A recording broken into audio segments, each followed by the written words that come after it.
Hey Froggy friends, Kirostyle here, welcome back to Umineko When They Cry, Episode 5, End of the Golden Witch. Thank you so much for joining me here on stream. Hey everyone, good to see you. Hey Hakase, hey Yule, thank you so much for joining me here on stream. I really appreciate it.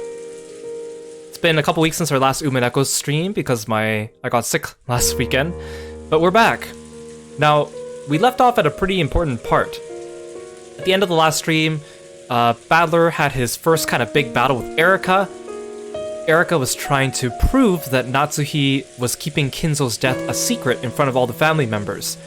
And she brought in her friend, or servant, furniture, Delanor, to help her out, who is the Inquisitor of Heresy, and fought against Beatrice, who seemed to be losing the fight, until Battler stepped in with an alternate theory and proved both Erika and Delanor wrong. But things are just kind of heating up. Erika seems like she's out for revenge. She doesn't seem too happy because Lambda Delta and Burned Castell ridiculed her, so I guess we'll see where this goes from here. Hey Lork, good to see you. Thank you so much for coming by. I really appreciate it. Anyways, we're in for a bumpy ride today, so hold on. The defenestration of Rokujima. Yes, you are indeed correct.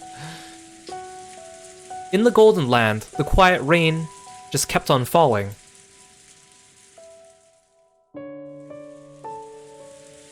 In the arbor sat the sad witch whose eyes had lost their glint, and Battler. Virgilia could also be seen there. She sat next to Bito, knitting quietly. Lambda Delta's game had passed the climax of the first twilight, and they were taking a short break.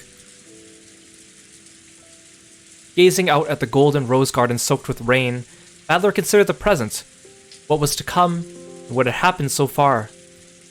To Battler, the act of thinking was itself a battle. Even with the game stopped and Bito unable to speak, he could still keep on fighting. Virgilia suddenly stopped her knitting. Battler noticed too. Because though none should have been able to visit this rose garden, she had noticed a silhouette approaching. That's unusual. Not many people are capable of reaching this place. It's her.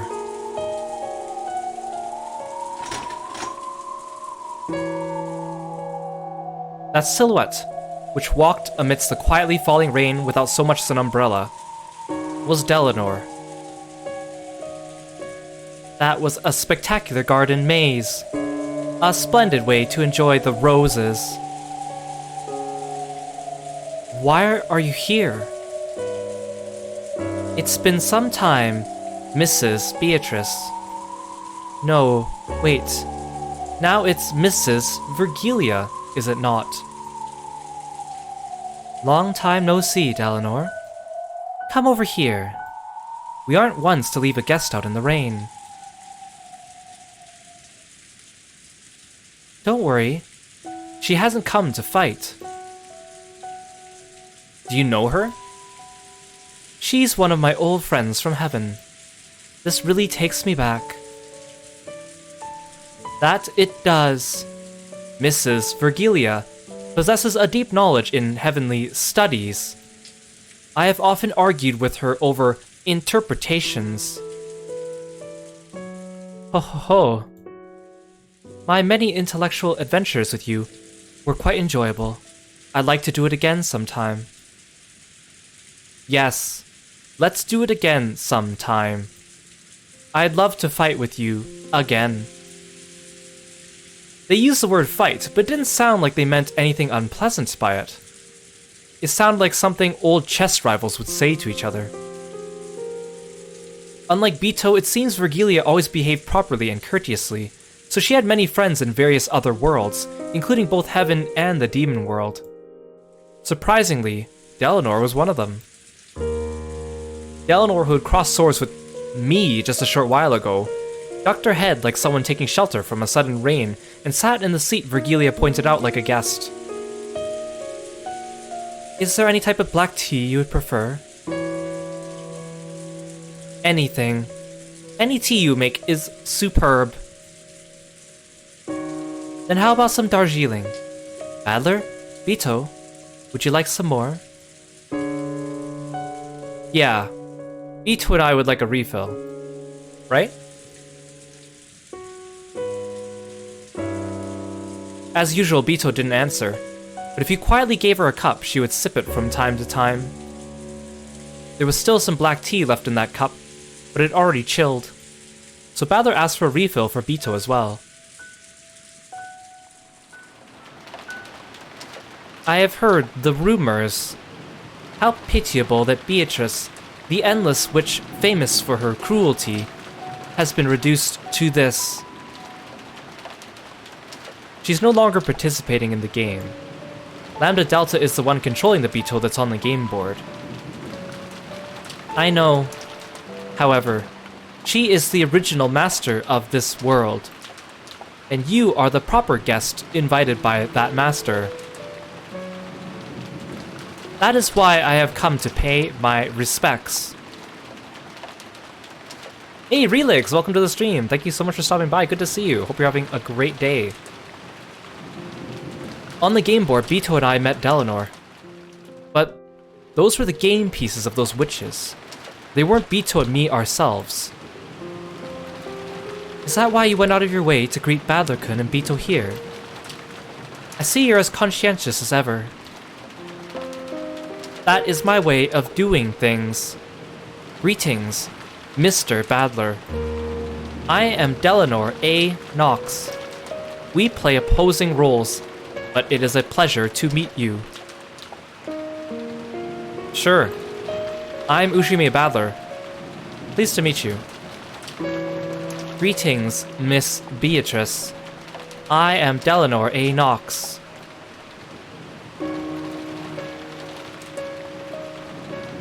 Ito, she's saying hi.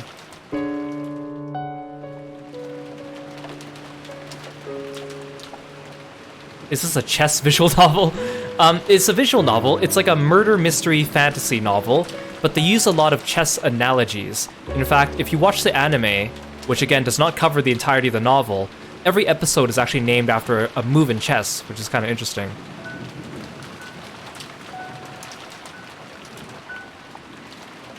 She says, welcome. Thank you very much, Miss Beatrice. Yeah, this visual novel takes a lot of inspiration from Ace Attorney, among other things. But it's a very different one. It's been a fun ride. The witch and the Inquisitor of Heresy, whose job it was to hunt witches, greeted each other around in a tea table, surrounded by the aroma of black tea. It was a strange sight.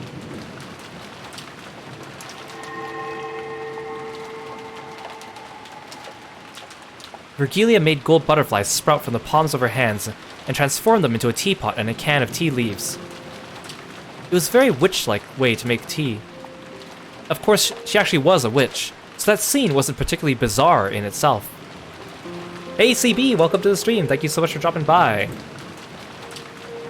Though I was a bit concerned about whether Delanor, an Inquisitor of Heresy, could watch such a spectacle. Do not worry. I am not so boorish as to complain about how my tea is served. Even though the tea is being made with magic. There is a tea set hiding in the shadows, and Mrs. Virgilia is making us tea with it in secret. We interpret or judge that it was made with magic, and it is written as such in the tale. That interpretation is allowed by Nox's ninth. Hey Sai, welcome to the stream too! Thank you so much for dropping by. Oh my. I do believe the interpretation of the ninth is such a delicate problem that it's viewed as taboo even in the Great Court. Even though it's just a personal opinion, if it became known that the head Inquisitor of Heresy could say such a thing, you might get sacked. No matter what interpretation I record it with, there are no lies in the taste of your tea. Therefore, I do not worry about how it was prepared. Ah. Though she looked cold, she was a surprisingly tactful person. If Delanor were to deny that the black tea had been prepared with magic, this magic would surely be crushed in an instant. However, the possibility had been presented that a tea set existed and had been used to make the tea normally. So the fact that Virgilia had made tea was, in the end, undisputed. Magic that hides the result in darkness is evil. I will not permit it. However, magic that enshrouds the process is not necessarily evil. My foe is evil itself, not magic. I see. The important thing is you're being served some tea, so it's just common courtesy to avoid complaining about how it was made. That's right. When someone makes tea for you, it's common courtesy to be grateful. There's nothing elegant about pushing your way into the kitchen and criticizing how they brew it.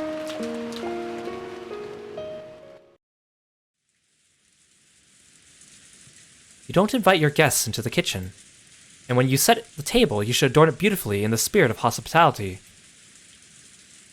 Here you go, careful, it's hot. This entire scene is really fascinating because, again, magic is kind of a metaphor in the Umineko story for things like lying, like white lies and hurtful lies, and the way that they talk about it here is fascinating. They always use these interesting metaphors. Of course, the music's always nice too. Thank you. I would like some sugar and milk. You still can't drink it straight. I'm a kid. It must be sweet. So then, is magic a gentle lie? The word lie makes it sound bad. The word embellishment is probably more fitting. When giving a child candy, you can take a crumpled up one out of your pocket. Or you can use some clever sleight of hand to take the candy out. The impression given by each method varies greatly. Well, yeah, it'd look cooler if you took it out with a little magic trick. Wrong. There is meaning in the fact that the result, giving them candy, has been adorned to be even more beautiful and fun. Think of when you gave Maria-chan a candy. There's a huge difference between taking out of your pocket to give it to her, and slipping it into her pocket, and saying a fairy gave it to her for being such a good girl. In my opinion, it would be boorish to then question everyone about their alibis and pinpoint who it was that slipped it into her pocket. The important thing is the result, that the girl received the candy and rejoiced. And it is significant that it was embellished in a way that made her rejoice. That's surprising. When you showed up, I got the feeling you'd deny anything that went by the name of magic. That is how I act in my capacity as an inquisitor of heresy. It is my job. However, when I am away from my job, I don't enjoy being quite so cold-hearted.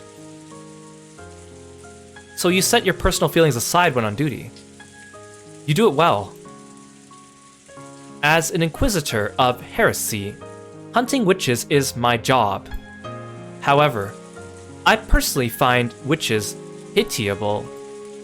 Despite this, I carry out judgment mercilessly as an inquisitor.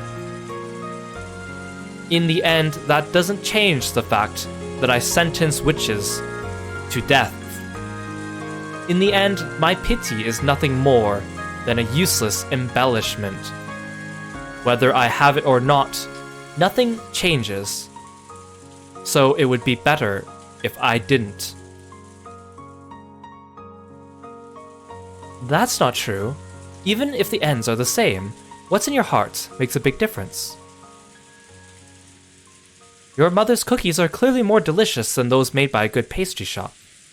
That's because you know that they were made with heart. That's right.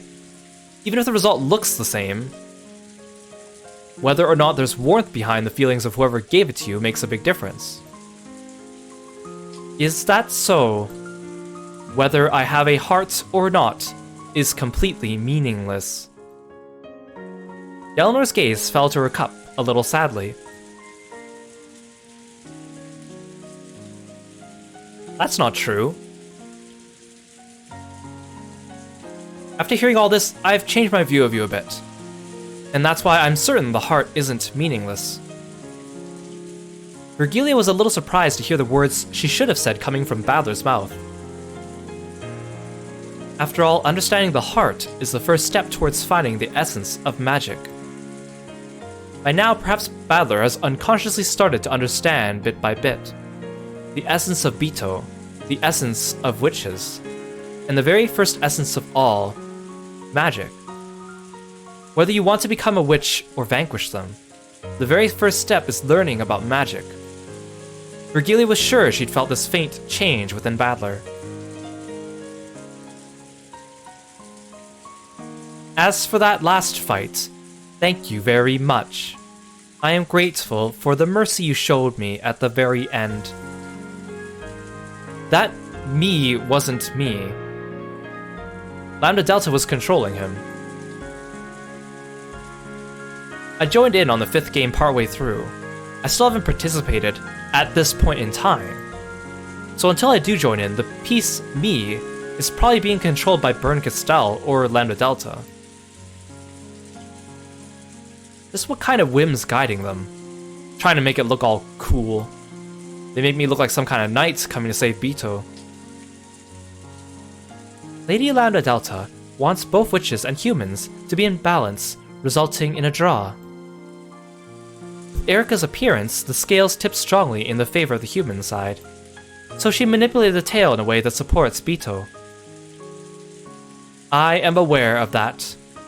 However, pieces cannot do things that are impossible for them, and they specialize in actions appropriate to their original personality. Therefore, that was certainly something that Battler was capable of. That is why I am grateful to you. It feels a bit weird to be praised when I didn't actually do anything. After the game continues a bit more, I'll probably regain control of my piece. Not sure I'll be able to go easy on you then. It's the same with me. The next time we cross swords, I won't hold back. Bring it on. I'll be your opponent. Come at me with all you've got. I promise, with everything I've got. Eleanor, huh?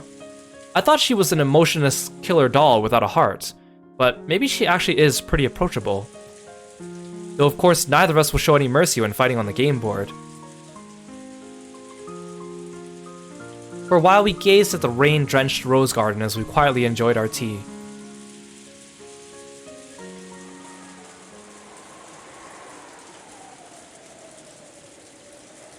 There is one thing I must apologize for.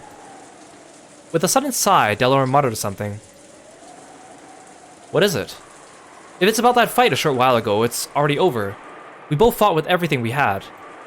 The outcome was just luck of the draw. No, it wasn't luck of the draw. I couldn't just let it be, so I came here to apologize. What are you talking about? You're saying you threw the match, aren't you? Virgilia spoke softly without hesitating at her knitting. That is correct, Mr. Badler. That Mr.'s really awkward. Just Badler works fine. Badler, I apologize. We did not give it everything we had. I know. Kinzo is dead at the starting time for all games. Bito has already spoken that truth. In that battle, Badler-kun could have only achieved a draw at best. He most certainly had no chance at all of winning. You're right. If you just say that, the whole fight's already over. Why didn't you use that red? Don't tell me it was because of a stalemate or something like that. Nox's second. It is forbidden for supernatural agencies to be employed as a detective technique. We cannot use that red truth directly. However, I gave Cornelia, who was protecting the window, the red truth that the window was never opened after it started raining. Boom. That's checkmate. Why didn't that girl use that trump card?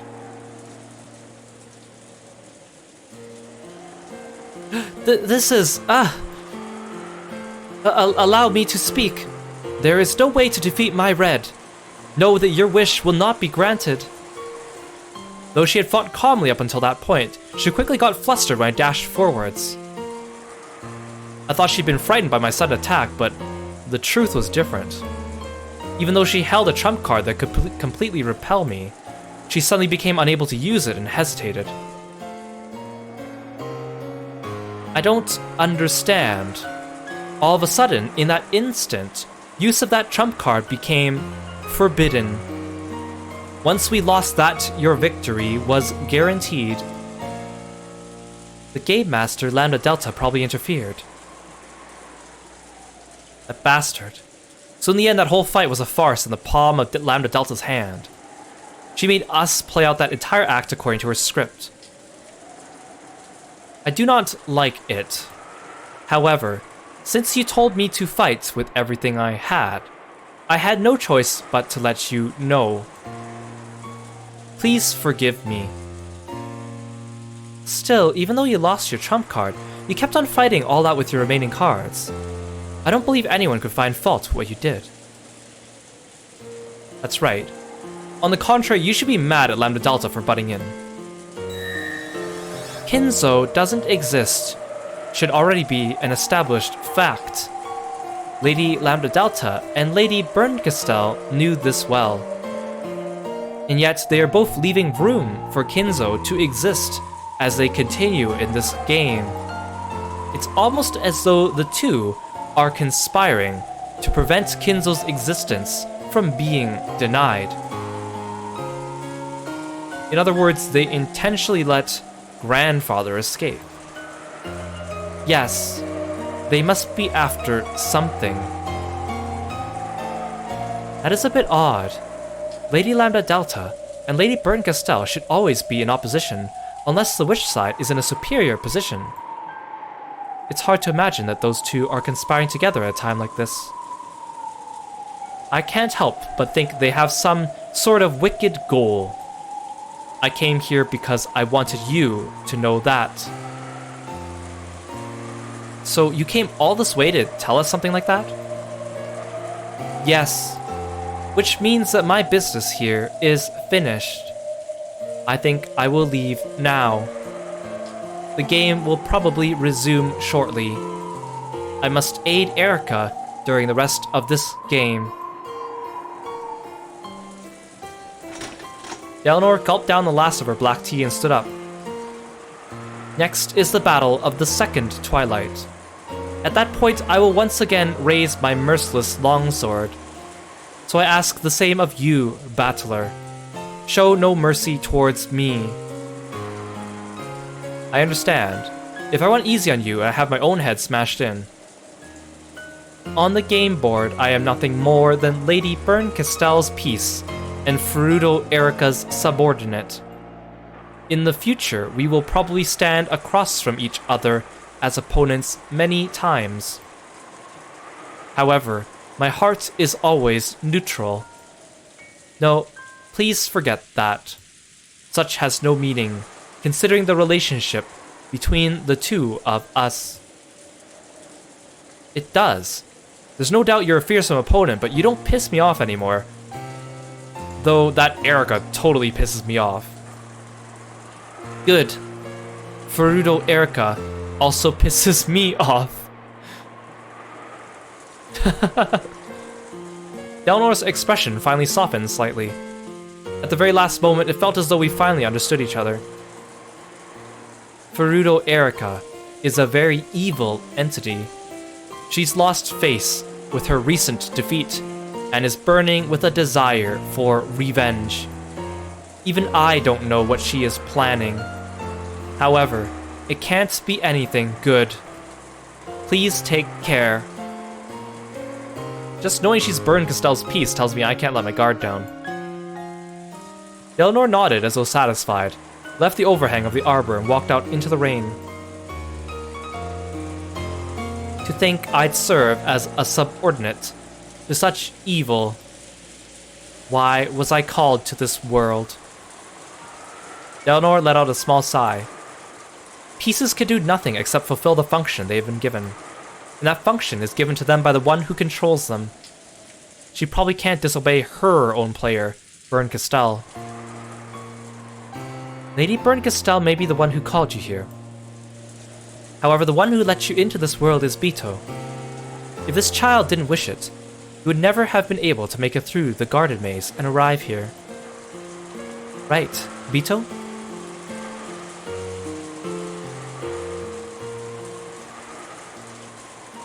Miss Beatrice, what is it that you want from me? I do hope I can help you in some way, though I may be a subordinate of evil. She spoke to Bito, but of course there was no response. After bowing once more in thanks for the black tea, Eleanor disappeared off into the rainy rose garden.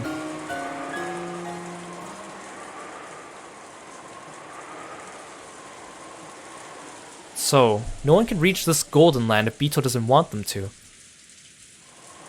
Yes, this child is the one who called Eleanor here.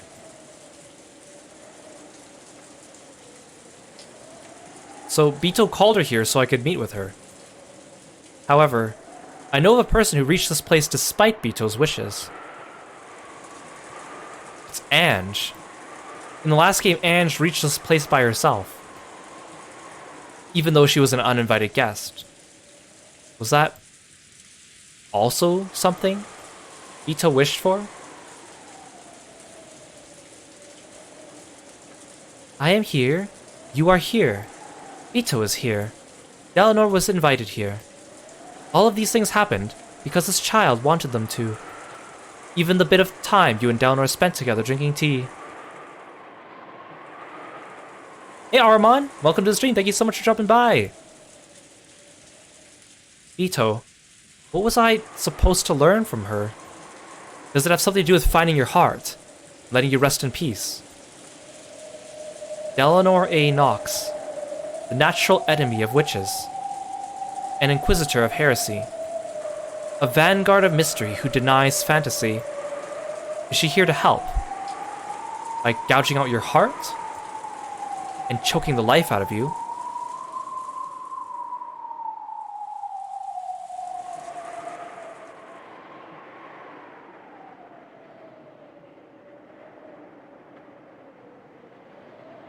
That entire scene was so interesting for me the first time because, like, when they first introduced Eleanor, I didn't like her because I was already prejudiced against her because I didn't like her design. It looks kind of okay if you look at the waist up, but it's even worse if you look at her from, like, her full body. Just doesn't look good, in my opinion. And of course, she's introduced as an antagonist, so, like, I had no reason to really like her. But after that conversation, like, I actually really liked Eleanor. Like, her chivalrous spirit and her, like, fairness is, I think, something to be commended. So I had very, like, mixed feelings about her. I was like, oh, I didn't really like you, and suddenly now I'm like, oh, actually, you're pretty cool. But I still don't like how you appear. I don't like your design. If they at least gave her pants, I think I'd be okay, but...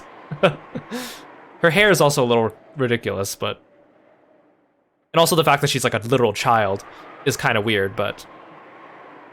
Please stand on one leg. Cornelia slowly got up and stood on one leg as she had been ordered. Her hands were clasped behind her back, because she had been ordered to do so. Then, with a thump, Erica pushed her from behind with both hands. Cornelia landed on the floor face first with a thud. Please stand on one leg. Cornelia rose shakily. Then once again she stood on one leg as she had been ordered. She had been ordered not to hold her ground, so she had fallen on her face over and over again.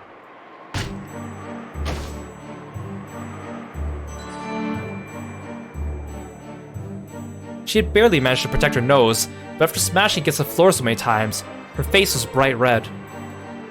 She wasn't shedding any tears. No, she couldn't shed them, because she was forbidden to do even that. Please stand on one leg.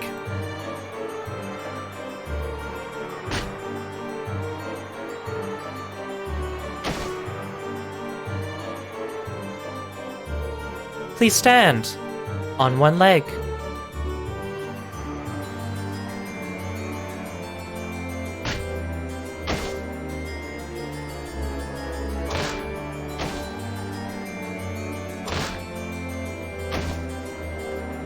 Erica repeated this falling torture over and over again.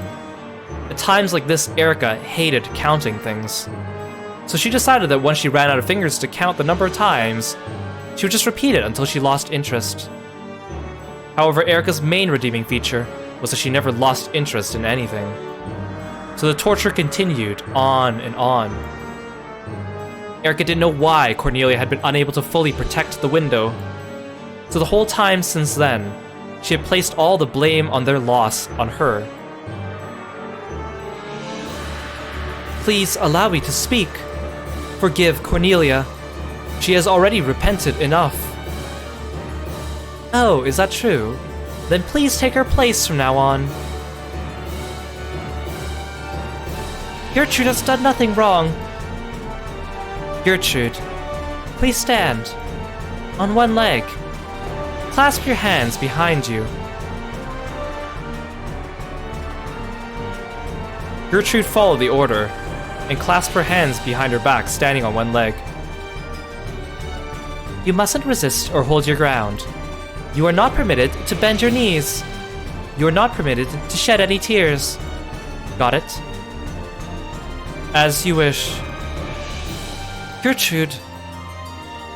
Erica made a show of walking behind Gertrude. She even enjoyed making her wonder when she'd push. At that time, Gertrude and Cornelia burst with a bright light and disappeared. Because Delanor, who must have returned at some point, had sent them back to the heavens for the time being. Erica, who'd had her fun spoiled, gave Delanor an openly malicious look. Miss Erica, I will bear the punishment for all my subordinates' faults as their superior. I ask that you let them go. No, thank you. Punishment only works because it causes pain. There's nothing interesting about an unfeeling doll girl that I can't leave a single injury on. Erica slowly grabbed the back of Delanor's hair, tugging unrelentingly. Delanor's neck tilted upwards, creaking. You may have not caused a physical injury, but you do injure. Huh. As if you had a heart that could get injured. You lowly witch-hunting murder doll. Are you trying to talk back to me? Me, the envoy and double of the great Lady Berncastel? No. I got scolded by Lady Berncastel because you guys are useless. Never fail so lamely again. Understand? The hair she had grabbed was stretched back as far as it would go, along with more creaking. This didn't cause Delanor any physical pain, but she could clearly feel Erica's ill will. My apologies. Forgive me. Filth. With a sound like a bowstring being cut, several of Delanor's hairs were pulled out. Then Erica waved her hand about as though trying to brush off something dirty that had gotten stuck to it. Well, that's okay. I'm done. My anger's finally settled down, and my little gray cells are tingling again. Please call those two useless people back and reconstruct the crime scene.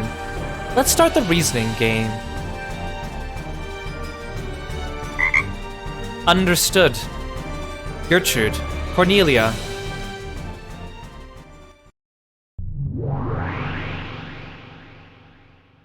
As you wish.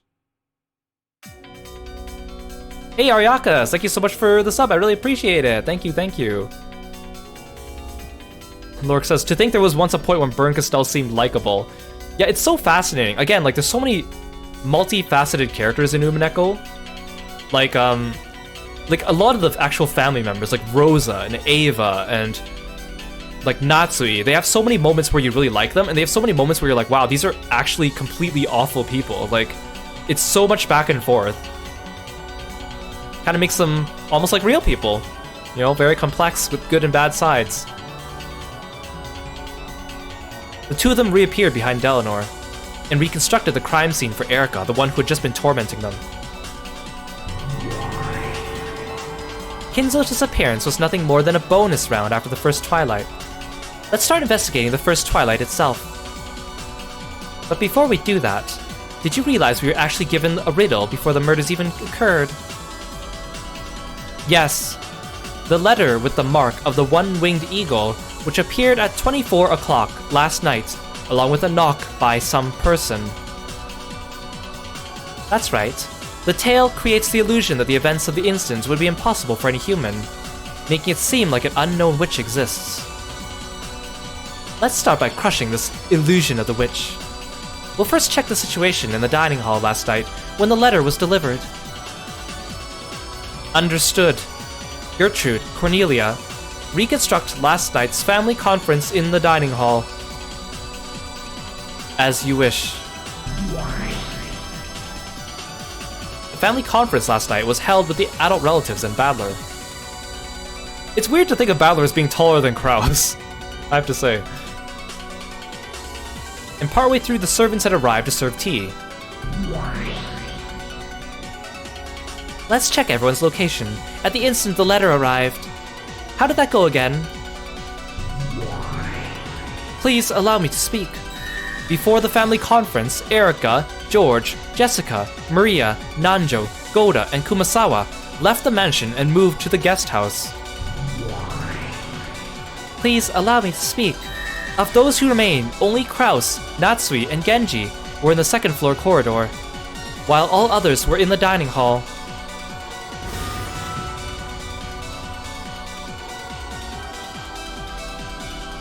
Because the family conference was proceeding, and the mansion was completely locked, all other humans were unable to enter the mansion. Aha! That means there was no one inside the mansion who could have knocked and placed the letter there, right? Yes. The witch side will probably claim that the one who did this was the witch who wrote the letter, Beatrice. Ridiculous. A stupid trick. There's no guarantee that the letter was placed there at exactly 24 o'clock. It's only sensible to consider that it might have been placed there earlier. Just a few minutes before the letter was discovered, Shannon and Cannon came in to serve tea. When they entered, multiple witnesses confirmed there was nothing suspicious like a letter in the hallway. Maybe one of those was not in the parlor. Kraus, Natsui, or Genji. Simply saw their chance right after that and placed the letter there. No, wait. It should be possible for the people who supposedly went to the guest house too. We heard the mansion was locked and no one outside could get in. But if someone pretended to have gone to the guest house and instead hid inside the mansion, it would have been perfectly possible for them to place the letter there. Allow me to speak. Blue truth valid. In that case, the problem is the knock. Unlike the letter, someone would have to exist there at the instance of the knock. I see, so this is the so-called proof that a person shouldn't be there, a witch existed. This is just so ridiculous. Do they think I, Furuno Erica, would surrender to something like that? First off, we can doubt whether the knock was even something hitting the door to the dining hall at all. For example, there may be a certain pillar on the second floor which, because of how the mansion is constructed, makes a noise when struck that gets transmitted down the pillar, and sounds just like a knock on the door to the people in the dining hall. Or they could have misheard some random sound to be a knock, so they all misconstrued it in some way. Or the recorded sound of a knock could have been stealthily replayed from a tape, which might have been carefully set up to go off exactly at that time. Either way, I can think of many ways to make them hear a knock, even if no one was on the other side of the door. How is that, my master? How is my reasoning?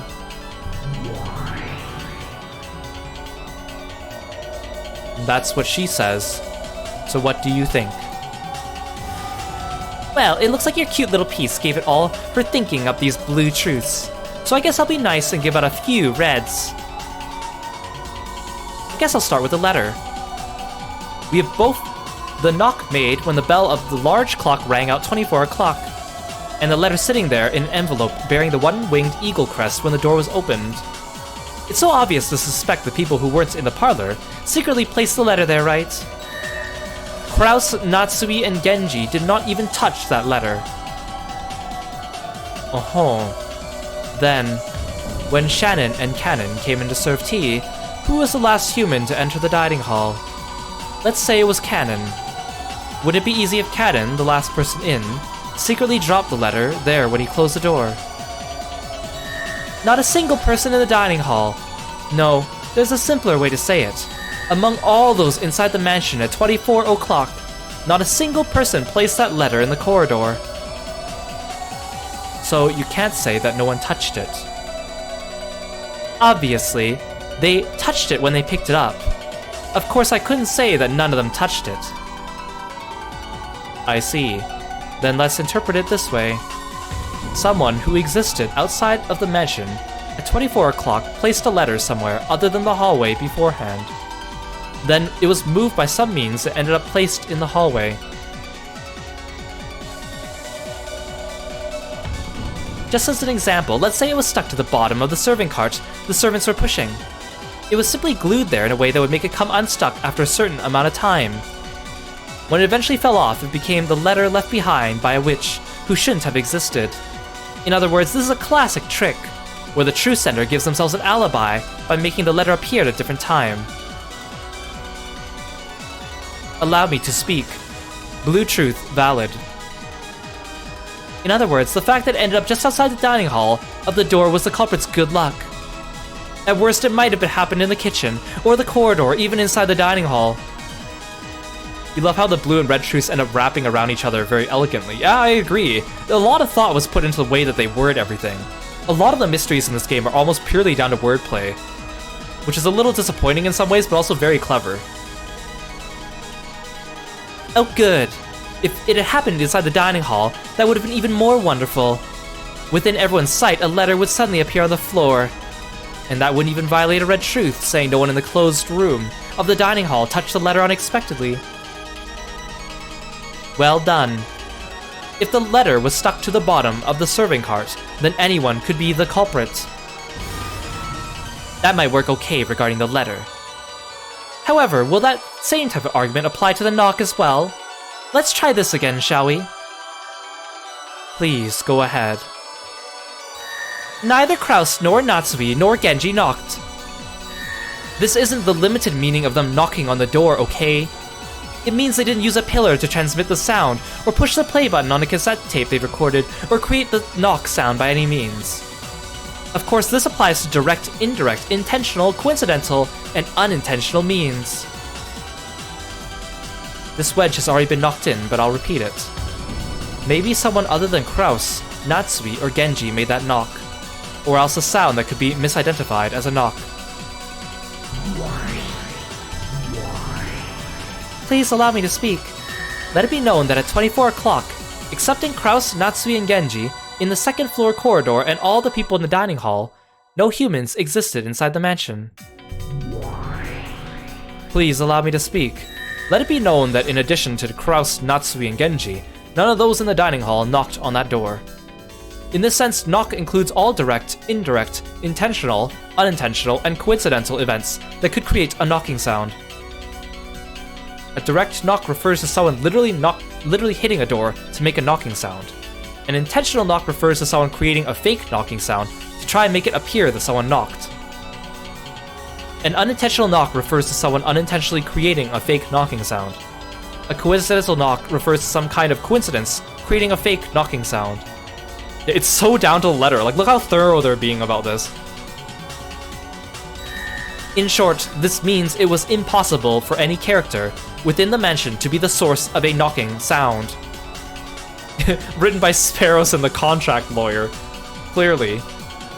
And any character refers even to unobserved people that no one has noticed. Anyone who is in the mansion would also include any unknown person X who snuck into the mansion. Therefore, it literally meant it was impossible for anyone inside the mansion to knock, with no wordplay allowed. I see. No matter how much I toy with it, it's impossible for anyone, except those in the guest house group, to create the knocking sound, right? Like me, for example. What if I, Furuto Erica, recorded a knocking sound on a cassette tape, and used some kind of secret contraption that started playing at exactly 24 o'clock? Of course, I wasn't in the mansion at 24 o'clock. There aren't any problems with this, are there? No problems. However, though the knock did serve as a way of informing them about the letter on the other side of the door, I do not think it would have worked if the letter had fallen elsewhere. If the trick in Erica's theory about the letter being stuck to the servant cart was accurate, then the location that the letter fell was a matter of luck. Because it had fortunately fallen near the door, the people in the dining hall noticed it due to the knock. However, if the location it fell was a matter of chance, it might have landed in the far-off kitchen, or remained stuck even after they entered. If that had happened, the knock would have been ignored as though they just imagined it.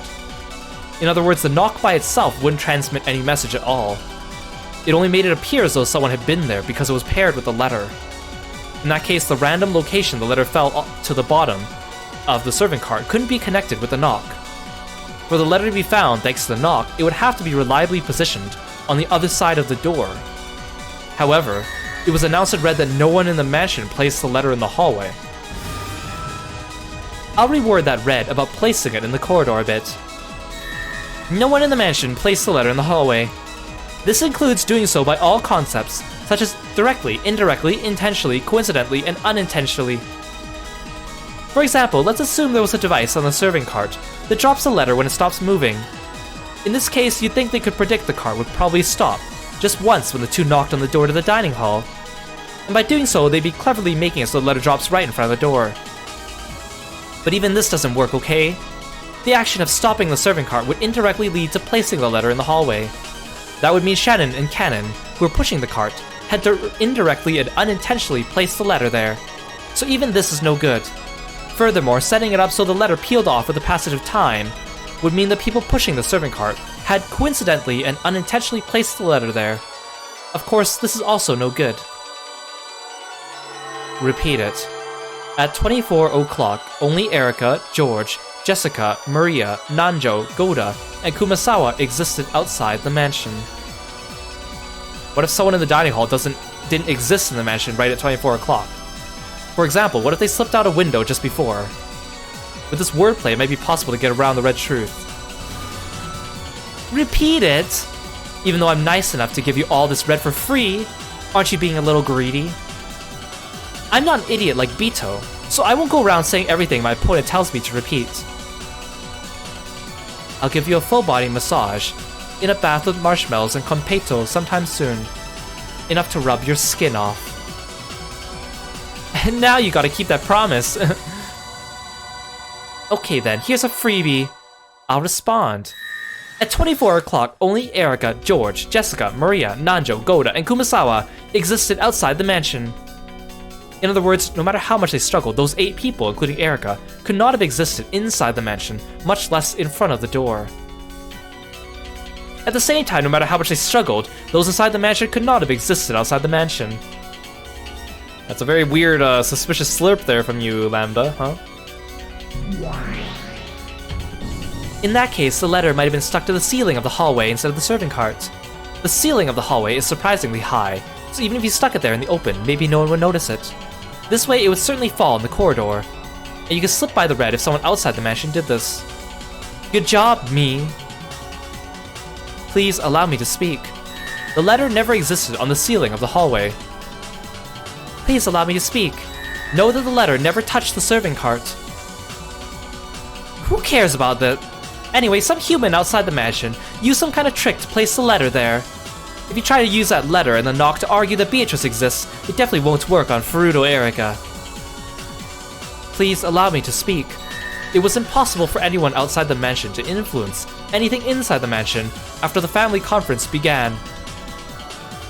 That someone outside the mansion set up some kind of device before the family conference, something other than the ceiling or the serving cart. Allow me to speak. Bluetooth invalid. Why? That's the only way, right? Someone outside the mansion used some kind of device other than the ceiling or the serving cart. Allow me to speak. Unless you can specify or theorize as to what that something might be, your Bluetooth will not be acknowledged. Allow me to speak. All of Lady Erica's Bluetooths regarding the letter have been lost. They've all been lost, you say? Watch your tongues a bit more, useless furniture. If I could just think of that device, it's an instant checkmate. What do you mean a law? What do you mean all of them? What do you mean my Bluetooth is invalid? How dare you say such a thing to me, the detective, Fruto Erica? Erica's face twisted. These words that seemed to deny Erica. No, Erica's reasoning were the worst form of torture and humiliation for her. Miss Erica, why don't we postpone the riddle of the letter for now? Your blue stake about someone outside the mansion playing it with a cassette tape is still valid. If it was possible for sound, then perhaps it wasn't impossible for a letter as well. As Erica made to grab and pull Gertrude's hair, Delnor stopped her with those words. That's right, my Bluetooth regarding the knock is still valid. It's not true that everything's been denied. My master, I will solve the riddle of the letter without fail. Please allow me to postpone that for now. However, I will definitely figure out the riddle of the knock here. I've hit you with the blue stake. Does someone outside the mansion set things up with a cassette tape or something to make a knock sound play? You really are a cute kid, piece of Burns. Lots of spunk. Anyway, Erica's yelling that you forgive her because she solved one of the two riddles, even though she resigned on the other. So, will you forgive her? Sure. Normally, I'd never forgive my own piece for the shame of surrendering. But if you manage to solve one of the riddles, I guess I'll let it slide for now. My master. When Burkestal said she let it slide, Erica couldn't hide her relief. Then it's time to get punished, Erica-chan. None of the characters misidentified a knocking sound. Oh, what's that supposed to mean? Misidentifying a knocking sound means this. They would not mistake a sound very similar to a knocking sound for a real knocking sound. Hitting a pillar to make something similar to a knocking sound is no good. When you record a knocking sound on a cassette tape and play it back, it becomes the sound of the tape with a knocking sound on it, and not a knocking sound. So that's no good either. In other words, every one of them would correctly recognize the knocking sound of something truly hitting the door, and they definitely wouldn't mishear it. It's totally impossible that any sounds except hitting the door directly would be misinterpreted as a knock. What the? But that means at the time the bell sounding 24 o'clock went off, no one existed who could have knocked or could have hit the door. Ugh. Yep, they don't exist. After all, the golden witch Beatrice hit it. So in other words, there's no way to make it work unless you actually hit the door. So what about this? There was some kind of device that could knock on the door. There was something like an automatic door knocker that made it possible to knock without touching the door with your hands. To knock means someone hitting the door with their hand, right? I won't accept hitting it with some device. They heard a knock at the same time as the 24 o'clock bell. At that time, everyone inside the dining hall definitely heard it. And none of them misinterpreted a knocking sound. Kraus, Natsui, and Genji were not involved with the making of a knocking sound. No one else existed inside the mansion. And knock refers to the action of standing directly in front of a door and hitting it with a hand. Hey, Burn! What do you think of my red? Don't you think this is pretty simple and enjoyable, despite being the first Twilight, or before the first Twilight? The Golden Witch made her graceful appearance with a knocking sound.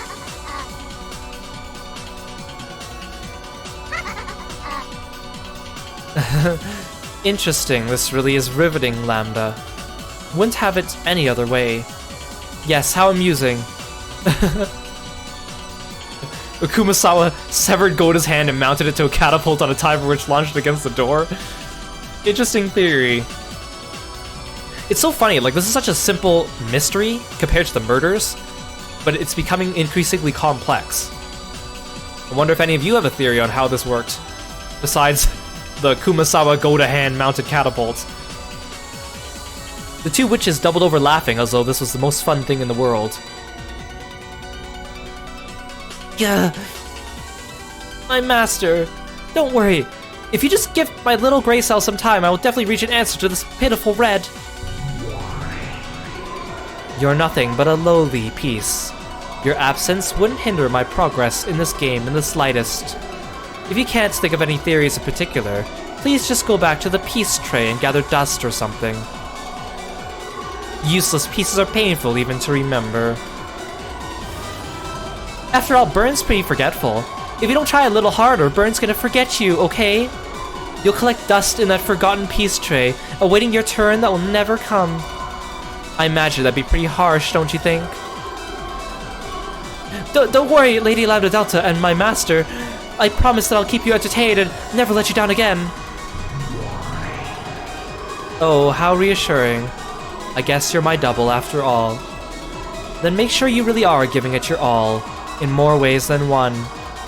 If you don't make an impact, I might forget all about you.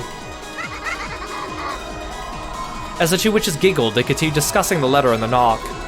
There was no room for Erica to step in. If she contented herself with that, she would literally have no place to go, and would be buried in an eternal oblivion. Erica endured this with a hideous expression, looking with shame at the back of the master who ignored her. And with both fists clenched, she thought frantically in search of some kind of breakthrough. I am the detective. I am Frutal Erica. I am the peace and double and servant of the great Lady Burn Castell. I'll definitely make her satisfied. Satisfied? Definitely. Definitely. We should be a battler. How dare you? Humiliate me so. As she stood there ignored by the witches and shouted in darkness, it looked like someone had told her to go stand all alone in the hallway.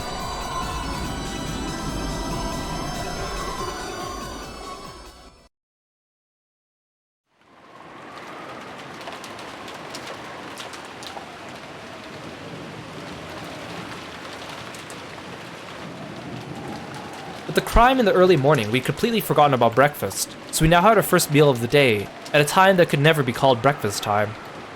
Even Goda-san's wonderful meal, which had supposedly been in the works since yesterday, provided no comfort. The several empty seats quietly burdened us with a pain-filled sadness. Then, in the middle of this meal that felt like a vigil, Erica suddenly stood up. Everyone focused on her to see what was the matter. Her expression was somewhere between relief and insanity, as though she'd made some groundbreaking and strange discovery. Hey, what's up? Are you okay? I've got it! I've got it! Did you think I wouldn't understand? Yes, I've got it! There's no way something that stupid could happen! With a hideous expression covered in cold sweat, Erica glared and lashed out at Battler. What do you get? There's no way you jumped down from the 3rd floor study! Not one of us saw you fall down and land in the courtyard! When you set up the ladder from the courtyard and saw Rudolph-san going up into the 3rd-story window, you closely observed the construction of the outer wall and realized that by cleverly using a rain gutter, it might be possible to go down to the courtyard from the 3rd-floor window. You didn't jump down. You used a rain gutter or something and clumsily wriggled down the outer wall. What do you think of my blue truth? Come on, what's your counter-argument? My counter-argument? You don't have a counter-argument. Then my truth is valid, right? Hey, did you see that? Trying to look cool and making it look like you jumped down was all an illusion. You just jumped out and lashed out to a rain gutter. My argument then was about whether it'd be possible for Grandfather to escape from the study, right? And it was possible for Grandfather to escape through the window. All I did was prove that. Whether I jumped down or crawled down, that doesn't change anything, does it? Don't try to change the subject. A mere human can't jump down from the 3rd floor. Did you see that? Did you see that? What do you think of my reasoning, my master? Are you tired or something? Just calm down and eat some food. When he escaped to the courtyard through the window, Adler really did use the rain gutter to crawl down the wall, just like Erica said.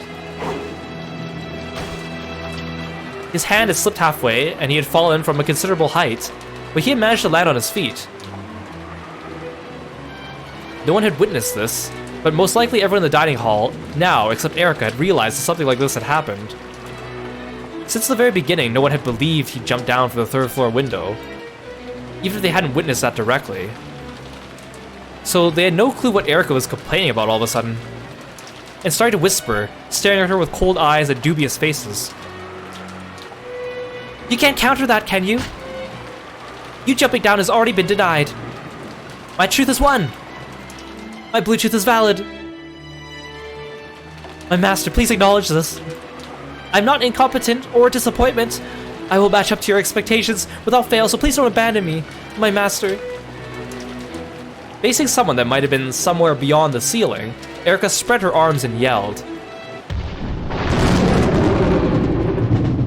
Then, as if in answer, a massive lightning bolt landed very close by. It was an incredible sound. They could even feel the earth shake. At the same time as the sound, Erika went limp and fell to her seat, like a puppet who just had all its strings cut. Then, at the sound of wind and rain slowly filled the room once again, Erika slowly opened her eyes as though recovering from a bout of dizziness.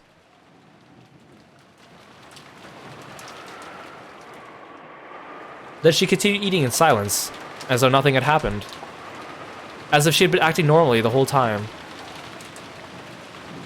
Did Erika just stand up suddenly and yell something strange to someone? Automatically, enough to make one doubt their eyes, Erika continued eating quietly as though everything was perfectly normal. When they saw how ordinary she looked, everyone convinced themselves that they were totally worn out, and that they must have just seen some illusion of Erika suddenly yelling. So Erika's sudden transfiguration of a few seconds ago was treated as a daydream, and faded out of everyone's memories. Erika quietly poked at her salad and muttered in a voice no one could hear. Thank you very much, great Lady Birdcastel. I am Furuto Erika. I am my master's piece and her double. I will most certainly present you with an incredible tale.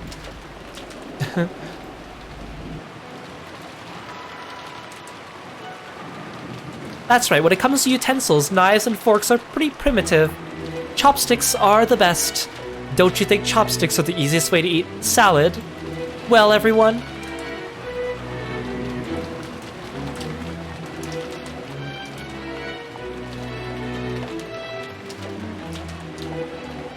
Is Battler immune from being a culprit, or is everyone but Erika fair game?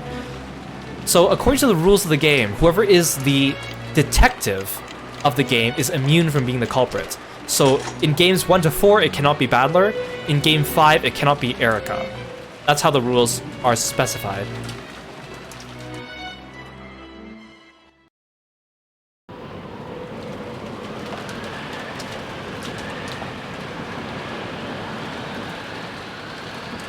Yeah, so Game 5, it could possibly be Battler. It's not an impossibility, according to Nox's rules.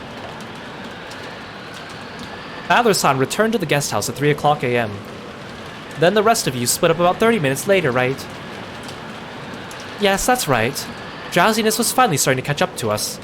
We decided to take a short rest, and then start up again. To smoke out the murder of the first Twilight, Erika closely questioned everyone involved to check their alibis and evidence. To confirm these, she went around the mansion with them, and when needed, took several trips out to the guest house through all the rain. Her vitality was impressive.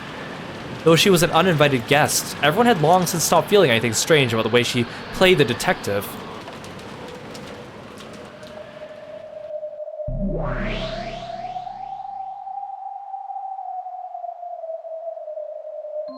It seems Erika is also steadily building her foundation. It's useless. Whether alibis exist or not, she can't deny our existence. Kinzo escaped through the window and is now with the Miss of Rokenjima. She most certainly won't be able to capture or deny him. When all's said and done, perhaps you could say he's escaped to the underside of the chessboard. In that case, maybe it would be appropriate to say he's been stowed away. Come to think of it, about those corpses from the first Twilight. They've been stowed away too, right? Yes, they even put away my darkness, which lies between this world and the next. And that detective wannabe won't be able to find them. Of course she won't. It'd definitely be impossible for a human. Wanna check? Just in case. And we also need to re-examine what Lady Burncastell's goals will be from now on. If you know your enemy, you need not fear the outcome of 100 battles. If you know the truth, you can win 100 battles without fighting. My. Gop opened up a large hole in the sky and had to swallow all of them up.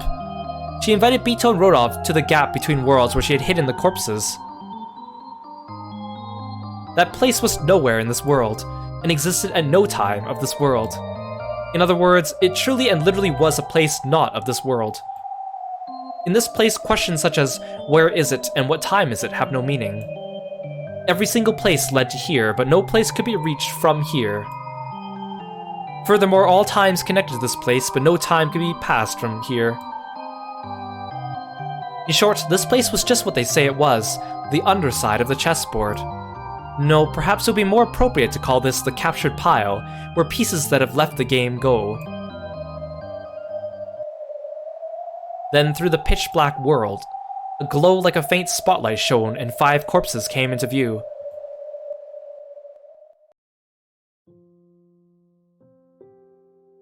The 5 pitiful corpses with their necks sliced open had been arranged neatly. Their eyelids were shut and their hands joined. Apparently even Gop had respect for the dead. Oh my. There are 5 sacrifices for the first twilight in this game. Not 6. Oh, it's you, teacher. I was worried about where you'd gone. The game has already reached the first twilight, and as you see, the first victims have appeared. So it's finally time. I'm getting all excited. I see. The you that is here looks to be in high spirits. I'm pleased. Huh? I've got high spirits and a captivating body. Add in my charming disposition, you've got my only strong points. For some reason, Virgilia praised Bito for being in high spirits. Though Bito was taken aback at such granny-like words coming out of Virgilia's mouth all of a sudden, she pounded her chest and answered. Virgilia had been absent often during this game. She might even have been absent when Badler solved the epitaph, as well as during the uproar that followed. Apparently she'd been absent for so many critical points, that she didn't really understand much about what had happened so far in this game. Right now, 5 corpses have appeared. As you can see, their necks have been slit. George, Jessica, Maria, Rosa, and Genji. All 5 of them had their necks sliced open by something sharp. The wound opened wider than their mouths. It made it feel as though they no longer need their mouths to breathe. I see. So anyone looking at George, Jessica, Maria, Rosa, or Genji's corpses could confirm at a glance that they are dead. Red. Well, there's no point in me holding out against you. That's right. At a glance, anyone could confirm that these corpses are dead, so it's absolutely impossible they're just playing dead. Why did Leah use the red? Who knows? However, she is always thinking of what's best for Milady. She probably has some idea in mind that will benefit her. But they'd hit the corpses here specifically so no one would be able to use the red. However, Ronov was right. Virgilia always thought of Beatrice first. A slightly displeased expression rose to Gop's face, as she saw that corpses she'd gone to such lengths to hide now had been confirmed dead in red. However, in the end, she remembered that she was only a guest and shrugged.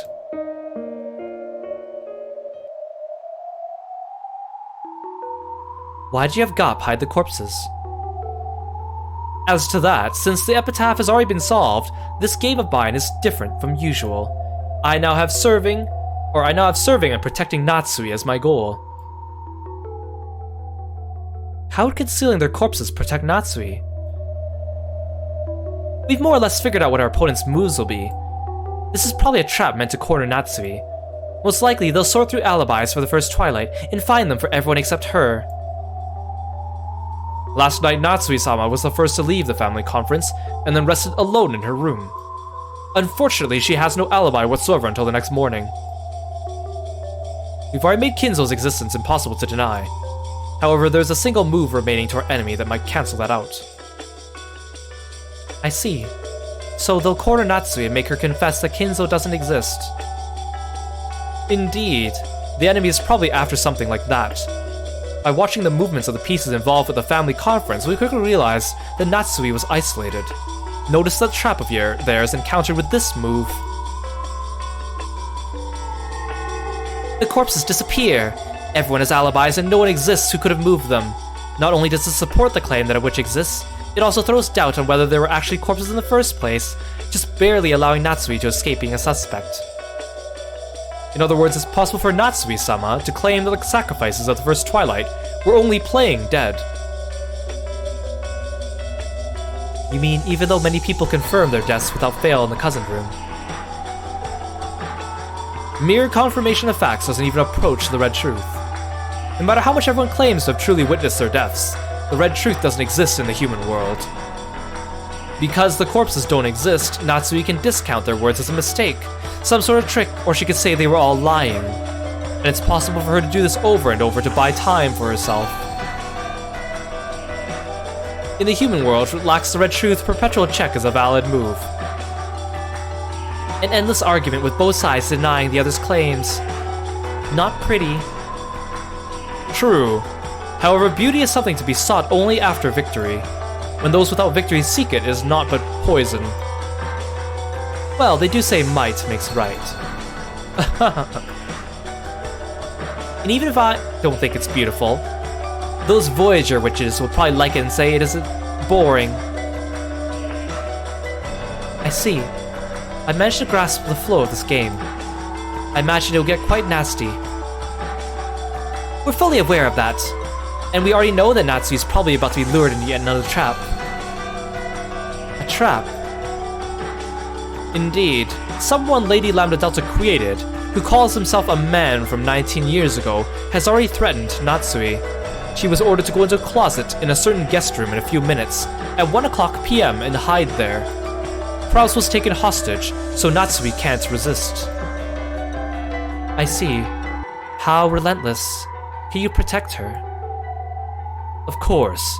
After all, Natsui isn't the culprit. No matter how much she's treated as the culprit, both the truth and phantoms are on our side. There's no way we will lose.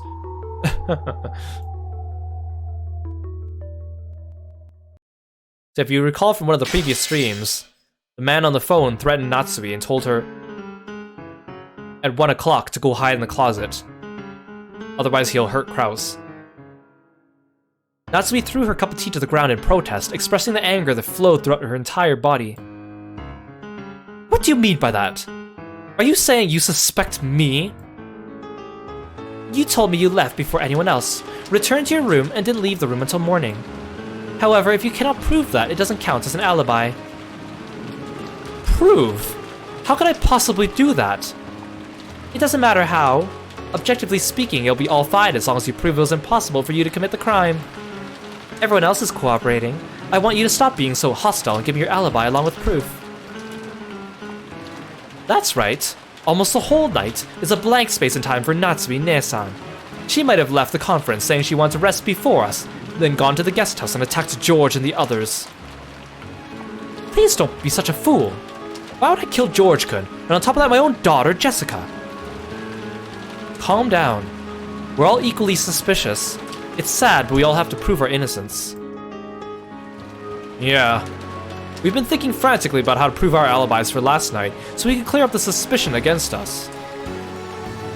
I know you can't like being suspected, Natsui-san. If it frustrates you, then shouldn't your first priority be searching for some way to prove your own innocence? The relatives spoke as though they were all under equal suspicion, but the mood about the place didn't feel so peaceful. Erika was still in the middle of confirming all the facts. But except for Natsui, who was uncooperative when it came to proving alibis, everyone else had an alibi that was reasonably credible. Only Natsui claimed that even being suspected was an insult, was uncooperative with Erika, and her position began to grow more and more perilous.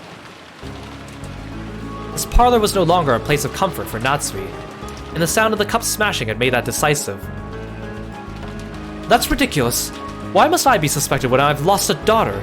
You're maliciously trying to make me look like the culprit just because I went to bed early last night. I cannot stand this humiliation any further. Oh, so what are you gonna do about it? Show us some kind of alibi that proves your innocence. As if you could. Give me George back, murderer. Stop it, Ava. Natsumi-san, you're probably a bit tired too. Same goes for us, of course. Why don't we take it easy for now? Seriously, we're a bit too high-strung. Aunt Natsumi, where are you going? Searching for alibis or the culprit would be truly laughable at this point. When the typhoon passes and the police come, everything will be exposed to the light of day. There's no reason whatsoever for us to play at being detectives. Am I wrong, Erika-san? Generally speaking, you're right. However, I do have the authority to do this.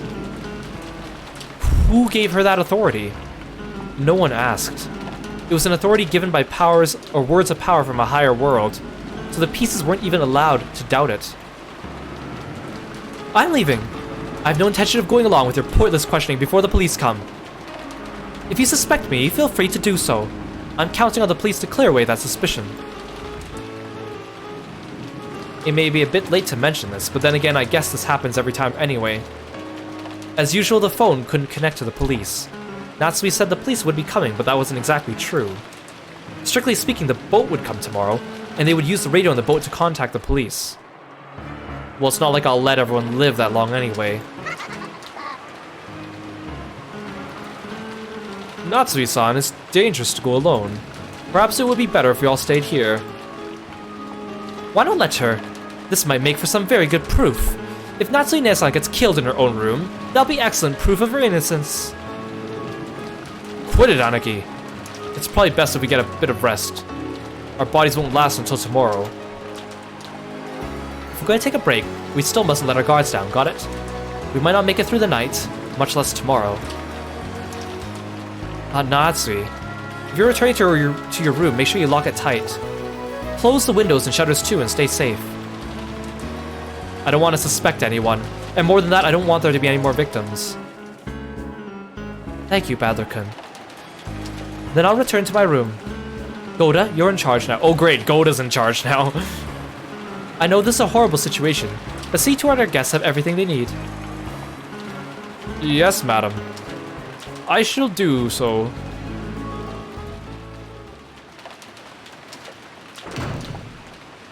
With everyone watching her, Natsui left the parlor. From their faces, she could tell they were expecting the classic mystery pattern.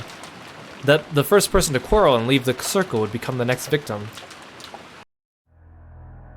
Natsui couldn't disobey because of the threat against Kraus, who had been taken hostage. Very soon it would be that promised time, 1 o'clock p.m. She was to hide for an hour in the closet of a specific guest room. It was easy to suspect that this bizarre order was a trap to select her as the next sacrifice. She thought of various ways to resist, but all methods would be useless against a culprit who had a hostage and was observing her from close by. So Natsui could do nothing but obediently follow that order, and then claim that she'd been forced to do it for her husband's safety. When the promised time had drawn near, Natsui had intentionally acted annoyed and smashed the cup on the ground to give her excuse for slipping out of the parlor. At any rate, no matter how cowardly a trap it is, I cannot disobey now. I am now the one who carries the burden of the one-winged eagle. Now that my husband Kraus has been captured, I must protect it even if I have to crawl through the mud. Of course I am prepared to do so. I am Ushimiya Natsui. Even if I am not permitted to bear the one-winged eagle on my clothes, Father gave me permission to bear it with my heart. Natsumi is just so loyal, like, she does bad things from time to time, but she is so loyal to Kraus. I managed to get this far by plausibly dashing away in a rage. Hey, Kieran, thank you so much for coming by the stream, I appreciate it, and thank you so much for the stretch as well, I appreciate that. I should sit up straight in my seat and stretch a little bit, and you at home should do so too. Hope you're having a great day. So far, everything has gone well. Hey, that just JJ, welcome to the stream. Thank you so much for following me and being a Froggy friend. Good to have you. Before my eyes was the doorknob of the specified guest room. However, I wonder if it's locked. The servants are normally ordered to lock any unused rooms. What will I do if it's locked? I had dashed away from the others, pretending I was returning to my room. Hopping back and asking a servant to unlock this guest room would be obviously suspicious. If I can, I'd like to get this eerie hide-and-seek over with without anyone noticing. In that phone call from the one who claimed to be the man from 19 years ago, he said I would win if no one found out, but lose if anyone did find out. He said my husband would be released whether I won or lost, but as a person with a hostage taken against me, I'd rather not lose. I don't like it at all, but I have to go along with this game. When I softly gripped the doorknob, I could feel it was unlocked. Did Shannon or Kumasawa forget to unlock it after cleaning? Or did that man unlock it in advance? That man couldn't be waiting for me inside this room, could he? And then kill.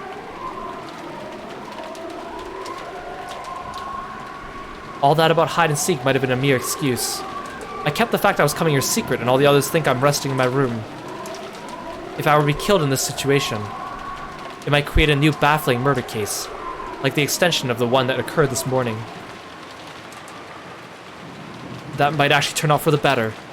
Perhaps this is a good chance to confront the culprit directly. Natsui had some experience using a naginata, though only casually. Unlike Ava, she couldn't brag about being able to hold off any single ruffian indefinitely. As she was now, she had no realistic chance of challenging a man with malicious intent and winning.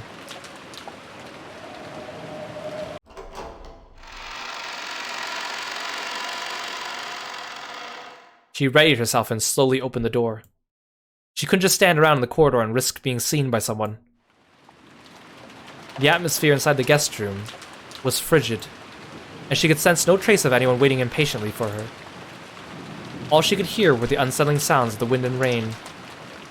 At first, this seemed to prove there was no one here to threaten her, but soon it only made an uneasy feeling rise up inside her even more strongly than before. The closet was just off to the side of anyone entering the room. Lined up inside it was a set of hangers for coats. This closet, which had nothing hanging in it, was large enough for even an adult to hide in. She softly opened the closet. Of course, there was nothing inside. She would have to hide quietly here for an hour. The room had a wooden floor, but something like a carpet had been laid in the closet. That was a very loud door. Yeah, got it. This game doesn't have that many sound effects, but when they do, they gotta make it very noticeable. Natsui's in Narnia now. I mean, we have Sakataro the Lion, and then we have Beatrice the Witch. We just need a wardrobe, right? It seemed sitting down wouldn't be a problem. She had been sure someone would be waiting for her in this room, or that a strange letter would be lying in the closet. In the worst case, she had even imagined her husband's corpse might be inside there. However, none of these things she imagined turned out to be true. The only thing there was a cold guest room, and a lifeless closet that silently urged her to enter. And he told me to hide in here for an hour. He's mocking me.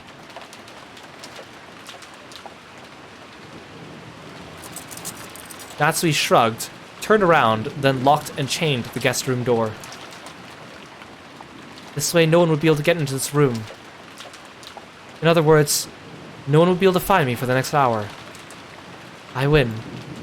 What a stupid game of hide and seek. This surely must be a total victory in the hide and seek game against that mystery man. However, it was such an easy victory it made her feel uneasy.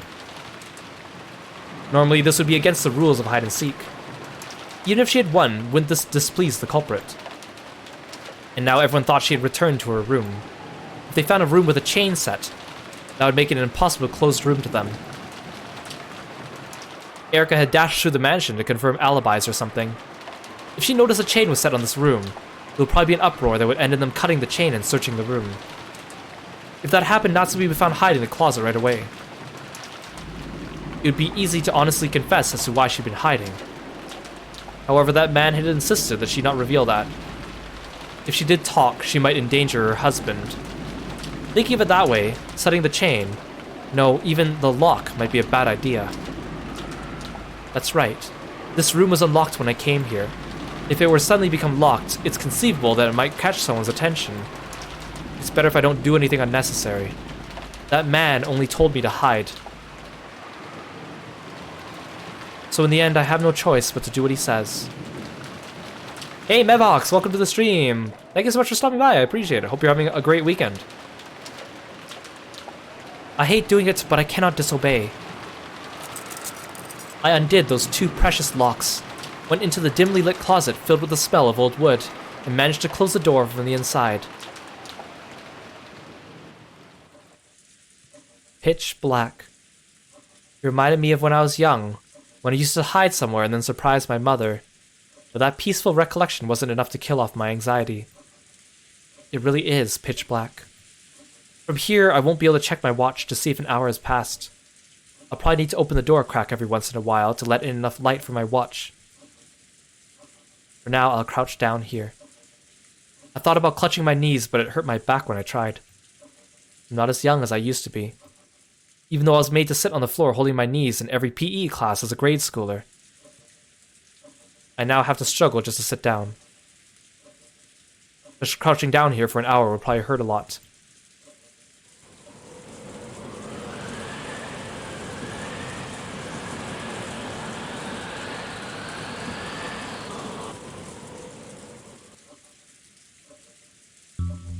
Huh. I can't believe I'll be hiding in the darkness for a full hour, with nothing to hear except the wind and the rain. Ironically, Natsui had made Jessica do the exact same thing in the past. She had done it when Jessica was a little girl, to scold her for her persistent bad habits and teach her a lesson. She thought that making Jessica stay put in the darkness would sprout a desire to reflect on her mistakes.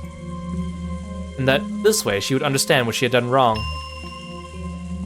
It almost feels like I'm being made to do the same thing. But that's the true purpose of this hide and seek.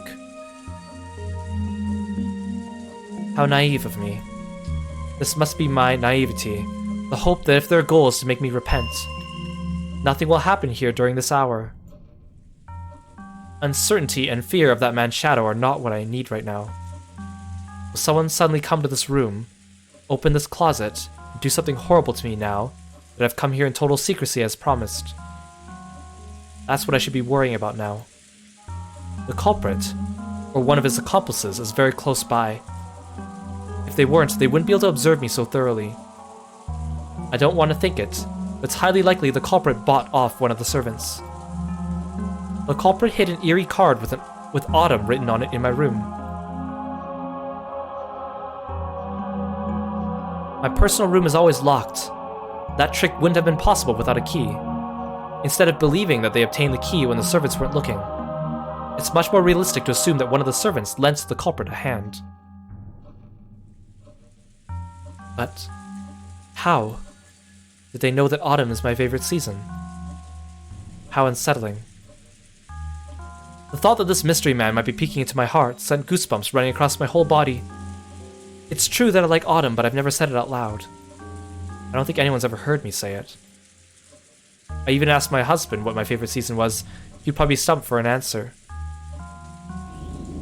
No. Just once I told it to a single person. That's right. Shannon.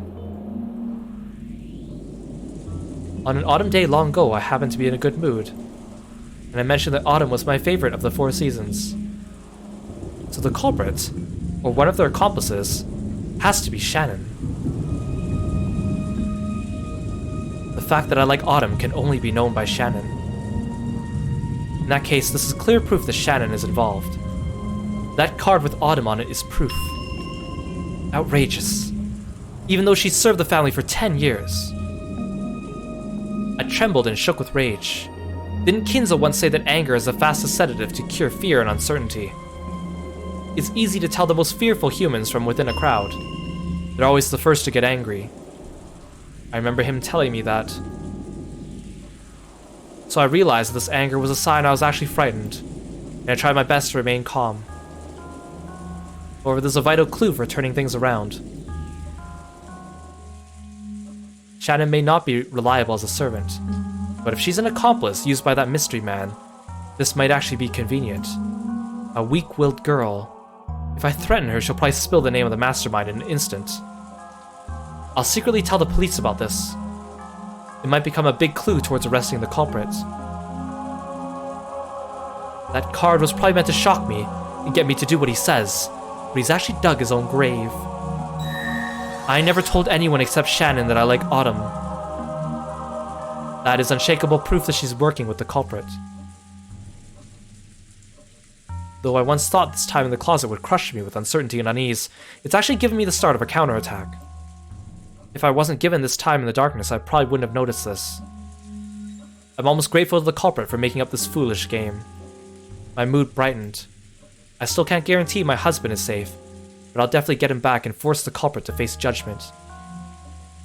I clenched my fists tightly and further strengthened my resolve to avoid losing this fight at any cost.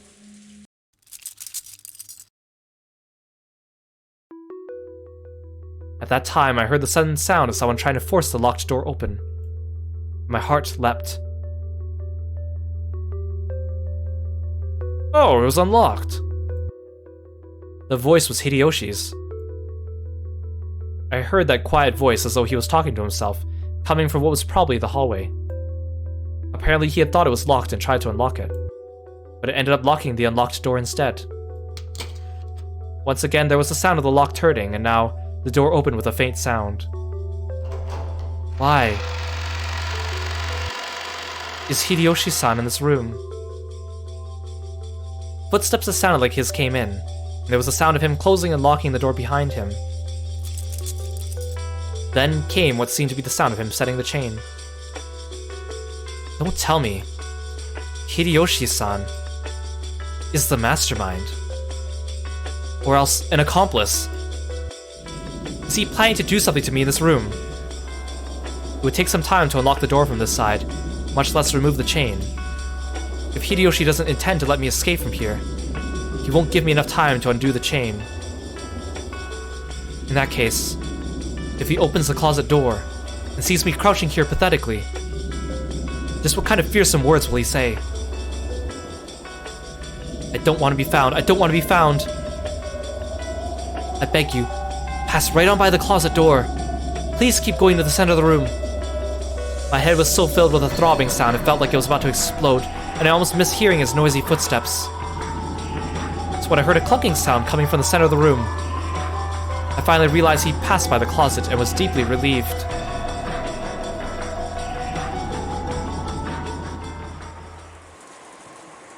Just in case. Or, is this Hideyoshi? Just in case. In this weather, it's pretty much night out there anyway. As he whispered, he did something that made a clunking sound. He was probably closing the shutters on the windows. Just in case. In case I tried to escape out the window? No, that can't be it. That's right. When I left the parlor, everyone was talking about possibly taking a break. After all, several murders had occurred. And the weather's bad. There'd be nothing abnormal if someone chose to rest in a guest room here, instead of returning to the guest house. In that case, locking up and closing the shutters, to guarantee safety, is the proper course of action to take. When he finished closing the shutters, there was a thunk, and as though he flopped over on the bed. It was surprising how much of a situation could be grasped just by the sound. What is going on here? Did the man from 19 years ago plan all this out to put me in the same room as Hideyoshi-san? No, that probably isn't true. He probably planned on me hiding here, but Hideyoshi-san coming to take a rest here must have been outside the scope of his plan. Thinking about it that way, having him in the room might be odd, but it also might guarantee my own safety. Unlike his wife, Hideyoshi-san is the kind of person I can talk to. If Eva-san comes, things will probably get complicated. Maybe I should slip out of this closet now while he's still alone. Reveal everything to him and just ask for help. But if I do that, my husband might be killed. Until my husband is released, I shouldn't do anything rash. Should I go out and talk? Or hide in here? Moaning from my headache and biting my lower lip, I resisted the urge to crawl out of here. See, like, times like this, I wish Umineko was like a visual novel where you actually have choices and branching paths. Because this would be such a hard decision to make if I was in Natsui's shoes. Even if I talk with Hideyoshi-san, I don't know where my husband is being held. I'm sure the trader who's observing me is nearby. Just talking to him won't solve anything. I suspect that Shannon is the traitor, but there's no proof that Goda and the others aren't. It's all useless. I guess leaving here and confessing is too dangerous after all. Eventually, I heard a strange sobbing voice. Whose voice was it? I strained my ears trying to hear that strange voice, and was shocked to discover it was Hideyoshi weeping.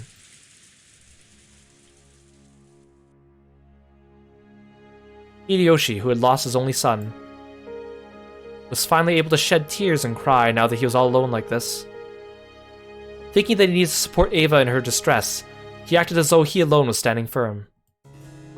However, he has as good a right as anyone to cry, and now that he's found a place where no one can see his tears, he finally let himself do it. And I've lost my daughter. I haven't seen her corpse with my own eyes, so it still doesn't really feel like she's dead. But if the one who carried her off was the culprit, and he had some repulsive motive for doing so, just thinking about it makes it feel as though my chest will tear itself apart. The reason I'm hiding in here now is I'm thinking more about my still living husband than my dead daughter. But if I were given the chance, I'd be wailing at the top of my lungs too. However, I still cannot let myself do that. It isn't because the man from 19 years ago told me to hide. It's because I'm the final head of the Ushimiya family. It's been completely overshadowed by the recent uproar. The last night, Battler-kun found the hidden gold, and even gained the head's ring from the mysterious envelope. At the very, very end, when it's all over, I probably won't be able to prevent his ascension as the head. When everything regarding the distribution of the inheritance is revealed, the Ushimiya family honor and glory passed down from father will plummet to the earth. So I am the final head. Battler-kun will probably inherit the remaining wealth of the Ushimiya family. However, its history and honor will all end with my generation. Therefore, I am the final head. I must not cry. Not yet. Until I get my husband back and avenge my daughter, I will not be allowed to shed tears. In the closet, I silently hung my head as I listened to Hideyoshi-san's sobs. Who are you? Huh? My heart leapt. I heard a sound that must have been Hideyoshi-san, who had probably been lying prostrate on the bed, bounding to his feet. Did he notice me? How'd you get in here? What's that? Wait a sec! Yeah! He was clearly in a struggle with someone. Who on earth could it be? No, it doesn't matter who it is. It's probably the culprit, and they're probably trying to take Hideyoshi-san's life. Shouldn't I jump out of here and help him? If I can't help him, shouldn't I call for help? No, but if I do something like that, I'll be questioned about why I was hiding here. However, if Hideyoshi-san gets killed like this... No, now isn't the time to be saying that. At this rate, he'll certainly be killed. I'll jump out of here and help him right now. But if I do that, even if I can save Hideyoshi-san, I might be abandoning my husband's life. Hideyoshi-san's life, and my husband's life. How sinful it would be to try and weigh those against each other. At that time, there was a loud sound as the door opened and the chain was pulled tight. Someone was trying to open the door despite the chain being set. Dear, it's me. Could you open up? Ava, Dear? What's happening? Dear? Open up!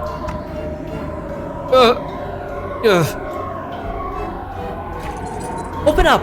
Open up, dear! Someone! She opened and closed the door over and over again with all her might, but of course she couldn't snap the chain. Ava-san called for help in a loud voice and raced through the hallway. By this time, the room had settled back into silence. That earlier sense of Hideyoshi being in a noisy struggle had disappeared completely. What's going on here? So right now, I'm in the same room as the murderer who killed Hideyoshi-san. In that case, the culprit should try to escape from the room as soon as possible. So why are they hiding in here? I haven't heard anything. Nothing that might have been the culprit who attacked Hideyoshi-san running away. No matter how much I strain my ears, I can't sense anyone in the room. In fact, it's been so silent, it makes what just happened a second ago feel like an illusion. In other words, does this mean that the culprit is hiding his breath, standing just outside this closet, waiting for me to stumble out?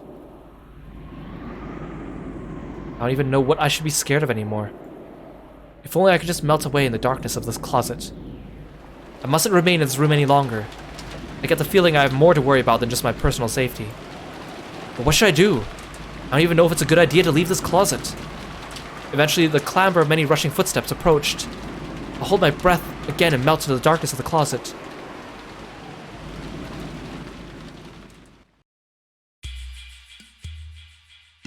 Eva dashed back, bringing everyone with her.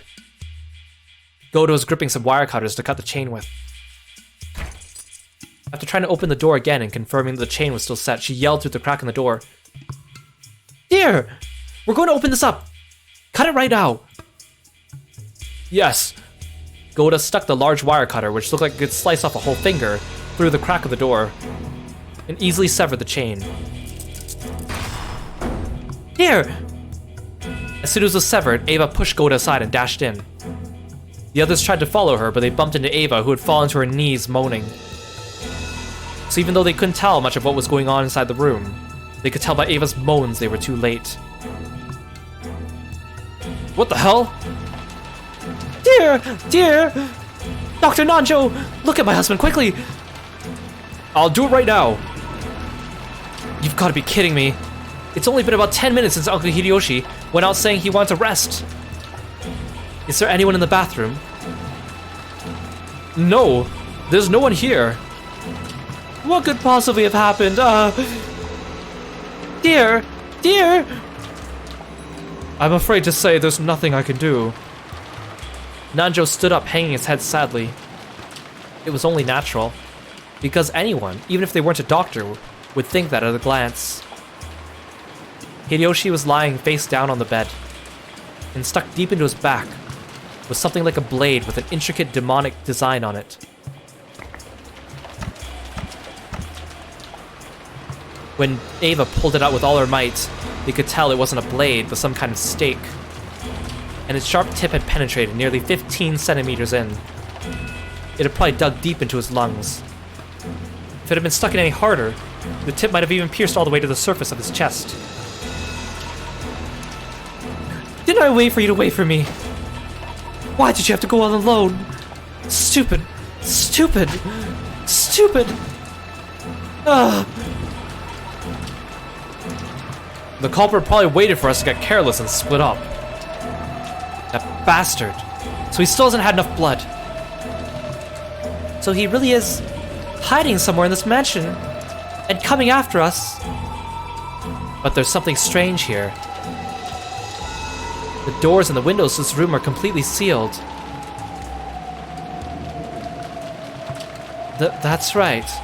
The shutters are all shut, and the door chain was set until a second ago. Huh? But that's crazy! In that case, how did the culprit attack Hideyoshi-san in this room? Maybe they threw the stake through the crack in the door. Hideyoshi-san's bed is a total blind spot from this crack. You couldn't even kill him with a gun. This really is strange. It's a closed room murder. A closed room murder. It's a bit too early to be sure about that. Maybe he removed the ceiling in the bathroom and escaped to the space above it, or maybe you can close the shutters from outside. The shutters. They didn't budge an inch from the outside. I just went and checked. Erica. It's no wonder everything felt so quiet and relaxed. At some point, Erica had split from the group. And just now, she had finally arrived and poked her face in from the hallway. When she heard the crime had occurred in this room, she had watched everyone rush towards the room, but circled around to the outer wall herself. And she had gone all by herself to check the shutter was down on the window. That you couldn't do anything with it from the outside, and that there was nothing out of the ordinary. Is the inside of the room just like usual? There's no need to say it like that. My deepest condolences. So, what's the situation inside the room? The chain was set on the door, so we cut it and entered. And all the windows have their shutters down. They're locked tight from the inside. What are they bickering about in there? Ava was arguing with Nanjo about something. Apparently she wanted to carry the corpse to the parlor. Nanjo tried to calm her, saying they should leave the crime scene as untouched as possible until the police came. What happened to the other corpses? The culprit carried them off somewhere, right? It may be the culprit isn't satisfied with just killing, but intends to do something with the corpses. So no way! No way we're leaving my husband all alone in here. Ava does have a point.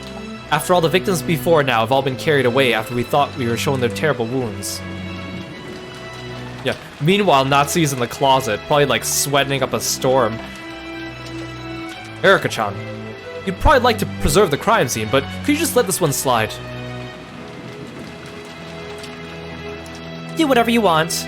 All I'm interested in is the fact that a closed room has appeared that's much more serious than Kinzo's study. I have no interest in corpses, so do as you please. Balor's expression was clearly unhappy, but she ignored him completely. Feel free to carry that corpse out any time. Or am I in the way? Erika backed away from the door to open a path. She showed no trace of any sadness for the dead. Her eyes simply blazed with thoughts of this closed room murder that had appeared. In any event, the great detective had given her permission. Ava and some others wrapped Hideyoshi up in the sheets, and Goda and Rudolph carried him out. The sheets were quickly stained red. It was so painful to see that Shannon and Kumasawa stripped the blanket off the bed to further cover the corpse. Hey, out of the way. Yes, I am out of the way. Let's go to the parlor. Yes. Dear. Listen up, everyone. From now on, we'll always move as a group. You must not let yourself be isolated. When the culprit attacked Genji, he probably got a master key. It's clear that even locking up will no longer make you safe. But even the chain was set. How did they do it? It's impossible.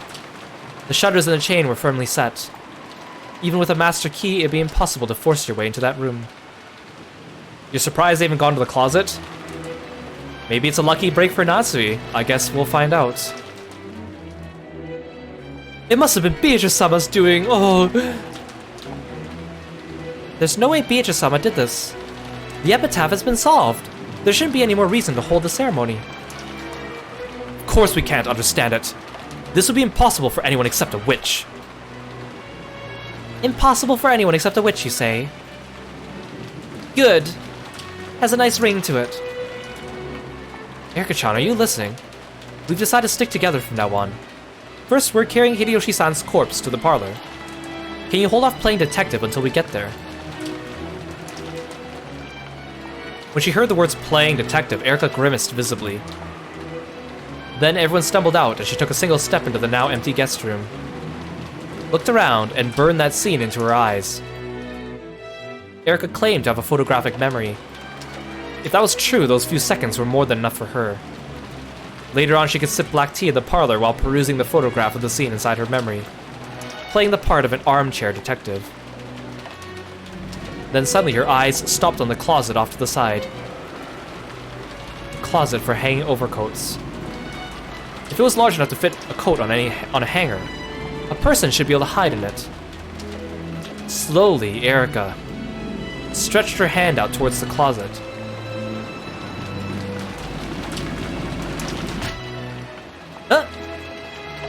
Erika's shoulder was grabbed roughly from behind. Let's go, Miss Detective. Didn't you ever learn how to stick together on a school field trip? Well, whenever I go traveling, someone always dies. Hey, what do you think you're doing, brats? Oh, come quickly. It was probably one of the adults. Rudolph told them to hurry. After clicking her tongue and glaring at the closet, Erika followed Badler back to the parlor for the time being.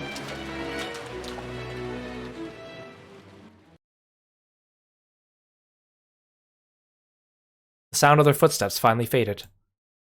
That time of terror, when I feared that even the dripping of the cold sweat covering my cheeks might be noticed, had finally ended.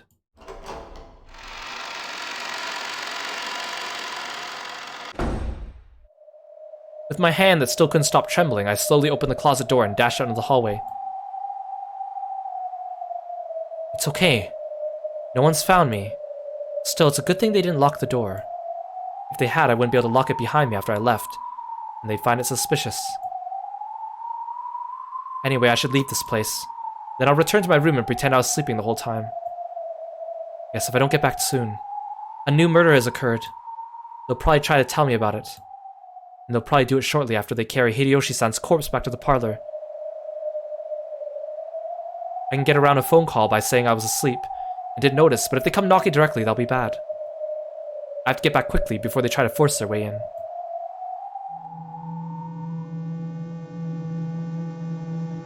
Still surprised they'd leave without checking the room. That might be an important hint coming up. I don't know whether I should run out all noisily, hiding my footsteps and walk in secret, or walk around normally as though nothing has happened. At the very least, it'd be bad if I bump into them on their way back to the parlor. Anyway, I'll head back to my room at a quick pace without being noticed by anyone.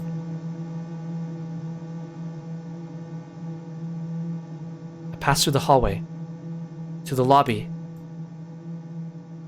If I go up the big staircase in the lobby, my room is just a little bit. Natsui-san.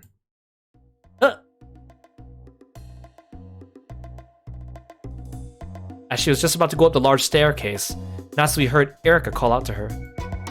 I was so surprised she visibly jumped. I was just about to go tell you the news. Thank you very much. Did something happen? Just now, Natsui-san. You were climbing up the stairs, right? Your room is upstairs, isn't it? Erika coldly pointed out this strange fact. Natsui cursed her bad luck. I couldn't sleep, so I was going to return to the parlor, but I wasn't sure whether I locked my room or not, so I was about to head back. I'm a warrior, so this sort of thing happens a lot. Don't worry about it. Yeah, that sort of thing does happen a lot. It's a common quirk among people who aren't confident in their memory. Normally, since Erika was clearly making fun of her, Natsui might have looked annoyed. However, right now, Natsui was extremely relieved to hear Erika admit that this sort of thing happened a lot. Why are you by yourself, Erika-san? I thought I'd investigate that guest room. Guest room? Yep. This situation has gotten pretty serious, hasn't it? And investigating the scene of the crime is my right. Erika's probing gaze peered deep into Natsui's eyes. She could tell. Erika already suspected Natsui. Judging by the subtle nuance in her words, she must be planning to make me slip up and reveal that I know about the crime with Hideyoshi, when I supposedly hadn't been told about it yet. Natsui played dumb and asked what happened again. Is something wrong? No, it's nothing. This is just a repeat of the first crime, isn't it? What do you mean? Again, you were in your room. And again, you can't prove your alibi, can you? I don't know what you mean. To turn around, how could you prove I wasn't in my room? Ah, that. Then let's take this one step at a time. Please worry about your lock later. I have something vitally important to discuss with everyone. I'll come back after I check my lock. Please get started without me. Hideyoshi-san has been killed. We'll be talking about that. What? She had planned on using the need to check her lock as an excuse to escape to her own room, after which she would claim to have a sudden headache and stay in bed for the rest of the time. However, now that she'd been informed of Hideyoshi's murder, it would be clearly suspicious to postpone that and escape to her room. Natsui presses the emergency meeting button. Oh yeah, maybe Erika presses it. She was already under the suspicion just because she'd been seen heading upstairs to the second floor. She couldn't afford to do anything else suspicious. Natsui gave up and headed for the parlor as Erika urged her to. When she opened the door to the parlor, Ava's sobs poured out. As everyone glanced at Natsui with grave faces, those gazes almost made it look as though they suspected Natsui. It was now painfully apparent to Natsui. This must have been what that man was after. It was a trap to create a baffling closed-room mystery, and try to frame her for it. However, she couldn't have resisted. She couldn't sacrifice her husband's life. And while it's true I hid in the closet, that's all I did. I definitely haven't committed murder. I might be extremely suspicious, but I'm not the culprit. Most importantly, I'm not under suspicion yet. I'll tell the police everything. I'll have to endure until then. I'm sure one of the servants is a traitor. Even in a situation like this, if I mention my husband being held hostage, the culprit will hear and might use it as an excuse to kill him. Natsui-san has just come back. Now that we're all here, I have something very important to discuss with you all. Something very important? Yes, it's very important. I'd like to lay out everything in front of you, starting with the first crime. Then please do that with just the others. I think we should leave that sort of thing to the police. I'm not interested. Since I have it all laid out, this is a very important thing to discuss. Neither you nor anyone else has the right to refuse. What? Erika used her detective's authority to proclaim the start of an assembly. None of the pieces could disobey. Praying that she wouldn't become the topic of conversation, Natsui reluctantly sat on the sofa, as she'd been urged to. Oh, sorry. Could you close that door for me? Yes.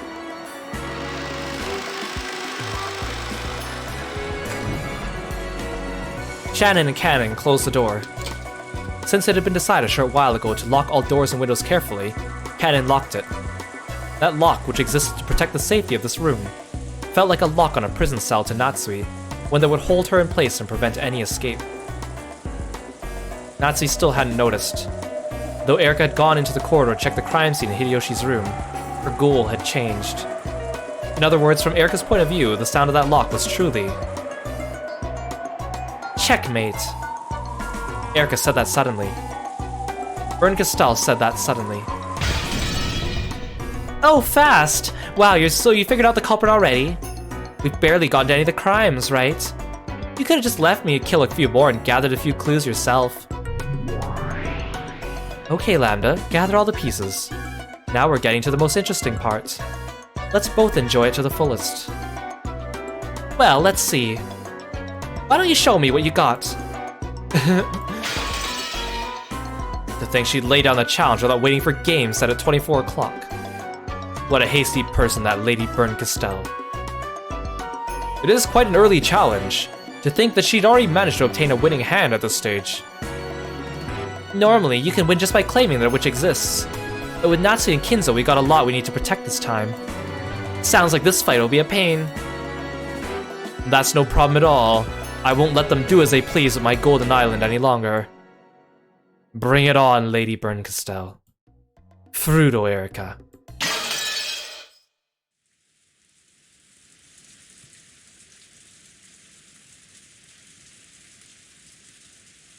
In the Golden Land, the endless rain continued to fall.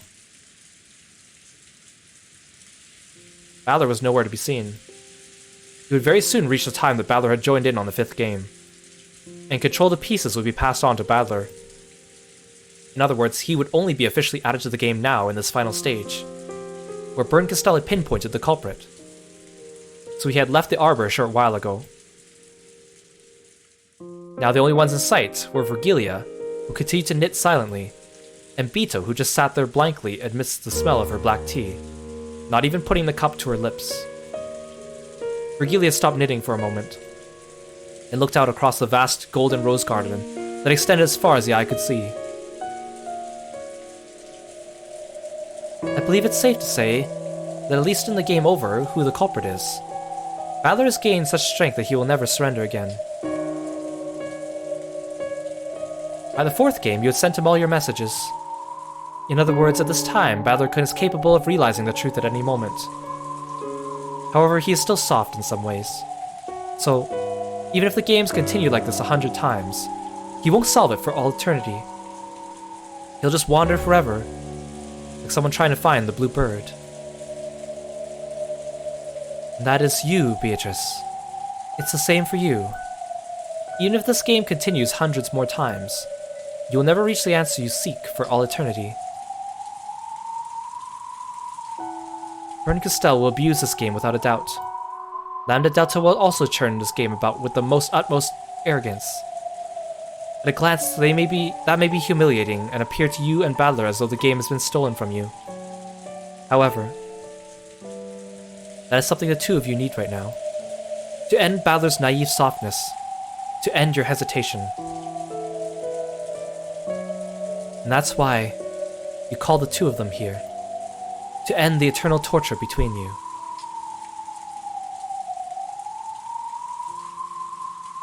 Those two will bring you either victory or defeat. But no matter how it goes, the result has been filled with compassion. You should understand that well by now.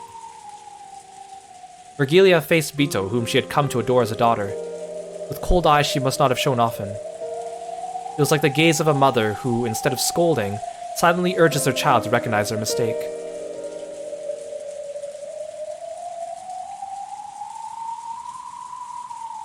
Beatrice, how long do you intend to stay there? Neither alive nor dead, not rising up to heaven, nor falling into hell. There on the peak of Mount Purgatory.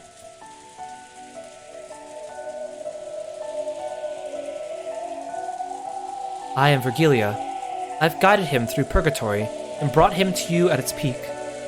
And you are Beatrice. You must choose whether to take his hand and rise up to heaven, or grab him and fall into hell. Did you know that this discord called Purgatory, which lies in the gap between heaven and hell, is sometimes more torturous than even hell itself? On the gates of hell is written you must abandon all hope. A human without hope can accept their suffering and give up. However, the residents of Purgatory have hope. A hope of possibly reaching heaven. A hope that cannot be abandoned. And it tortures them. Even in the depths of hell, no greater torture device exists than a single pin known as hope. Fly. Fly from the cliffs of Purgatory. Take with you the regrets caused by your fleeting, fragile, foolish hopes and open up Pandora's box. Are you scared? Scared of opening the box? Vito was silent, but with a single tear she nodded slightly. Is the cat in the box alive or dead? Time has now come to check. If the cat is dead, quickly hold a funeral for it and have it rise to heaven. If the cat is alive, quickly feed it and give it all of your affection. Whether it is alive or dead, your cat box eternally desecrates the cat. The key to the box you were afraid to open has been brought to you by those two.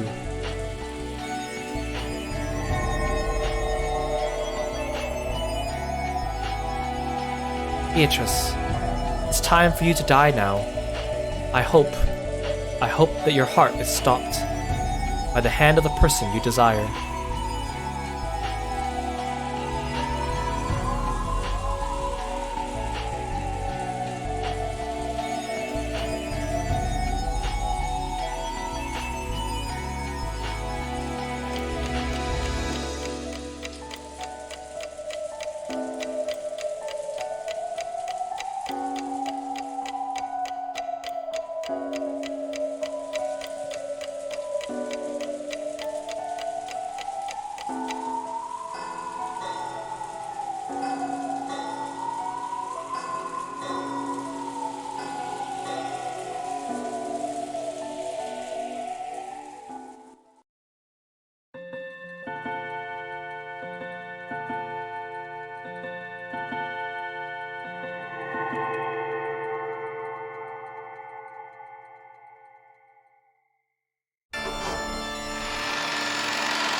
All the pieces from the game board were gathered.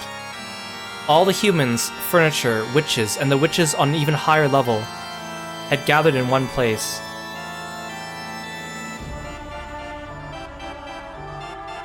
That place was like a solemn cathedral with an unbelievably high ceiling. White stonework, golden ornaments. Though there were no windows, there were no entrances or exits.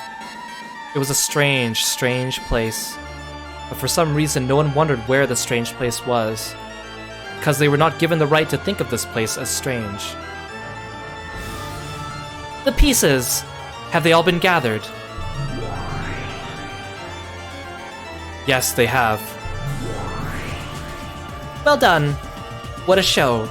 I wonder just how many people there are here. No matter how many we see, every being outside the 18 is a phantom. Making you acknowledge them is what my game's all about. The three witches were seated on special thrones set upon a very high balcony. In the center sat the game master, Lambda Delta. And on either side of the semicircular balcony sat Kirostyle and Beatrice, facing each other. Below them, Erica ran forward, lifted the corners of her skirt and bowed respectfully.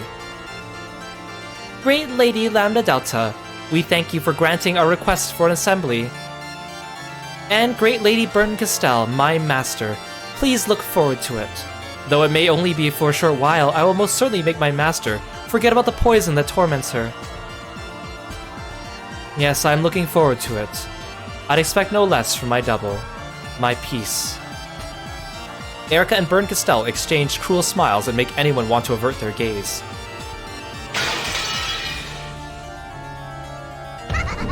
Listen up, witches and humans. I hereby announce that with this assembly of witches gathered, the Court of Illusions will now begin.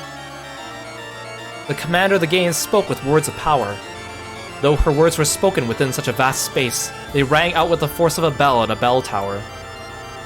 Your lives and roles as they correspond to this game are over. The 5th game is now closed, and the 24 o'clock answer session shall begin. Well, I'd like to get started quickly, but why don't we have everyone introduce themselves first? After all, there are so many people here. I am Lambda Delta, the Witch of Certainty and the new commander of this game. Kirostyle, Witch of Miracles. My goal is to penetrate Beatrice's illusion of the witch. I am the Endless Witch Beatrice. My goals are to claim my own existence and to protect Natsui and Kinzo. Battler-sama, you come next in rank. I'm Ushimiya Battler. I'm fighting against Beatos, no, against the witches. That's all. As I believe you know, you joined in on this game partway through. At the time this assembly of witches opens, you have yet to participate. Do you understand? I get it. You probably mean I don't have the right to speak for a while, right? Thank you for understanding.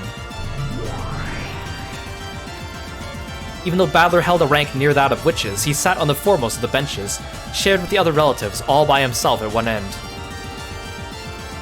He met the gaze of Bito, who was up on the balcony. You might have said you were my arch-enemy. Well, you aren't necessarily my only enemy. Huh.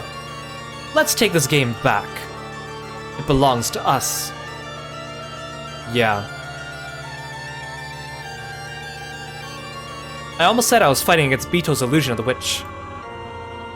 Since the beginning, Bito has been my only enemy, but right now Erica and those witches who started toying around with Bito's tail are also my enemies. Who should I fight and how? Maybe it's a good thing I don't have the right to speak for a while. I'll calm down and coolly watch over everything. I am the detective and the one who called for this assembly of witches, Furuto Erica.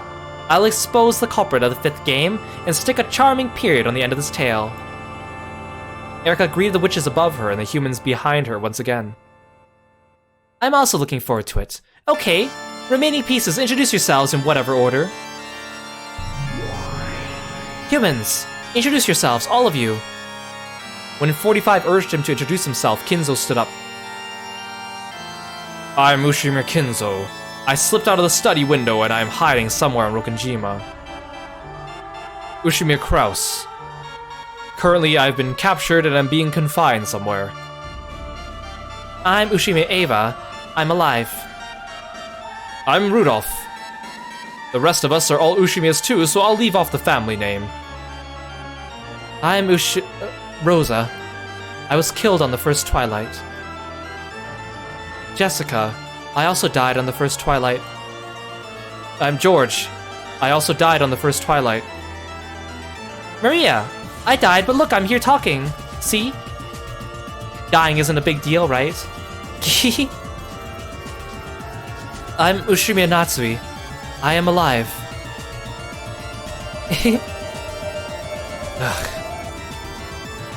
Hideyoshi here. I was killed just a short while ago. Kyrie, I'm still alive. Nanjo, I am also hanging in there. My name is Genji. I passed away on the first twilight. I'm Shannon. I'm still alive. I'm Canon. I'm also alive. I'm Goda. Pleased to meet you, everyone. I'm Kubusawa. Pleased to meet you. How weird would it be to, like, get up and proclaim that you had been killed very shortly ago?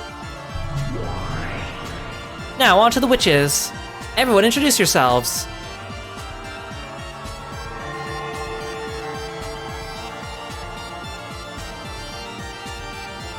Virgilia's group could also be seen.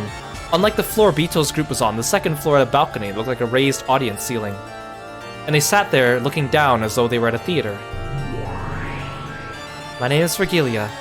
I am Beatrice's teacher. I'm Gop.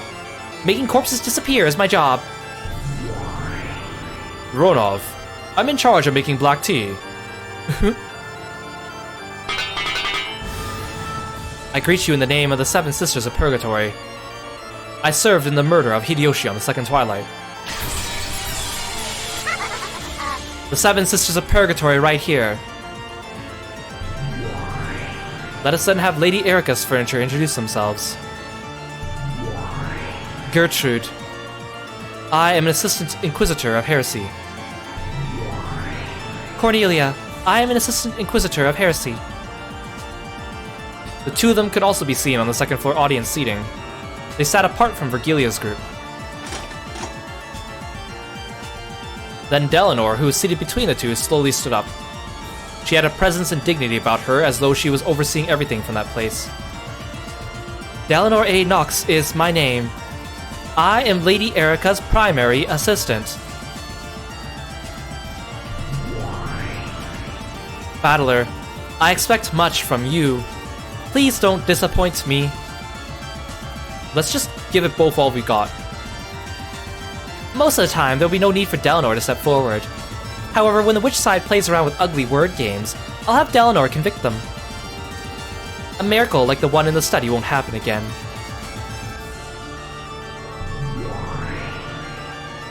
And finally, let us introduce ourselves. We are the Chester Sisters, Imperial Guards who have been tasked with the management of proceedings in this assembly of witches. Hello, everyone.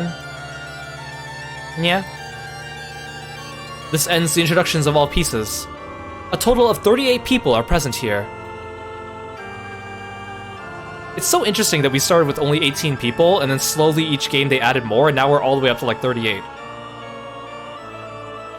There are 38 characters in the 5th game, but if you add all the pieces from previous games too, it would probably rise even higher. This game, which has so often been likened to chess, now has far more pieces than a chessboard. Very well, then I guess we'll get started. Let the person who called this meeting begin. Oh, excuse me, Mr. Goat. Refill my drink. And some popcorn for me. Yeah, that's right. The one who decided demons ought to eat popcorn when watching a play was you, after all. Yes, I intend to enjoy this. And could I get some black tea and mustard miso? Erica, begin. I'm already starting to get bored. Yes, my master, leave it to me. Order! Silence! At the sound of her voice, the Chester Sister Corps straightened up, lifted their right knees, and stamped down hard on the floor with their heels. It became a low, deep rumble in the ground, and all the chatter in the cathedral disappeared instantly. Hey V, welcome to the stream! Thank you so much for stopping by, I appreciate it. Good to see ya. As their eyes and expressions became more hollow and empty, the room fell back into silence, almost as though they were a collection of wax models.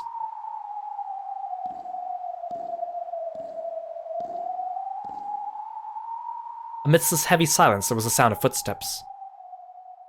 As Erica walked out onto the center where she could catch everyone's attention. How's Umineko the brain gym? Things are getting more complicated, and things are just about to get even more complicated. You just joined us at the climax of this episode, so perfect timing. When she signaled with her chin, a goat attendant appeared from behind a pillar and carried a single plain chair out to the front and center of the room. It must have been the defendant's chair. I, Fruto Erica, will make an accusation. The murder of the 5th game is...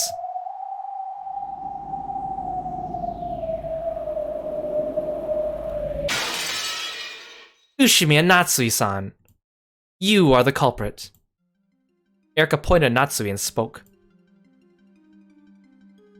The Natsui wax doll alone shook and regained its expression. It was an expression of panic.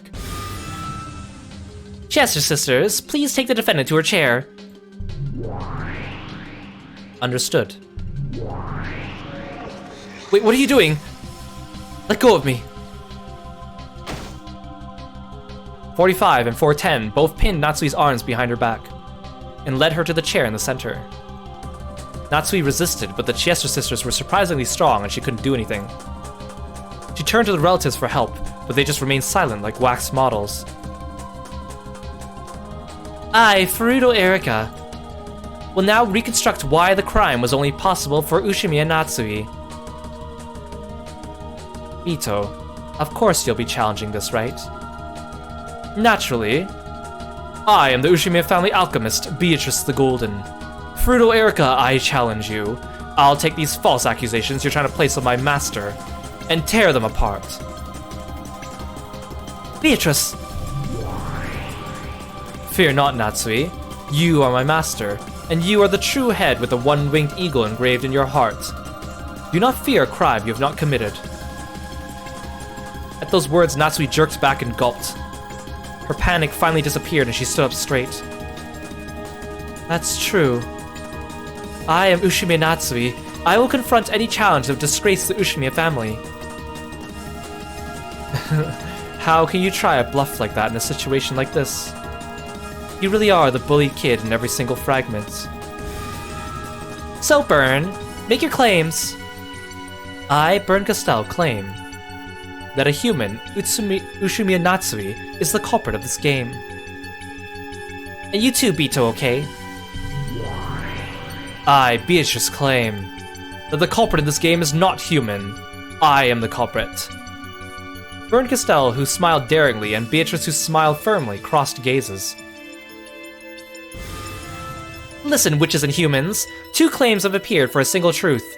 Is the culprit a human, Ushimi Natsui? Is the culprit a witch, Beatrice? If the witch wins, the truth about the 5th game will disappear into darkness. If Erica wins, the illusion of the witch will be wiped from the game board. In other words, for Bito alone, this is a battle that must not be lost. Are you prepared? And what am I supposed to be preparing myself for? This has always been just what I wanted.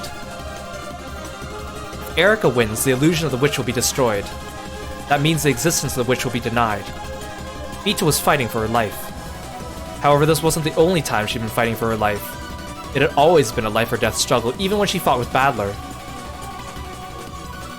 Because if Badler had won and destroyed the illusion of the witch in the previous games, Bito would have been destroyed. That's dirty. Erica alone has nothing to lose if she fails. I wonder. Lady Burn Castell is not a compassionate person. I can't imagine she'd give warm treatment to a piece that didn't perform to her expectations. It was inconceivable that the ruthless Burn Castell would place no blame at all on a piece who had suffered defeat. Eric was probably fighting for her life just as much. 2 claims would clash and one would be weeded out. One would fall and would not leave this place alive. The only ones who truly had nothing to lose were these witches.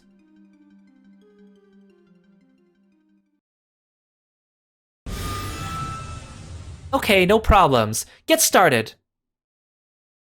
In that case, I would like to go first. The murder of Hideyoshi-san is very simple.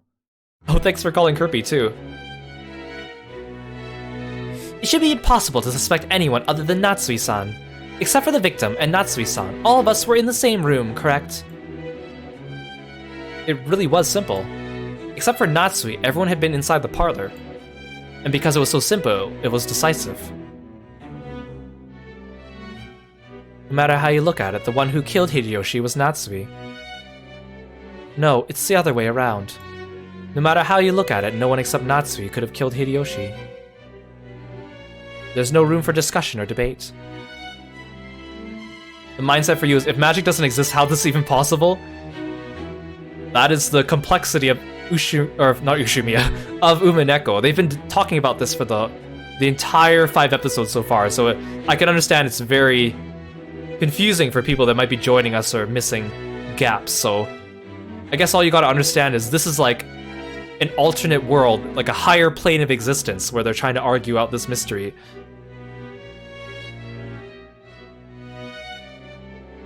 I'm telling you, that's a mistake. Maybe I don't have an alibi. However, I don't believe a lack of an alibi proves that one is the culprit. We know that Natsui is the only one without an alibi. But wait, the scene of the murder was a closed room. It should have been impossible for anyone, including Natsui, to have committed the crime in that room. Except for me, since I could have done it with magic. I'll explain the closed room trick, the how done it later. For the time being, I'll start with the who done it. Because of the aforementioned, it's impossible to suspect any character, except Natsui-san, regarding the murder of Hideyoshi-san. Milady, it may be dangerous to press any further on this. I agree. It's a fact that Natsui is hiding in the closet of Hideyoshi's room. When it comes to repeating things in red, they'll check to see who's in the room and you'll be cornered. Probably. Lady Lambda Delta is the commander of this game. If it suits her fancy, she'll set up Natsui as the culprit regardless of the facts.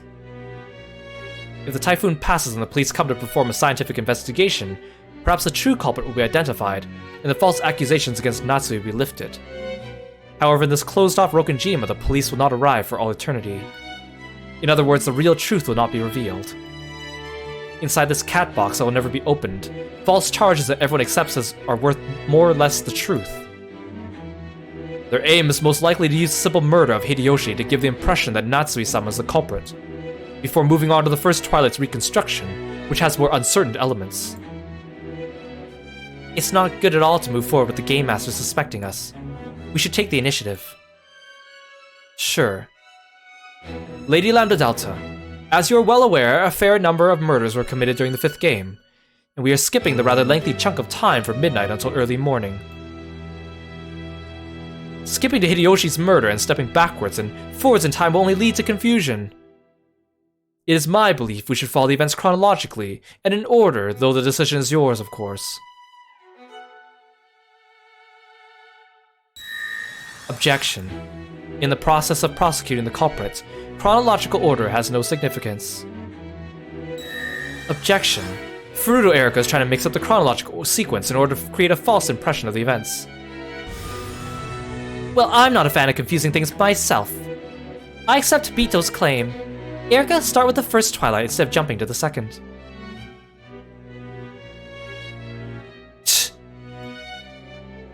I definitely saw Erika click her tongue. I need to say the objections with more passion. Well, I said the first one with less passion because that's how Burn Cassell speaks. I understand. So this is a way of telling Rokonjima's tale. I was guided by Virgilia, met Beatrice, reached the peak from which you can see everything below you, and finally understood the truth of this world. This is that thing you were talking about earlier, Virgilia. Yes, that's right. Truth is very fragile in this place.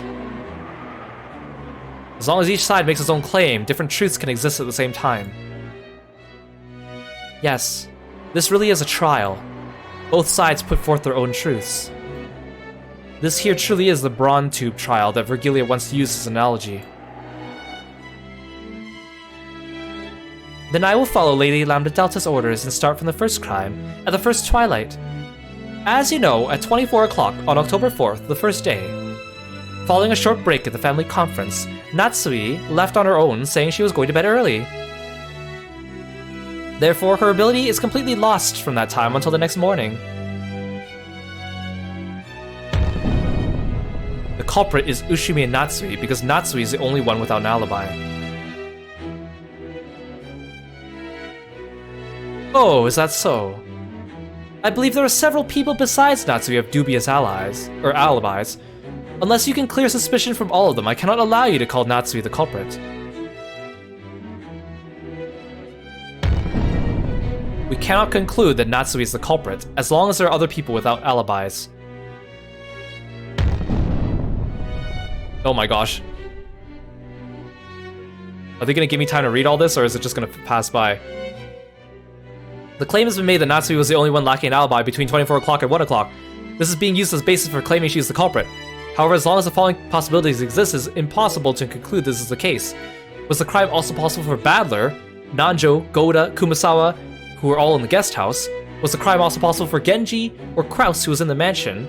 Was the crime possible for the people in the mansion besides Natsui? Was it possible George and the others were actually playing dead? Is it possible there was a way to reach the second floor without passing through the lounge Eric was in? Is it possible the crime was committed before 24 o'clock or after 3 o'clock? Is it possible the crime was committed outside the time span of 24 o'clock to 1 o'clock? Is it possible someone who was in the mansion committed the crime between 24 o'clock and 3 o'clock?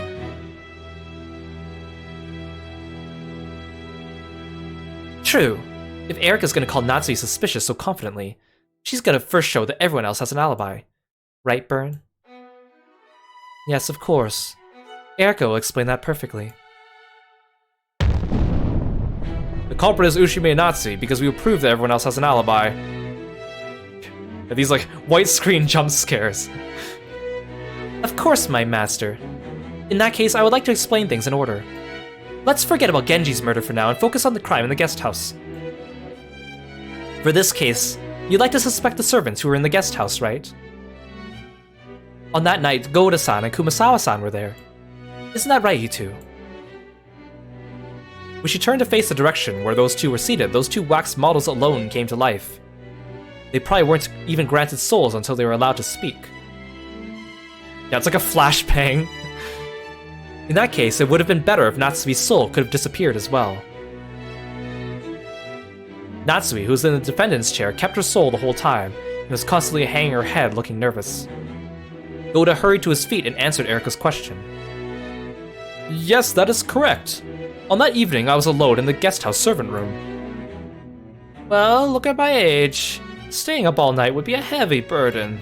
So I returned to the waiting room in the guest house and went to bed right away on my own. Yes. Doesn't that mean Goda and Kumasawa have lost their alibis? Kumasawa claims she was sleeping alone in the waiting room. Goda claims he was alone in the servant room. Either of them should have had enough time to go to the cousin's room and commit murder. Nonsense! Why would we do something like that? That's right! How could I ever kill someone? We cannot conclude that Natsui is the culprit. After all, was the crime also possible for Kumasawa and Goda, who were in the guest house? Natsui said it all. Both Kumasawa, who is sleeping alone in the waiting room, and Goda, who is alone in the servant room, are in the exact same situation as Natsui in her room. Both of them have lost their alibis. Have no fear, I guarantee that neither of those two are murderers. First off, following dinner, Kumasawa-san left the mansion with me, and the others went to the guest house, entered the waiting room, and slept until morning. It's the same for Goda-san. Once he finished with his job, he chatted with us in the lounge and went to sleep afterwards. Neither of them had the opportunity to commit murder. Huh, so we're finally here.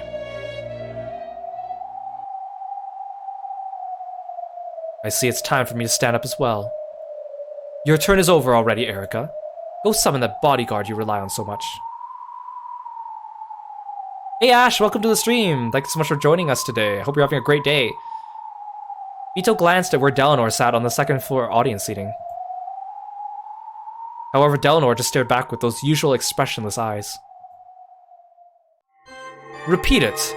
We have absolute proof of Goda and Kumasawa's alibis. We refuse. Why give a hint to an enemy? There's no way we'd answer. Aha! Did you hear that, Lady Lambda Delta? They say they have no proof. How could they claim that Goda and Kumasawa have alibis without proof? Good point. What do you say, Burn, Erica? How can you claim that Goda and Kumasawa have alibis? Fall back, Erica. My opponent is Delanor over there. A mere human like you can be no match for a witch. No, there's no need for Delanor to step forward. In fact, it's precisely because a mere human will defeat a witch that the illusion of the witch will now be denied. So go ahead. Use the red and blue as much as you like. I'm ready for it, okay?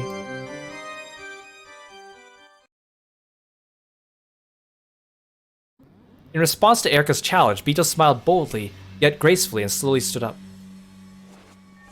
As they glared at each other between the floor and the balcony. Goda and Kumasawa have no alibis. The two of them were in the guest house and could have reached the cousin room to commit murder at any time. Unless you can deny that possibility, you cannot treat Natsui as the culprit. Bito's blue truth struck out rapidly. The curtain had finally dropped and the battle had begun. A human like Erika can't use any red. How could she turn this around without calling Delanor? Though Erika cannot use it, her master, Lady Bernkastel, can. We must let our guards down. Blue truth valid. What do you do, Bern? Will you or Delanor step inside instead? It is still not my turn. And it is not Lady Bernkastel's turn either. Hey Sunflower, welcome to the stream. Yes, that's right. There's no need for us to show up for something like this. This is important precisely because a mere human like Furuto Erika will defeat you, Bito. Because you'll be defeated by a human, and we'll know. We'll all know that fake witch who calls herself Beatrice the Golden is nothing more than a subhuman phantom. If you really could do that, it'd be totally entertaining. Very well, Erika. Let's see what you've got. Explaining it for the first person, Kumasawa-san, is extremely simple. Kumasawa-san, stand. Yes! Kumasawa-san, from the time you went to bed last night to the time you were informed about the crime in the morning, did you ever leave the waiting room? No! I was sound asleep until morning, I really was! The truth is, after dinner last night, I had a chat with Ava-san, and she told me something very interesting. I tried that out myself. And what exactly is that? You don't mean... That's right. It's what cornered and sealed Kinzo in his study. I learned you can create a seal by putting something between a door and a frame. Are you kidding? Did she actually do that to Kumasawa-san's waiting room? Erika was in the guest house, so there's no obstacle to her having been capable of that. After all, it was an unsettling night, and a massive amount of gold had just been discovered. Many sorts of crimes might have occurred. Where there is a detective, there will be a crime. I foresaw that some kind of crime would take place, so I used this to seal away people whose alibis might otherwise be lost. Erika held a small, folded piece of brown paper high in the sky. After I watched Kumasawa-san, who returned to the guest house with me, saying goodnight and enter the waiting room, I used this to seal the door.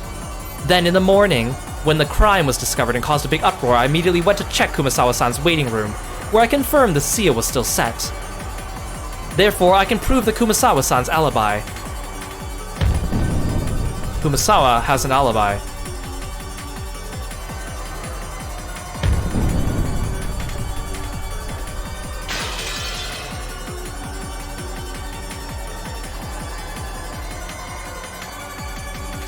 Good.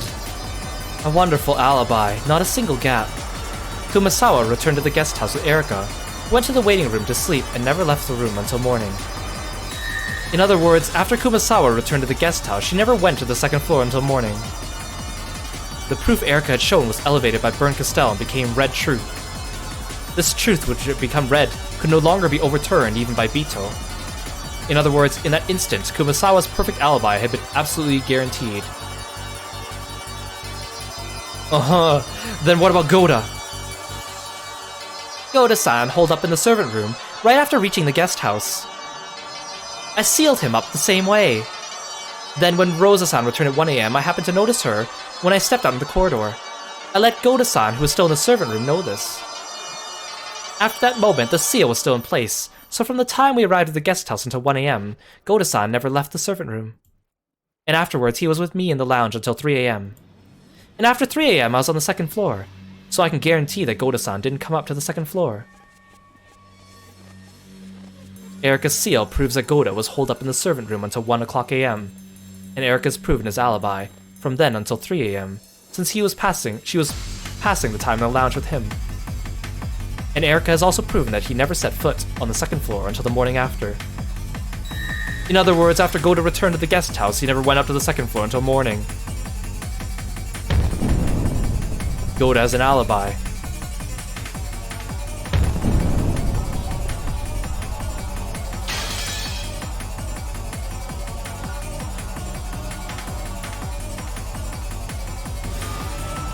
Red truth valid. Well done, Erica.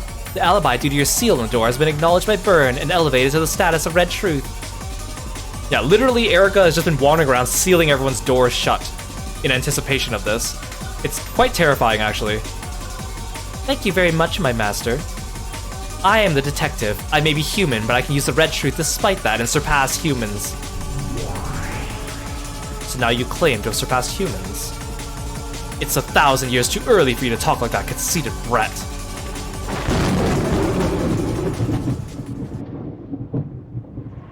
It'll be a pain to have you try anything funny, so I'll make this clear now. In fact, I should have done this in the beginning. I apologize for being so roundabout. This is the situation around the guest house at 24 o'clock. The gold was found, an emergency family meeting was called for, and Battler-san went to the mansion with the relatives. I, the 3 cousins, Dr. Nanjo, Goda-san, and Kumasawa-san remained in the guest house. I've already explained Goda-san and Kumasawa-san's alibis. George-san, Jessica-san, and Maria-san were playing cards in the cousin room. I actually joined them for just a little bit, and I clearly witnessed they were alive at that time. My master, I ask you to repeat this. Yes, I'll respond. At 24 o'clock in the guest house, George, Jessica, and Maria were alive. And in the second floor cousin room, Nanjo, Goda, and Kumasawa were on the first floor. Yep, this was before anyone died, so Erica was already going around sealing doors for apparently no reason. Which again, like, in an actual situation with pieces, this wouldn't happen. But this game is kind of special because of the presence of Erica and Burn Castell. And since there's no need to hold off on it anymore, I'll confirm that all the victims so far are dead. George, Jessica, Maria, Rosa, and Genji really are dead. How could they be playing dead with their necks sliced open like that? No murder occurred before 24 o'clock. We guarantee that George's group is dead.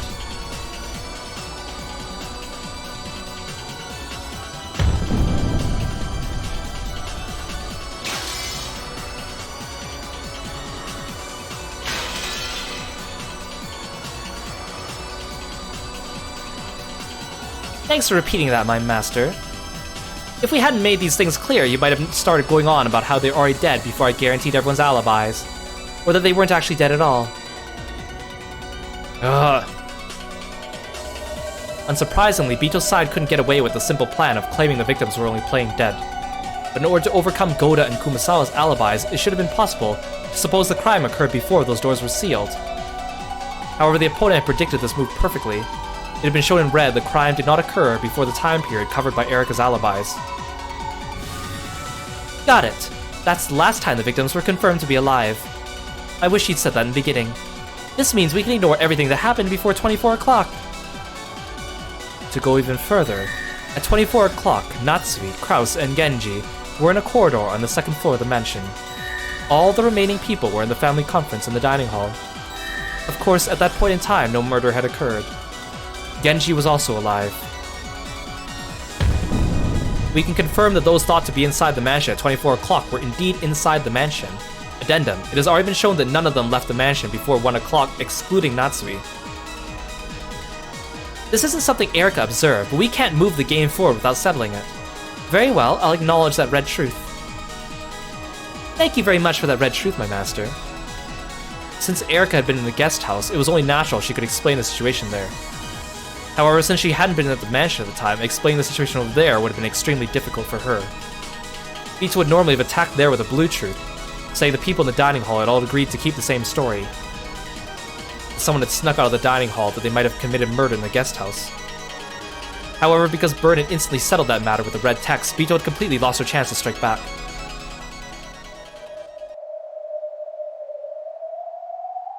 Damn it. Very troublesome. To think we would be put in such a disadvantage. This is almost the exact opposite of Rish's fights with Badler. In fact, the situation might even be worse than it was back then. At a glance, the fight between the two of them resembled our previous fights.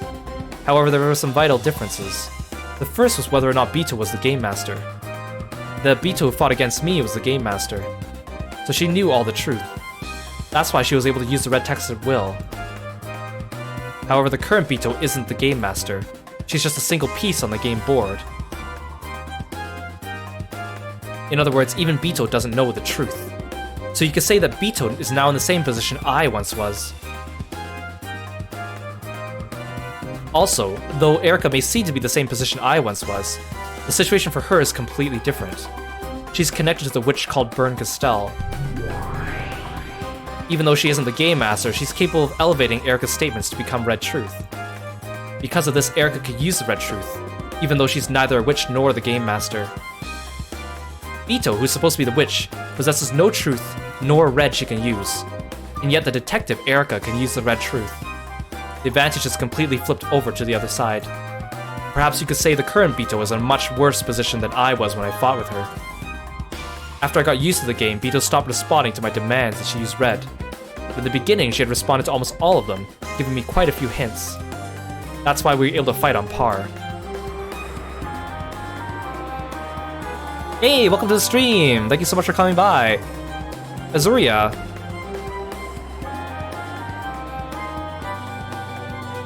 Sorry, I'm trying to play around with my OBS. Names that appear in dark blue or dark purple are really hard to read on dark mode OBS. However, Castell is different. She fully understands the rule of this game and is prepared to corner Bito without even a hint of restraint. And because of this, I knew. In the past, Bito went easy on me so we could fight on par with each other.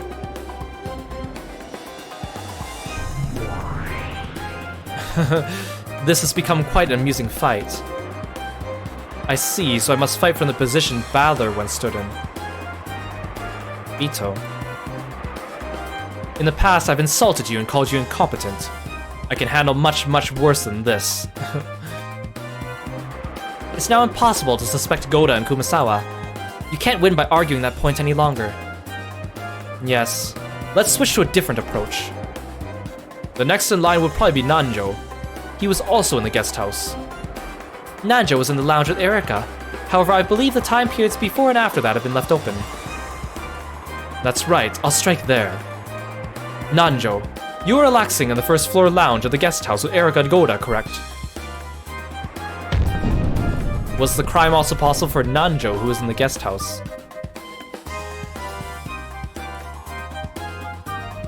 Yes, I was with Erika-san the whole time.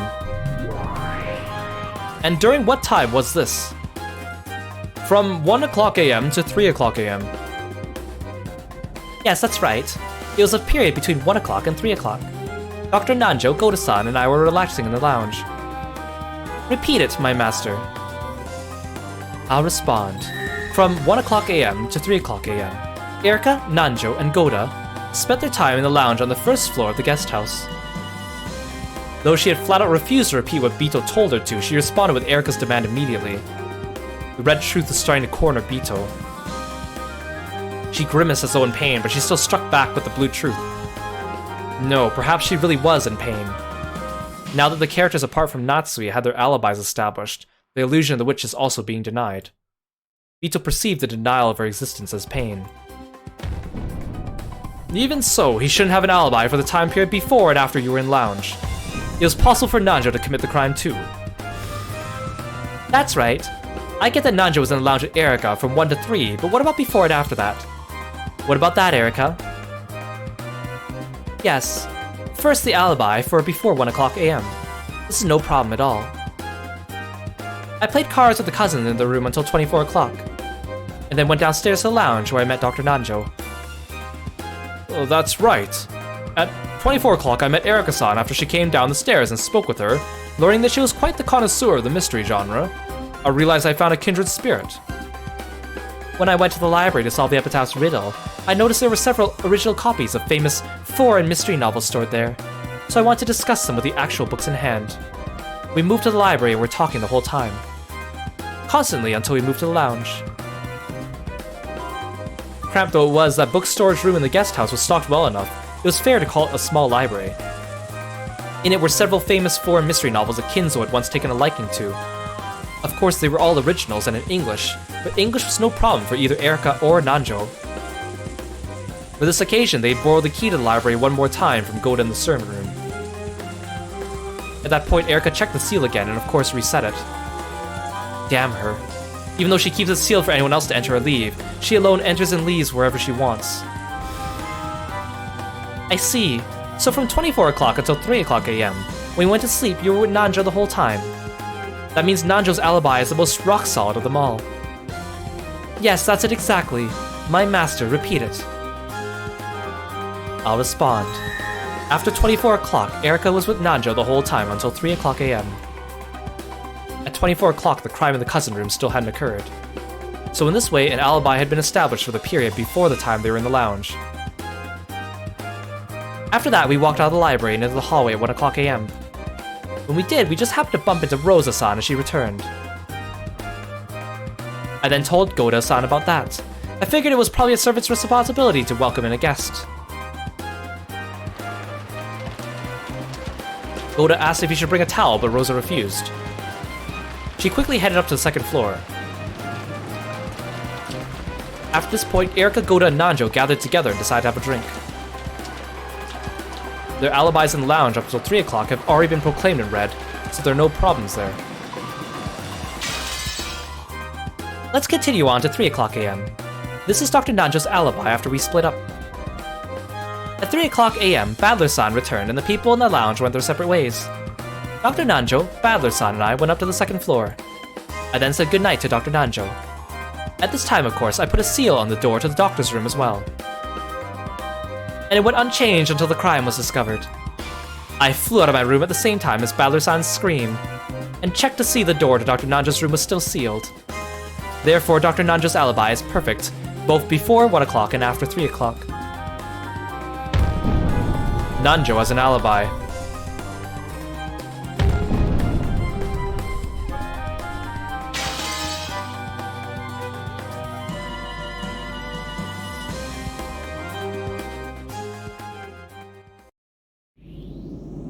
Splendid, Erika.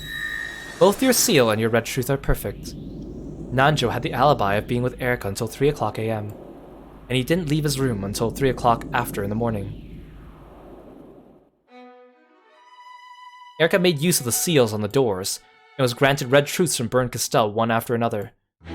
For me, demanding that Bito repeat something had been about maneuvering and tactics, but it's totally different for Erika.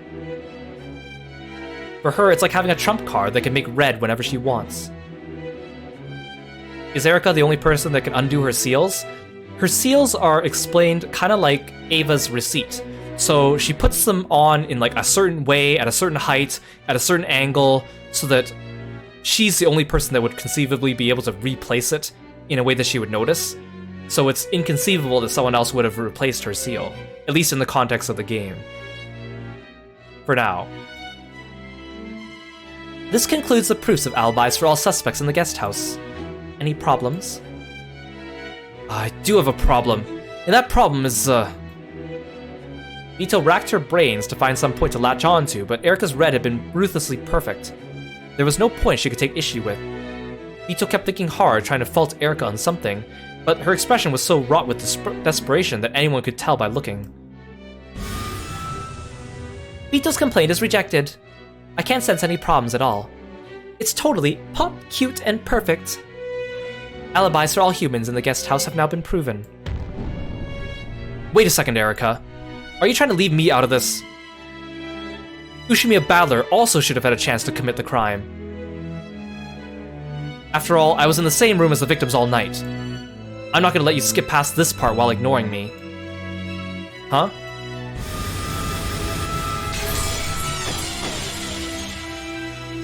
At that time, an arrow twisted like a golden snake and hit me. It didn't pierce through me, but it slapped me hard on the cheek like a whip. Badler-sama, your right to speak has not yet been recognized. Be warned. Ah, damn it. Yes, I understand, Badler. And my apologies, forgive me. Erika, you still haven't shown an alibi for Badler. Badler is the man who was sleeping alongside the victims. Shouldn't he be placed under suspicion more than anyone else? Was the crime also possible for Badler, who was in the guest house? Ito's right. You can't go skipping Badler like that. My apologies. I completely forgotten. After Badler returned at 3 o'clock AM, you went to the second floor with him. And I believe you also went to your own room and slept. You may have gone to the cousin room at 24 o'clock, but I don't think you went there after 3 o'clock. Will you now claim you went to crawl into Badler's bed later on? Well, if you say you were looking at Badler's sleeping face all night long to confirm his alibi in the cousin room, then I'd accept it, right? Yes. I listened to him breathing in his sleep all night long. Got a problem with that? What? I, Fruto Erica, can prove that Badler's-san returned to the cousin room at 3 o'clock AM, that he went straight to bed afterwards, and that he went straight to sleep. And I can prove that until he woke up, noticed the gruesome situation the room was in, and let out a scream, nothing happened in that room. So you have no need to worry. Badler-san isn't the culprit. He's just the charming first discoverer who entered the murder scene without realizing it was one and slept until morning. That's insane. It shouldn't be possible for you to prove that with the seals you love so much. How can you prove this? That's ridiculous. At that time, I entered the room alone. Erica probably went into her room too. How could she say something like that as though she saw the whole thing? See, this is where Erica gets really terrifying. Like, if you think about what she does and the tenacity. She never said she saw it. The room Erica was assigned to, where was it located? Erica, please tell me, how can you prove so much about Badler? I'd expect no less from a true detective. My room was right next to the cousin room. There was only a single thin wall between them. You don't mean you put your ear against the wall to check what was happening in the cousin room? Yes, my ears are perfect. Right after Badler-san entered the room, I put my ear against the wall and checked to make sure nothing strange happened. You said you could prove that nothing happened until Badler let out a scream the next morning. You don't mean... Yes. Yes, I put my ear against the wall and listened in on that room until morning without sleeping a wink. Everyone was stunned into silence. She put her ear against the wall, and for the entire time until morning, she listened to what was going on in Badler's room. Just what would that have looked like? Until dawn, she had killed her breathing in a pitch-black room, clinging to the wall shared with the cousin room, like some kind of creepy venomous spider clinging to the wall of a darkened room. Kirostyle alone was grinning in triumph. Due to the progression of the game, I realized that Badler, the one who had received the head's ring, would be a key player. I was sure that Badler would be the victim of the first Twilight. Yes, so just as my master told me to do so, I put my ear against the wall until morning, without a wink of sleep, checking to make sure nothing unusual happened. Erica has photographic memory, and her hearing ability is on par with a tape recorder. It would have been impossible for him to deceive Erica's ears, either to kill George and the others or make their wounds on their throats. It was impossible for Badler to commit the crime.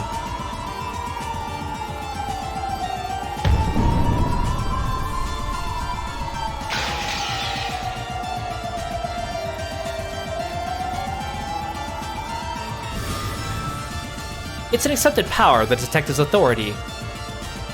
I have no choice but to acknowledge it. I'll confirm it in red. You were pretty sure it was Badler, and now you don't know what to believe anymore, right? Low-key creeped out by her, right? And this is only like the first of the weird, creepy things Erica does. She gets worse. Don't worry. It's so weird to think that something like a simple act, I mean, like, simple as in, you know, you put your ear against the wall all night, which is of course unthinkable, but within the realm of possibility, but unthinkable, but still possible. Could it strike so much fear into your heart? It's such a weird feeling here. It's like the simple act of Battler jumping out the window so completely destroys that entire other argument. Like, it's just so fascinating. Ushimi Battler returned to the cousin room at 3 o'clock a.m. and fell asleep. After that, until the discovery of the crime, absolutely nothing out of the ordinary happened in the room. In other words, it was impossible for Battler to commit murder or damage the corpses.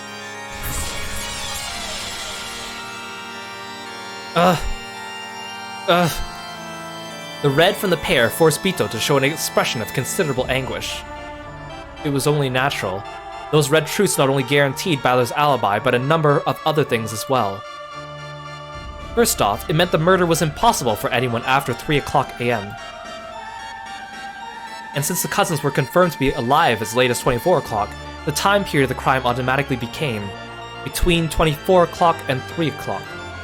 That meant the alibis for all the people who weren't in the guest house before 3 o'clock a.m. had also been guaranteed automatically.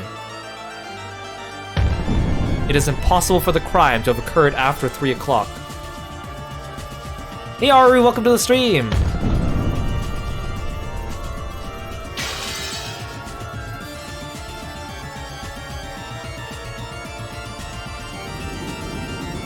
That one hurts. A lot. After 24 o'clock, Erika was in the guest house the whole time, so it would have been difficult for her to prove alibis for all the people in the mansion. It should have been almost impossible to prove alibis for Ava and the others, but now all she has to do is prove they never visited the guest house between 24 o'clock and 3 o'clock, and she could prove those alibis.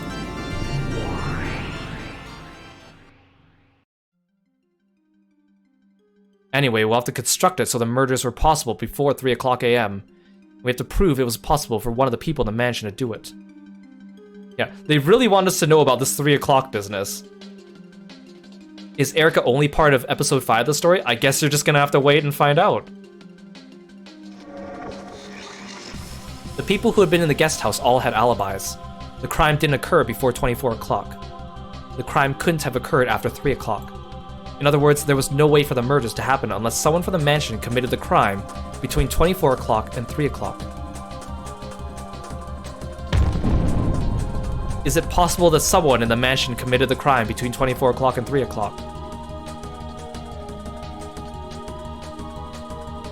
In order to protect Natsui, she had to establish it was possible for someone other than Natsui to commit the crime. Yeah, when I say episode 5, I mean the 5th game, so we have yet to see what happens, so I guess you're just gonna have to wait and find out. But this is the first game that Erika has participated in. We don't know if it's her last one. Ironically, the witch had to prove that a human had committed the crime. Still, this is getting pretty difficult. Until 3 o'clock, Erika was in the lounge, and you have to pass through there to reach the 2nd floor. In other words, she's practically like a manager for the guest house 2nd floor. This tactic may be overused, but if it was possible for someone to go up to the 2nd floor without Erika noticing, we should be able to prove the crime was possible for anyone. It's probably possible for a human to climb up to a 2nd story window if they really wanted to.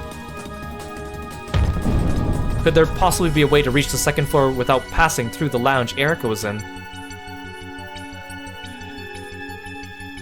Of course, Bito had also thought of striking back that way, and Burn Castell must have thought this as well. Battler, Nanjo, Goda, Kumasawa, we realized the crime was impossible for all these people in the guest house. However, what about the humans in the mansion? As I already said, and as my master has even proclaimed with red truth, I was in the lounge on the 1st floor of the guest house, and to reach the 2nd floor, one must pass through the lounge. In other words, it was impossible to reach the 2nd floor without me seeing it. And what if that wasn't impossible? For example, what if someone placed a ladder against the outer wall of the guest house and snuck in through a 2nd story window? There must be a way to reach the 2nd floor without passing through the lounge. That way, it would be possible to reach the crime scene without you seeing it. Ito finally struck back. Before now, she let Erika take total control and attack her with the red over and over. During that time, Bito's counterattacks with the Blue Truth have been few in number, even including this one.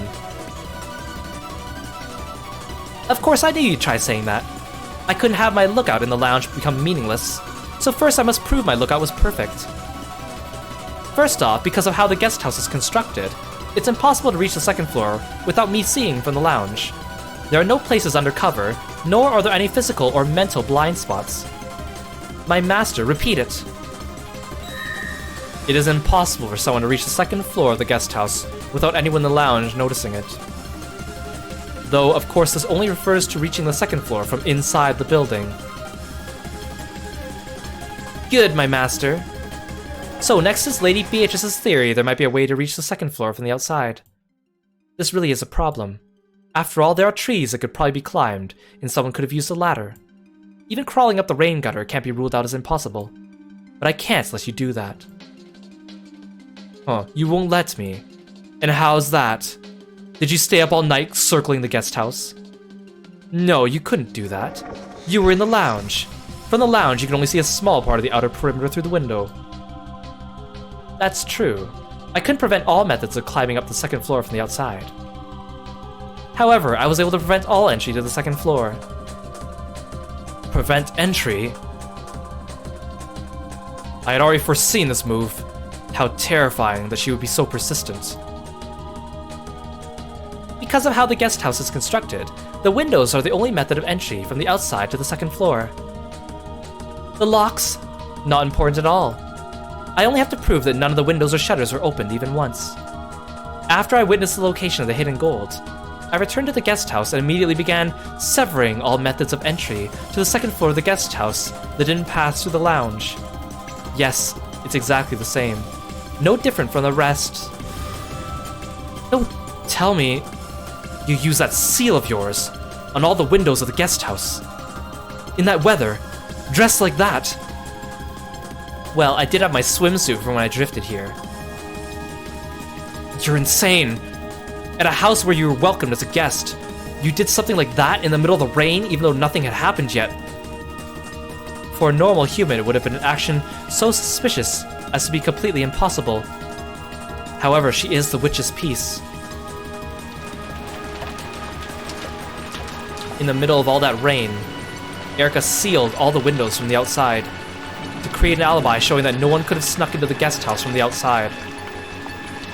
She climbed up the wall herself and did that to all the windows on the first and second floor. No, to all things that could have possibly permitted entry. Although after hearing she'd listened to the cousin room all night long, without even sleeping a wink, this new bizarre action didn't seem quite so impossible. They probably also looked like a venomous spider. A disgusting spider crawling over the outside guest house wall during a storm. You... Just what do you... think of this Ushimiya family? Is this how you repay us for welcoming you as a guest? To a detective, the Ushimiya family is nothing more or less than the stage upon which the crime occurs.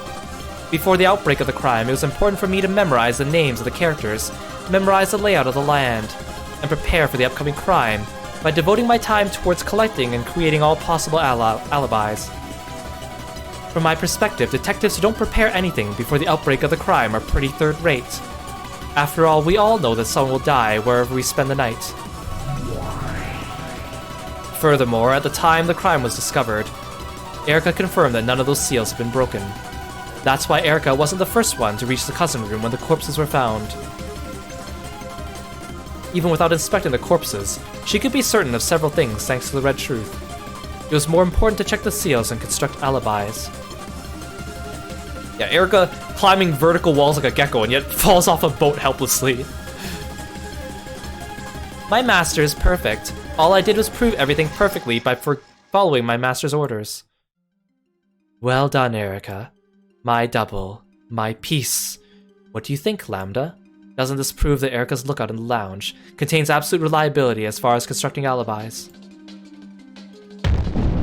There is no way to reach the second floor without passing through the lounge.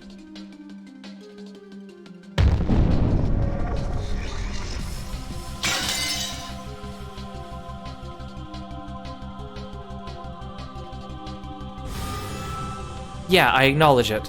Erica, your seal is perfect. I'll acknowledge it in red. It was impossible to reach the second floor of the guest house without passing through the lounge, and impossible to reach it at all without Erica, who was in the lounge, knowing about it. Could the culprit have been hiding in the second floor before Erica went to the lounge? See, now you're thinking... Your experience through watching me play all these novels is finally starting to give rise to your theories. But I believe they did declare everyone's location in red earlier, but I gotta double check. That is an interesting theory, though. Thank you very much, Lady Lambda Delta. So, you know what's coming next, Great Lady Beatrice. Therefore, the time of the crime is limited to the single hour between 24 o'clock, when they were confirmed to be alive, and 1 o'clock a.m., where our party in the lounge started.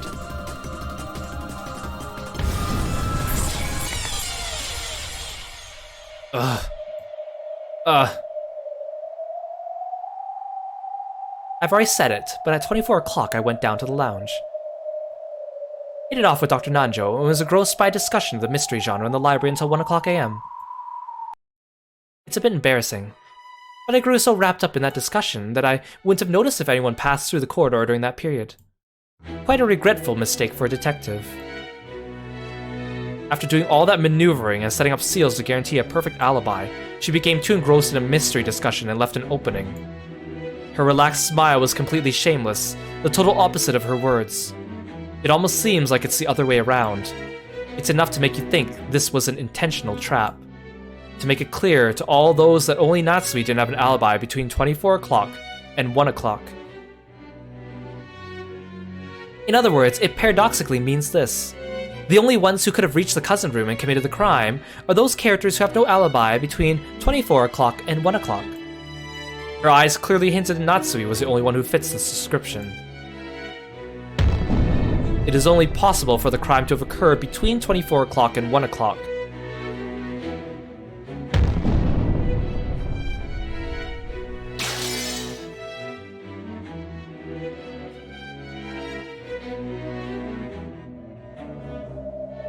It should have been a crime whose time and location were completely unknown during that long night. But because of the alibis Erica had constructed, it had been limited to the time period between 24 o'clock and 1 o'clock. Erica left the cousin room at 24 o'clock. That marks the last confirmation that George and the others were alive. And after the party in the lounge started at 1 o'clock, it was impossible to reach the cousin room by any method. Damn her, and from a mere human. This is quite bad. The night has been sealed up to an hour, and at this rate there won't be many suspect pieces left. Damn it, Lady Burncastel. Nicely done. Unlike Badler, I'm not an idiot. After watching this game 5 times, I've got more than enough cards in my hand. Then let us continue. Let us examine the alibis of the remaining suspects, the people in the mansion. After all, we only have to worry about the single hour between 24 o'clock and 1 o'clock. That shouldn't be difficult at all. Let's start with 24 o'clock. At this time, Natsui, Kraus, and Genji are in the second floor corridor, and all the others are in the first floor dining hall. This has already been shown by my master's red. Yeah, that's right. At 24 o'clock, Natsui, Kraus, and Genji were in the corridor on the second floor of the mansion. The rest of them were in the dining hall on the first floor. And as you know, there was a mysterious knock, and the letter with the one-winged seal on it appeared. The discussions surrounding that continued on until 1 o'clock. I will say it with the red truth. Of all the people in the dining hall, not one of them left the dining hall until 1 o'clock a.m. Excluding Natsui, Kraus, and Genji, none of the people in the mansion left the mansion before 1 o'clock.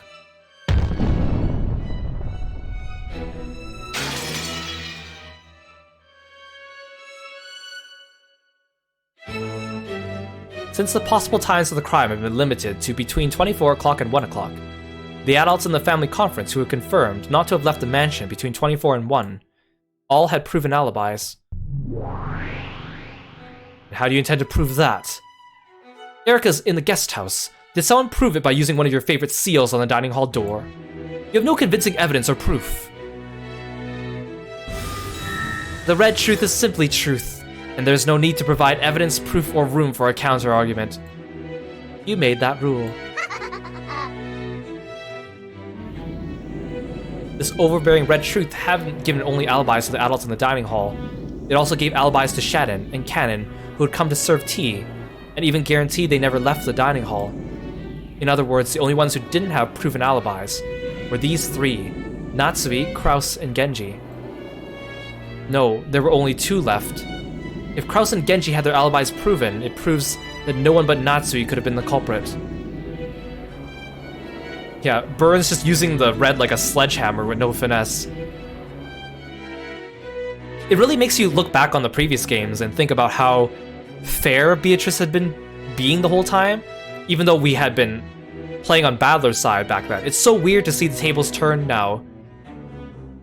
Let's do Genji next. He's a victim, but you can't deny the possibility he committed the crime in the cousin room, and was then killed himself.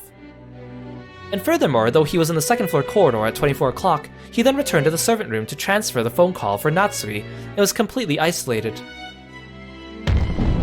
Was the crime also possible for Genji, who was in the mansion? Which means it was possible for Genji to commit the... I'll say it in red. When Genji finished transferring the call, he immediately returned to the waiting room. That's just a cold, hard truth, without any evidence, proof, seals, or alibis, got it? Then at 1 o'clock a.m., there was another break in the family conference and Rosa returned to the guest house. At that time, I'm truly thankful for your cooperation, Ushimiya Eva-san. Please rise.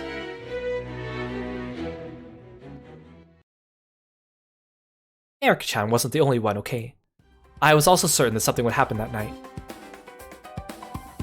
She's the person who taught me how to make those seals.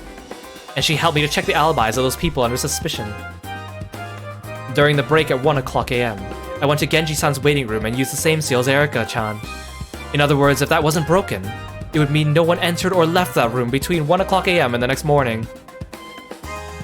If you remember from the previous stream, I know it was a while ago, when they opened up the door to the servant room and found Genji's body, I think it was Cannon that reported seeing that there was tape along the door, but didn't pay it any attention because he was too busy trying to check what happened. The murder of Genji is also limited to the span between 24 o'clock and 1 o'clock. Now, Cannon-san and Kumasawa-san, please rise. Cannon rose expressionlessly and Kumasawa got to her feet timidly. In the morning, you two went to wake Genji-san because he had slept in, right?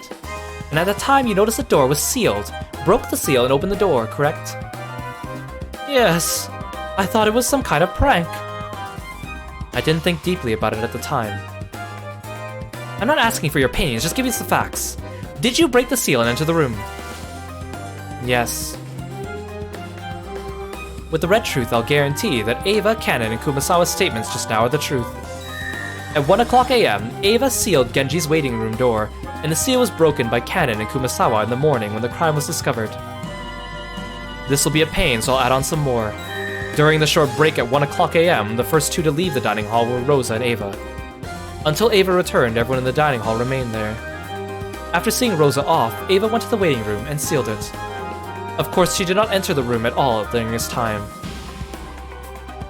This is all information gathered from the people involved. It isn't a red truth without a basis. It's a truth due to proper reasoning constructed from testimony. Not only testimony, but the limits of scientific investigations, such as collecting fingerprints, were used here. After all, Kinzo-san's study is a treasure vault with all kinds of chemicals. I obtained all sorts of results to create an ultimate truth, infinitely close to a red truth. This isn't a science mystery, so I'll spare you the details. Yeah, she really likes her red, doesn't she? As Erika swaggered around the cathedral, she arrogantly touted her scientific knowledge. She had thorough knowledge of all the chemicals in Kinzo's study, and used them to conduct a scientific investigation, which had now been acknowledged and made into a red truth by Bern Castell. She didn't even explain the details, but she obtained results that were convincing even without the red truth. Collecting fingerprints with aluminum powder, component analysis of the mud under someone's shoe, and various chemical reactions from the clinging rainwater. Erika just walked into someone else's study several times, and used several chemicals however she pleased, all without asking the family's permission. However, no one could fault her for this. The pieces couldn't hinder any action the detective might take for the investigation. That's the power of the detective's authority. I really love how Erika's built up obviously as the antagonist, and she intentionally has all these Mary Sue traits, which we established at the beginning of the episode that she's intentionally created like that by Byrne. And usually, everyone hates Mary Sue, so that just plays into us hating Erika even more. It's very clever use of the trope. You act like you own the place. From now on, I'll tell everyone I meet. If anyone claims to be a detective, never welcome them into your house as a guest. That's probably a good idea. Giving shelter to a detective is just about the worst omen of misfortune out there. Because of this, it has been proven it was only possible to reach Genji's waiting room and commit the crime between 24 o'clock and 1 o'clock AM. And furthermore, by Erika's investigation, it has been proven it was impossible for Genji to read the cousin room. It had already been made clear in red that after transferring the phone call to Natsui, Genji had gone straight back to the waiting room, and because of Erika's scientific investigation, further red has been added, saying Genji never left the mansion after 24 o'clock. Because of this, it's been made clear Genji couldn't have reached the guest house, much less the cousin room. Genji has an alibi. Oh, we're reaching close to the end of this. There's only 2 more questions left.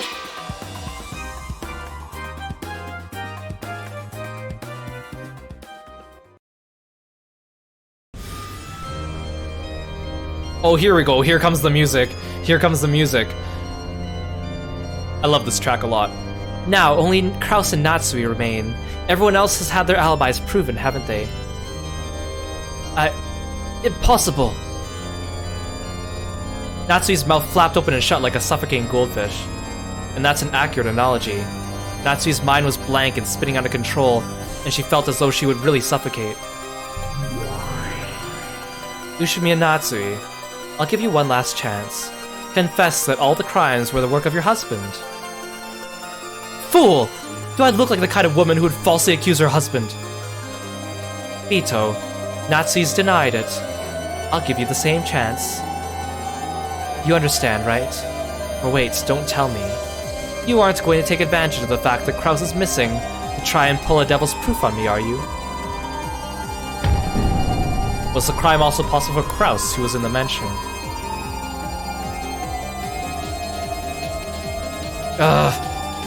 Vito realized they were rapidly approaching the end of this battle.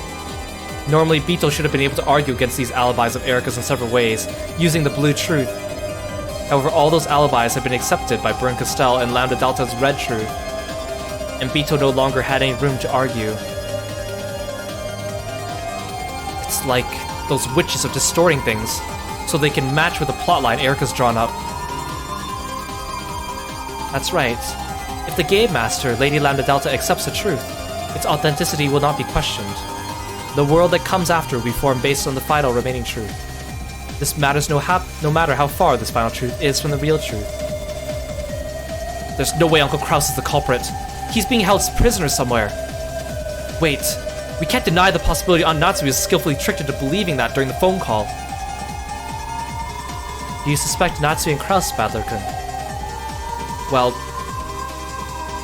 Erika's truth has been constructed in a cowardly fashion, but it is a proper truth. Though the witches did conspire with her, it has still been acknowledged as red truth. In other words, it cannot be a fake truth built solely on lies. This means that even Erika's truth is supported by logic. The truth about Natsui and Kraus being culprits is also very possible. Even if it's a mixture of truth and lies, it makes sense logically. It's a mixture of truth and lies that's just as valuable as truth is. Which of those 2 truths will you believe? That is up to you to decide. No, I'll trust Aunt Natsui and Uncle Kraus. I realize they're in some money trouble. But even so, I don't want to believe they're the culprits. No, I can't believe it. On this game board where the red is steadily cornering Natsui, how do you intend to let her escape? I don't know. However, I seriously don't want to give up. Aunt Natsui is just caught in a cowardly trap. Erika's reasoning has fallen for that trap completely. So whether it's intentional or she's being manipulated, Erika's aiding the true culprit. Erika has accused Aunt Natsui of being the culprit, but even if anyone here believes that, in fact, for that very reason, I want to be the one who trusts Aunt Natsui. If everyone believes it's her, will that become the truth? If everyone accepts a lie, will that become the truth? Must an honest person be dragged up to the guillotine, all alone and taunted by liars? I don't like it. If no one else will believe in Natsui, then I will. The real truth isn't something that's determined when everyone accepts it. It's something you find after thoroughly investigating both possibilities. So this trial is a downright lie. This trial exists for no reason other than to set Natsui up as the culprit. Right? Balor's refusing to believe it's Natsui and Kraus, but the alternative is magic. But he's usually fighting against that, right? Again, it's such a weird reversal of roles. Gosh, this music track is so good. It's called Patchwork Chimera, and I don't know how best to describe it. It sounds like someone was able to capture the essence of a scream that just continues silently, but goes unnoticed by everyone. It's just, how else could I describe this? Ito's doing all she can to plead Natsui's case, right? Wrong. Ito's trying to refute Erika's argument. She's just defending. You can't fight in this trial by simply resisting all of your opponent's claims. This is why Bito always courted me in the past. She isn't going to beat Erika by finding flaws in her reasoning.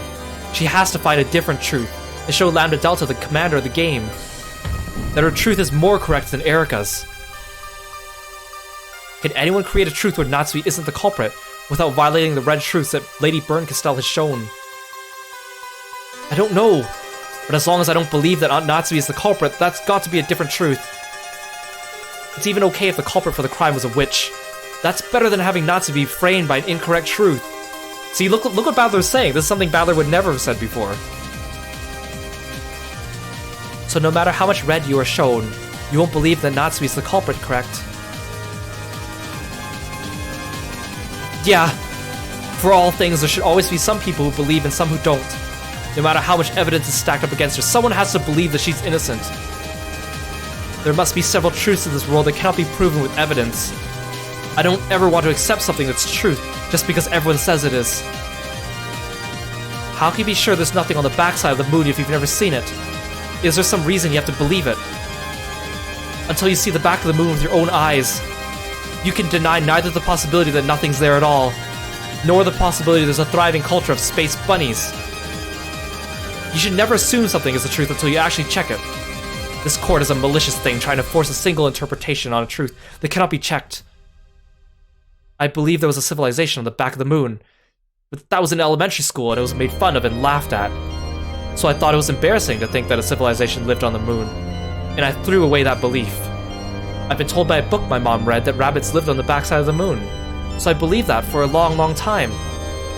When everyone said it was wrong, I abandoned that truth without even trying to check it. Even without evidence, I abandoned the truth I believed in. And now everyone's starting to believe that Natsui is the culprit, even though no decisive evidence has been shown. Even without evidence, Erika's words sound reasonable, so they're probably the truth? Is that why you're throwing away your belief that Aunt Natsui's innocent, despite a lack of proof? If no one else will believe, then I will.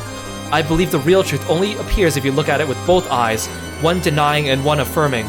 No matter how much she tries to make us believe that Aunt Natsui's the culprit, I believe she isn't. I won't abandon that belief. Understood. Then I will give you just a single red truth. I will give this single bit of power to you now that you possess the will to fight in the truest sense. Power. By the name of the finite witch Virgilia. No, as the former witch Beatrice, I will grant you this red truth. Ushimi Natsui is not the culprit.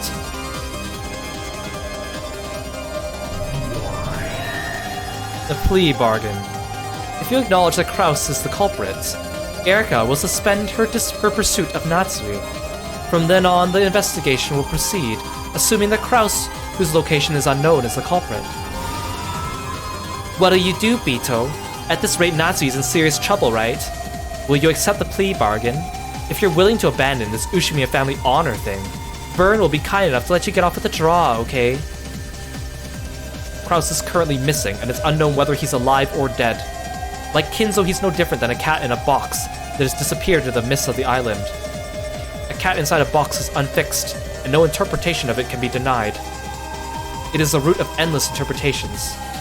The true source of the endless witch's power. In other words, no matter how much Burn-Castell claims that Kraus is the culprit, she can't make it the sole truth. In other words, the Kraus culprit theory and the witch theory can be in almost perfect balance. It would mean making the game a draw. So in other words, if Natsui and Beatrice want to win, they have to betray Kraus, which we know Natsui would not want to do. It was a cajolery, offering her a second chance if she abandons the honor of the family she swore to protect, and consents to a fragment that stomps over all that honor. There's no room for false confidence. For Bito, to lose is to die. In this game, she should always choose a draw unless she has an overwhelming advantage.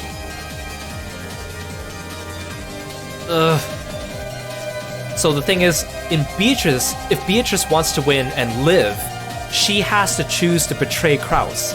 But she's working with Natsui, who does not want that. Natsui would rather take the fall herself than allow Kraus to be blamed. But they're supposed to be on the same side here, Beatrice and Natsui. I won't allow you to treat my husband like the culprit. My husband is the successor to the Ushimiya family headship, the only person who will inherit the glory of the Ushimiya family. I will never let you treat him like a criminal. Are you sure, Natsuhi? If you refuse to suspect Kraus, then you'll be the only one left. Alibis have been proven for everyone else. In other words, Hempel's Raven. Even without any evidence, it will be determined that you are the culprit. And if I'm the only one left, what then? I am Ushimiya Natsui. I will not run or hide. I am innocent, and I am the representative of the noble head, with the one-winged eagle engraved into my heart. If you wish to insult me, go ahead. If you wish to ridicule me, do as you please. No one can damage my honor with a mixture of truth and lies. With a dignified voice, Natsui stated her case openly before the witches above her. However, this response of hers might have been exactly what Burn-Castell had intended. Natsui refuses the deal. And you, Bito? You understand, right? The instant Natsui is specified as the culprit, Lambda will make her verdict. As soon as that happens, the illusion of the Golden Witch will be denied, and you'll disappear to the mist. Do you plan to let Natsui's foolish bragging drag you down to the depths of hell?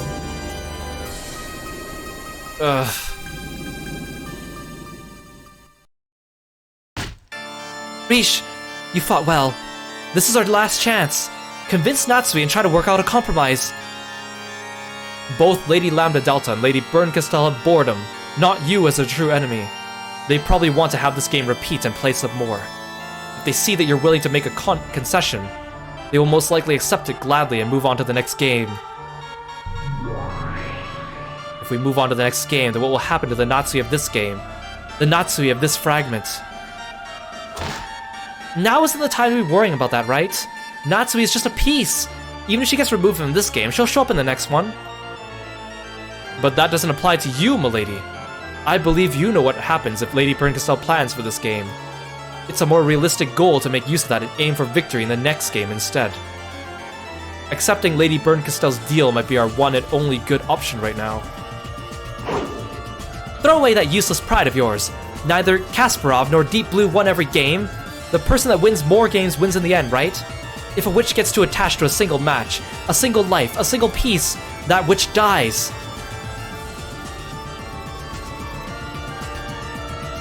My apologies, but I cannot do that. I know the strength of a man who believed even though everyone said he was wrong, and I know the suffering he went through when he was forced to abandon that belief. I will not abandon Natsui. Why?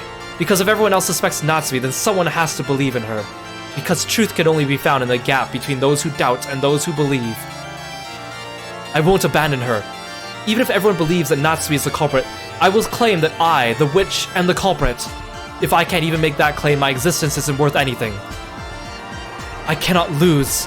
The truth isn't something anyone gets to deny. Only when you doubt and abandon it yourself does it disappear. Is that your answer, Bito? Yes, of course, I refuse. Ushimiya Kraus is not the culprit.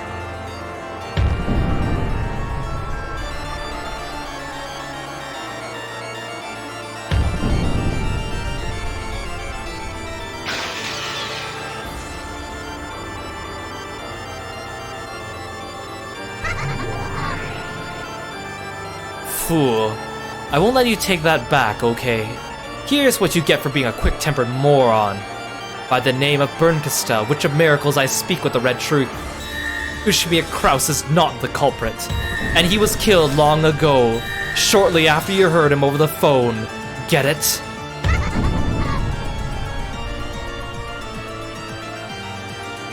No. Dear. Bernkastel's cruel and ruthless red blade gouged Natsui. It was totally merciless.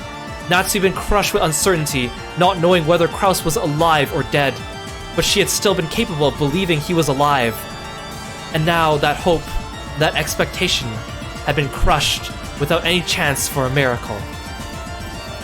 She had thrown herself into this trap out of concern for her husband's safety. She had now lost her daughter and her husband, and everything she had gained since marrying into the Ushimiya family. No, even after all this, one thing still remains. If her husband had been lost, then right now she is the last person who could protect the honor of the Ushimiya family. She still couldn't let it end here. Even wrapped up in so much sadness, Natsui would do all she could to protect that honor. With this final bit of strength.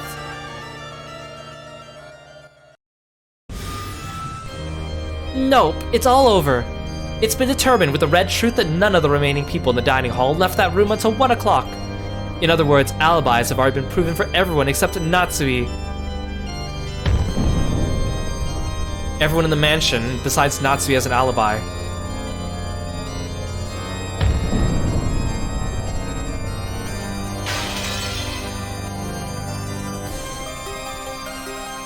Like, poor Natsui, like...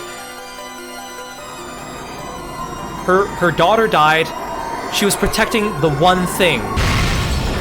Her husband. And she thought her husband might still be alive. And now she knows and found out that her husband has been dead this whole time.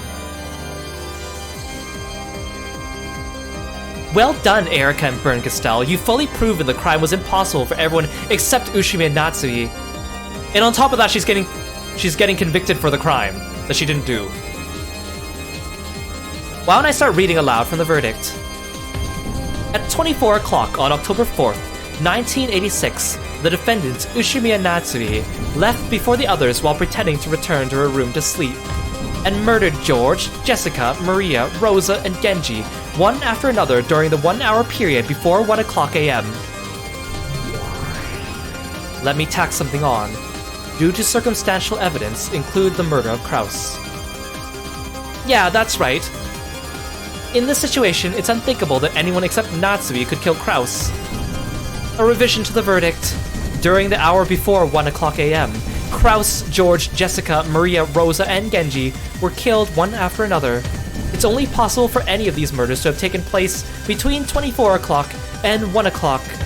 The only person without an alibi during this time was Ushimiya Natsui.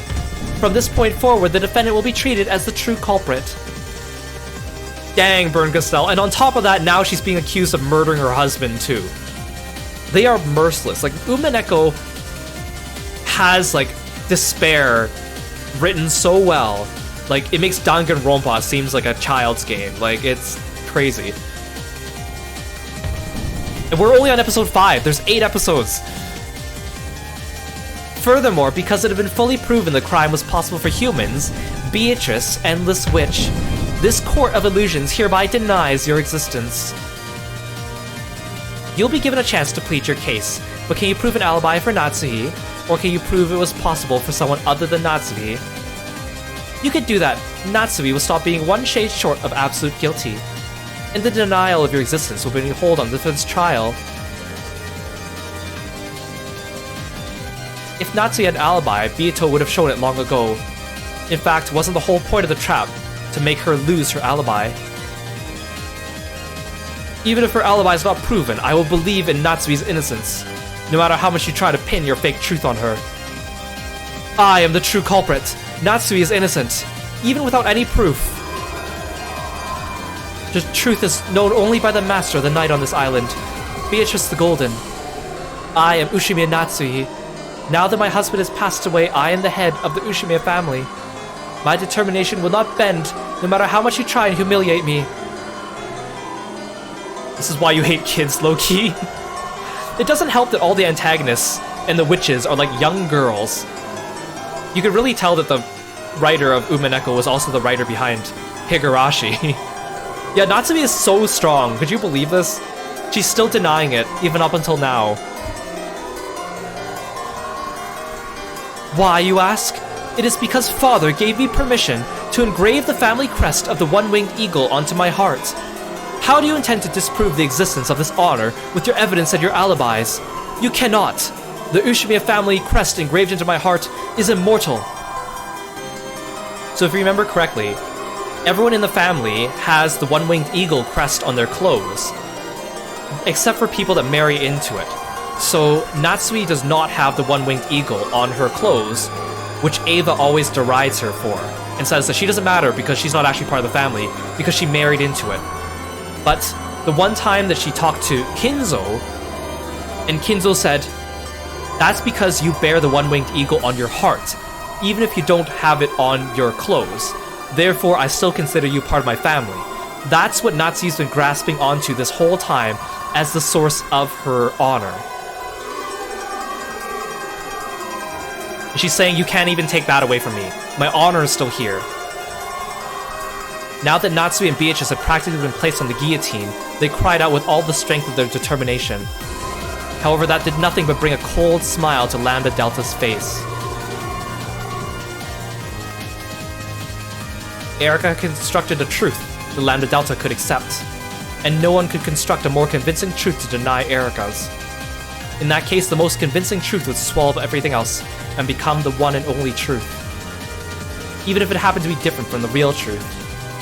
And like the allegory and the metaphor here is just so powerful too, about truth and lying and all that stuff, and magic. The truth of those in the past is swallowed up by the truth of those in the future. This can happen even for a mixture of truth and lies, as long as everyone acknowledges it as truth. Sheesh, stop howling already. I like it best when witches sob and beg for their lives when they're about to be burned at the stake. When they try and bluff like you do, it's such a killjoy. In that case, I guess I'll send you one final gift. A red truth to smash that bluff wide open. What do you mean? Stop! Stop it, Lady Burncastel! Hasn't it already been overwritten with the truth you wished for? That truth and Natsui should be able to coexist. Please don't defile it. Please!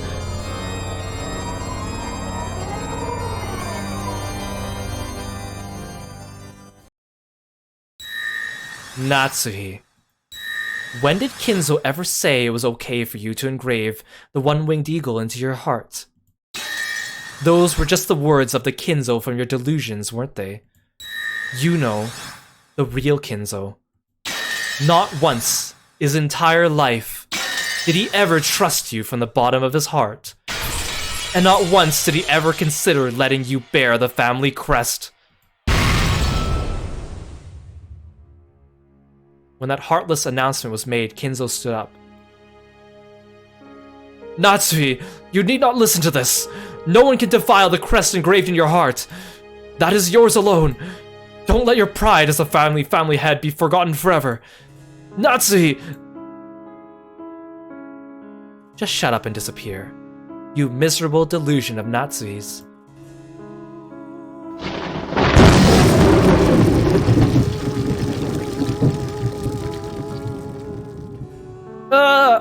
You cannot erase me! You cannot erase my soul! Not as long as the crest is engraved onto Natsui's heart!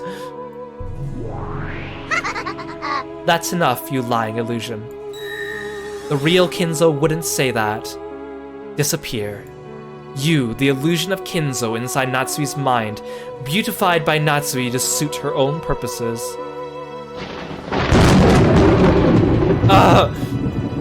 Natsui!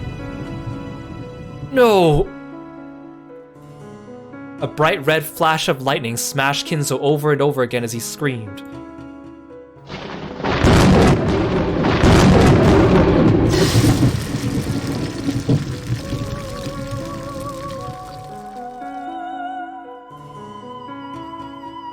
Then he crumpled like a doll and sat back down in his chair as though nothing had happened. The fierce emotion had left Kinzo's face. He had truly become like a wax model. And so, he would never again share kind words with Natsui. That's right, the true Kinzo never once trusted Natsui during his entire life. The true Kinzo never once considered allowing Natsui to bear the one-winged eagle. Because, of course, Kinzo had already vanished before the start of the game. The Kinzo that appears in this game is nothing more than Natsui's delusion. Every part of this Kinzo, who believed in Natsui and entrusted her with protecting the family honor, was a phantom, created by Natsui.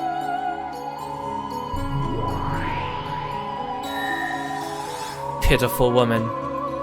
You will now face the truth that you never gained Ushimiya Kinzo's trust as long as he lived. What?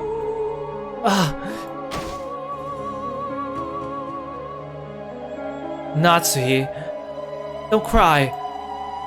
Kinzo entrusted the Ushimiya family to you, right? No, he didn't. Not only did he not entrust her with that, he never even said hello, or met her gaze, even once.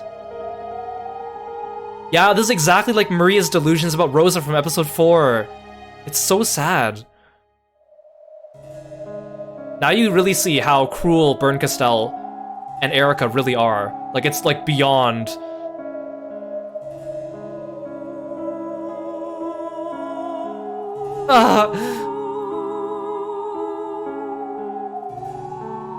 Natsui's cry was a mixture of sadness and many other emotions, and it echoed throughout the cathedral.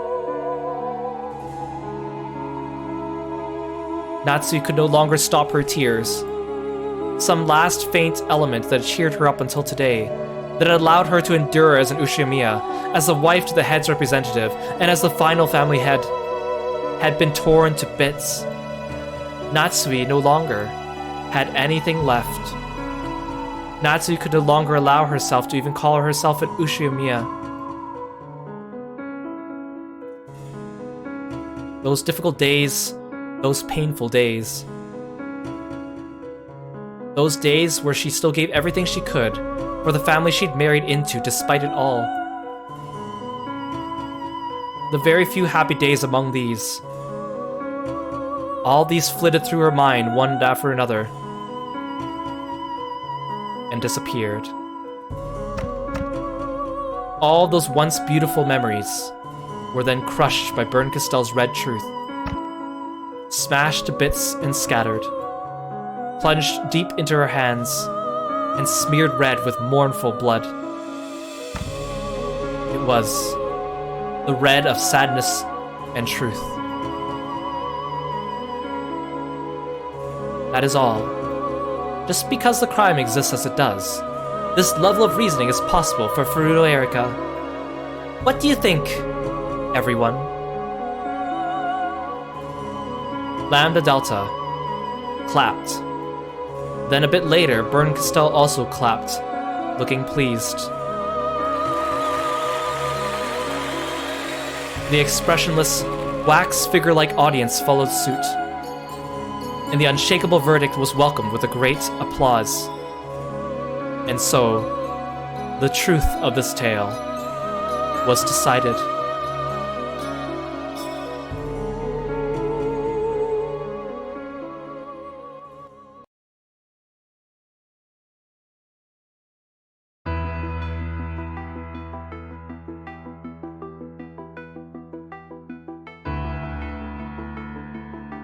Right now, no humans exist on this island except for those in this parlor.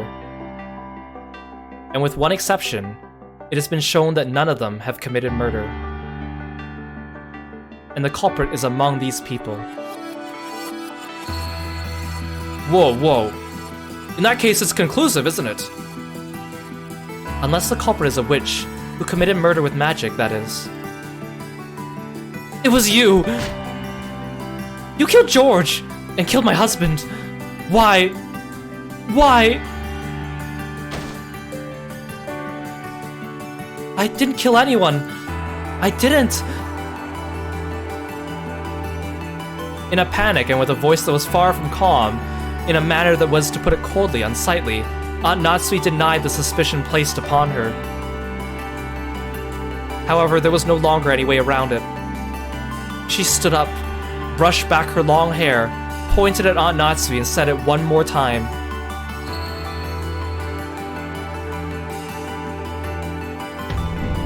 You're the culprit. Ushimiya Natsui-san. Red-faced and tear-streaked, Eva walked up to Natsui and grabbed her by the collar. Then wordlessly she slapped Natsui's cheek.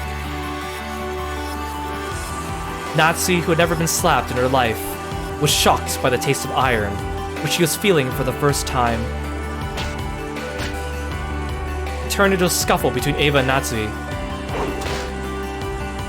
Balor immediately tried to stop them, but Eva planted a sharp knee into Balor's gut and he doubled over.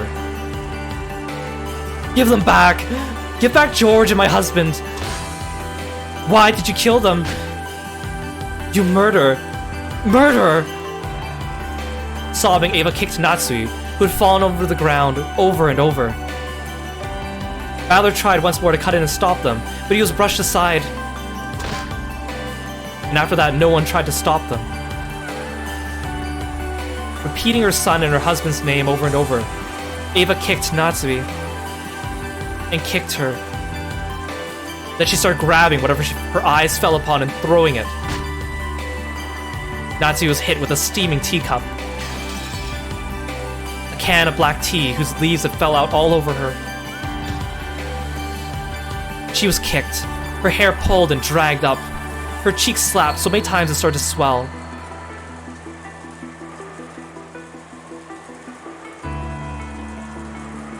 No one tried to stop it. It wasn't because they were worried about Eva kicking them too.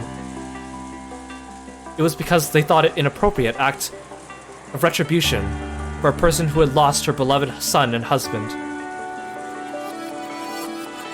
A proper retribution. A proper truth. Everyone in the parlor accepted that Natsui was the culprit.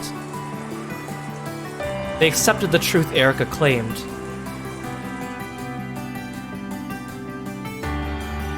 So it became a proper truth. Natsui was designated as the proper culprit. She had already lost the husband and daughter who might have protected her, and even Kinzo, who should have given her a final bit of strength, had already vanished like a bubble in the ocean of illusions. No longer would anyone protect her. No longer would anyone believe her. So she was now the true culprit. Eva's shoulders heaved with her heavy breathing. Apparently her anger still hadn't abated. Erika patted her shoulder and made Eva take a step back. Of course, this wasn't to protect Natsui from violence. It was to further humiliate Natsui, now that she'd been branded as the culprit. Natsui-san, I've solved 2 of the 3 riddles. The whodunit and the howdunit. The final riddle, the whydunit, must always be confessed by the culprit herself. Please follow the rules of the mystery genre and confess. The whydunit refers to the motive. If this was a third-rate mystery, you would let out a high-pitched laugh about, now confess the crime, and start telling the story of her sad past. Don't tell me you intend to make me explain that part as well. I am not the culprit. Someone believe me. I just had my husband taken hostage, was threatened and fell into a trap. Natsui, with her hair a mess and her face red and tear-streaked, protested to everyone, but no one met her gaze, because it had already been resolved that Natsui was the culprit. Because Lambda Delta had acknowledged that the culprit of the tale was Natsui, and had woven it that way, none of the pieces would pay any heed to Natsui's, to the culprit's words. Natsui isn't the culprit! I am the Golden Witch Beatrice! I am the one who commands Rokenjiva's night, and who has reigned since long before the time you were all still scared of the dark. Why can't you just call it my sin? Why must you suspect Natsui? Acknowledge me! I committed all the crimes. There's no way a human is the culprit. The illusion of the witch had already been crushed, and Bito's voice didn't reach anyone. The verdict had already been made. Everything had been decided. No one can hear you. You're a phantom, a mere illusion. Go back to being a simple portrait. You're a faint phantom of a witch, born when Kinzo shared his illusion with his relatives. That is the truth chosen by this world. So, great Lady Lambda Delta, now is the time for you to bury the ridiculous and foolish illusion that this witch claims as the truth.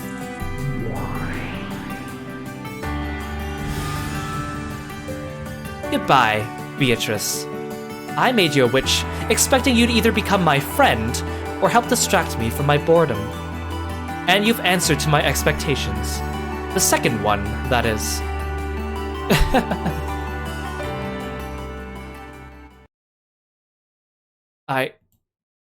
I'm a witch. Even if Lady Lambda Delta doesn't acknowledge it, I'm a witch. Oh, sure, but you wouldn't even be capable of believing that if I hadn't become your guardian in the first place. Yep, this is game over for you. You'll be buried in accordance with the rules of your game board. What happens to the losers in your game again? Bito has already shown that clearly in a previous game. You get made into a mound of living flesh before being tossed into the goat's dinner party and getting chewed to bits. Now there's a fitting end for you, Beatrice. And I did come all the way here just to hear the death cries of one as haughty as you.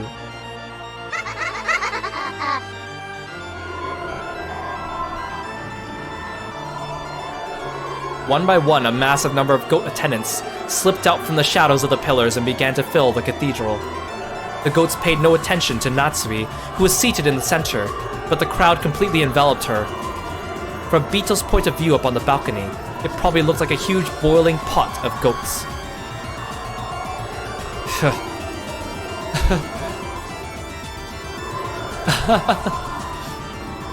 That's right.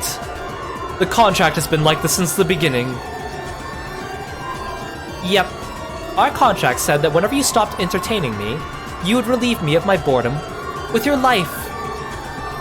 Come, strip the title of witch from this woman and throw her into the pot of goats. Suddenly there were goats standing right behind Bito. They lifted her up roughly. Let me hear some nice screams. You're the wine I've been fermenting all this time. Then perhaps refusing your request will be my final strike back at you. Yeah, I made her say it. The best screams always come from a girl who's just said some tired line like that. Fall. Beatrice. The goats carrying Beatrice no longer viewed her as their master. After holding her above a pot of clamoring goats, which were snorting heavily in anticipation, they threw Bito's slender body into the air, and all at once the squirming goats faced the heavens and raised their arms. It was almost as though they would be able to forget their pain for just a short while by devouring her flesh. As she flew through the air, Bito tried to smile boldly, but it was so stiff it seemed even more pathetic. Much to Burn Castell's amusement.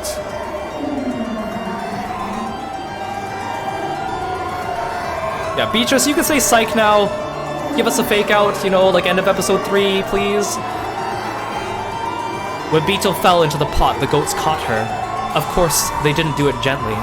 The arms of countless goats pulled at her flesh to keep it for themselves. They tried to tear her to bits. It didn't have to be flesh. Her hair, fingernails, shoes, even bits of her dress worked just fine.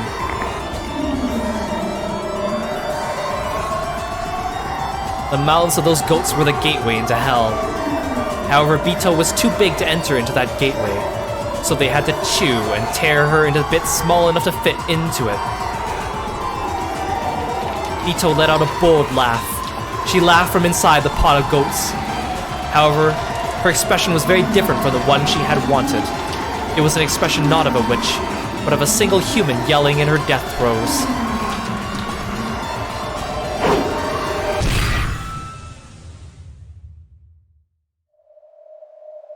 Then the sea of goats parted.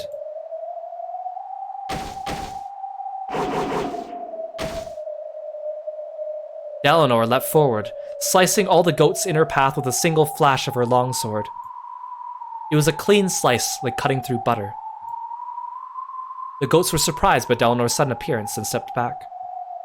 In the center, Beatrice cowered in tatters, sobbing. What's this supposed to be, Dalinar, Inquisitor of Heresy? My apologies, but I have something to say.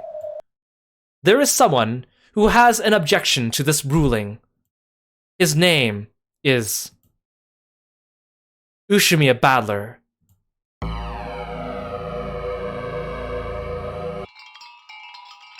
All the goats stared at Badler. What is unsatisfactory about the court's ruling? Do you possess any new evidence or truth sufficient to request a retrial? I get it. Dalinar is offering me a helping hand. If she hadn't jumped in there, it'd all be over. And now I fully understand how I'm supposed to fight. But because I understand how, I am unable to fight right now. After all, I can't win by simply countering Erika's truth. If I want to deny her truth, I'll need to present a different one. And I still don't have a clue what that truth is. There is nothing that is not healed with time, and there is no truth that cannot be reached if you spend enough time searching. However, all trials have a limited time in which truth must be decided. Therefore, a truth that cannot be reached within that limited time cannot become truth. Yeah, I know that. By now, everyone is certain that Aunt Natsu's the culprit. It might be too late now, even for the real truth. Aunt Ava's violence will probably go unstopped, and no one is even thinking about protecting Aunt Natsu. It's no longer a situation where we can say, oh, the truth will eventually be found. And in this world, the time remaining to expose the truth is very short. It's already 24 o'clock at the game's end. The police won't come. The truth won't be revealed. Only the truth decided upon here and now will remain.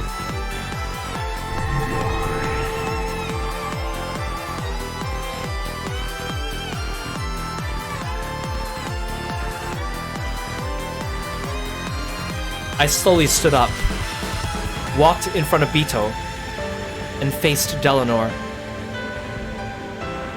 I have no plan. I don't know the truth. However, if I don't jump in now, I won't get another chance to fight. The red used by Erika's group is mercilessly strict. I seriously doubt I could put together a truth where Aunt Natsu isn't the culprit without violating that red. Why the uncertain face? How pathetic. Damn it. Badler. I'll be the one to kill you. I want to keep that one promise. And yet, right now, I don't have any plan at all. That's okay. In this world, there is no truth. The truth is made later on. It overwrites what comes before it. Real truth doesn't exist anywhere.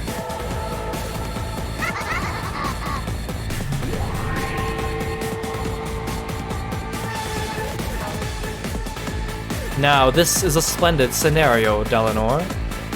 It just wouldn't be interesting unless a knight appears before the princess's execution.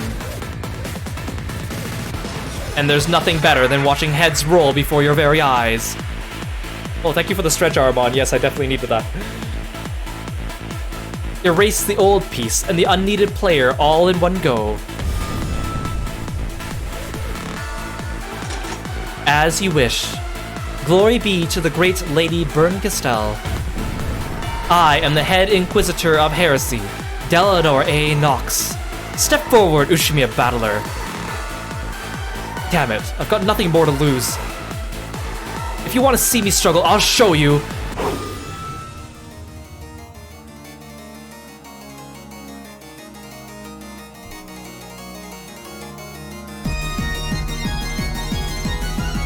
I'm trying to decide if I should keep going, but we're at such an important part, but there's still like 3 hours left of this visual novel, of this episode. Okay, let's go a little bit longer. The only reason Erika's theory is so strong is because of those seals. Oh, thank you for the stretch. And the sleeveless.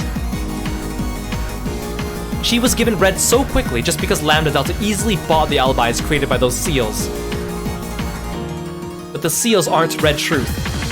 Just sticking paper in a door crack is far from perfect. There's no way something like that can prove anything with certainty. Begin, Battler. Ready to let those goats turn you into a pile of meat along with your beloved Beatrice? Oh, and I'll mix the leftovers from your precious sister into that pile. Wouldn't that make for a wonderful stack of meat? Then we could wrap it up in a dumpling, steam it, and maybe add some soy sauce.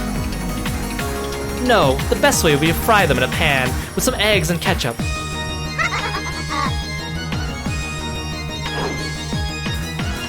Damn it! Can't we doubt the reliability of these seals of Erika's? Something like wedging some paper in a door can't create a perfect alibi. It might be that someone noticed by chance and happened to put it back in the same place. The blade of my blue truth should have slashed diagonally through Delanor's chest. However, Delanor's expression didn't budge in the slightest, and there wasn't a single wound on her chest. I was wondering when you threw it out there, but this is ridiculous. Allow me to explain. This is what I sealed the doors with. Did you think this was paper, Battler-san? Erika once again held up the thing that looked like brown paper. This is packing tape, and its adhesive power is extremely strong. I use scissors to make it easier to tear. Furthermore, I wrote my signature, which cannot be reproduced in 3 places: across the tear point, across the edge between the door and the tape, and across the edge between the tape and the door frame. Therefore, it's impossible to tear it off without leaving a mark, and it's impossible to reattach too. Permission to unsheath the red key. Granted.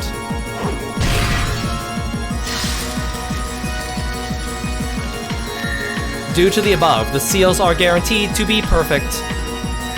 Miss Erika's seals were not broken by anyone, and deception is impossible. I'll acknowledge Erika's seals. However, Aunt Ava's seal on Genji-san's room should be different.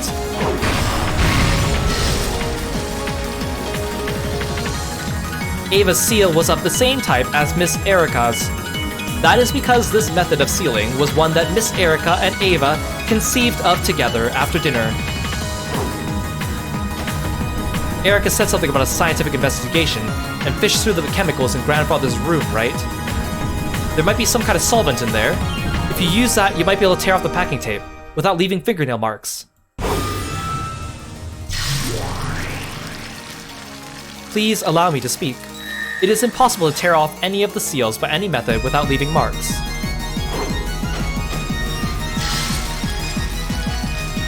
Please allow me to speak. There were no suspicious marks on any of the seals. Therefore, it's proven that nothing was done to any of the seals. Repeat it. Yes, gladly. All of Erika and Ava's seals were not tampered with in any way that hindered their ability to act as seals, such as being scraped off. Damn it! Damn you using packing tape leaves marks all over the place. Delanor isn't my only enemy. There's also her subordinates, Gertrude and Cornelia. And also Erika and her master, Bern Castell. Even Lambda Delta, the one who hijacked Vito's game. Everyone in this cathedral is an enemy.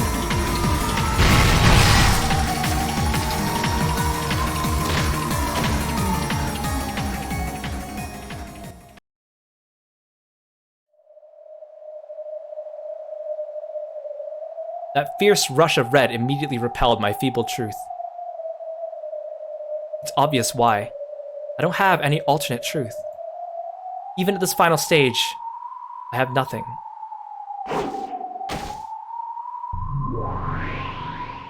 ' Were the seals all that you had to discuss? You promised to give it all you got. Ugh. If I only knew a truth that could prove Aunt Natsui's innocence. If I could only make a theory that weaves its way through Erika's red. Damn it, I don't know anything. Do you have any chance of winning? I left it at home. Mind if I go back and get it? I have already lost. I am prepared for my fate. I promised I'd kill you, so I won't let anyone else do it. I'll definitely keep that promise. Liar. I'll never trust your promises again. Huh? When did I ever make a promise to you? And what was the lie?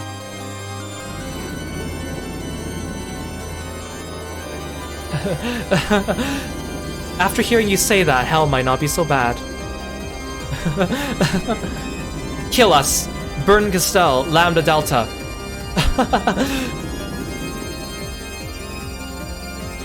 Vito let out a shrill cry, overcome with laughter. It was a broken laugh, and tears streamed down her cheeks. Balor's words would no longer reach her ears. She kept on laughing insanely like a broken record. Is it over? Pitiful. I am truly disappointed, Ushimiya Battler. Kill me, Dalinor. Slice me in half with that red long sword of yours. No. Let's assume there exists some method X that can lead someone to the second floor of the guest house without passing through the lounge. Erika claims the windows and such were sealed, but she can't prove she sealed all possible means of entry. There's a possibility that Erika was unable to seal entrance X because she couldn't find it. Nox's third. It is forbidden for hidden passages to exist. As the detective, Miss Erika sealed all entrances. Passages that our detectives cannot find are hidden passages. Therefore, there are no entrances that Miss Erika cannot find. I present the possibility that Erika's lookout in the lounge wasn't perfect. During the 2 hours Erika spent there, she really observed everything without looking away for a second. It might be possible for someone to have passed through the lounge during a small gap without at least Erika seeing them.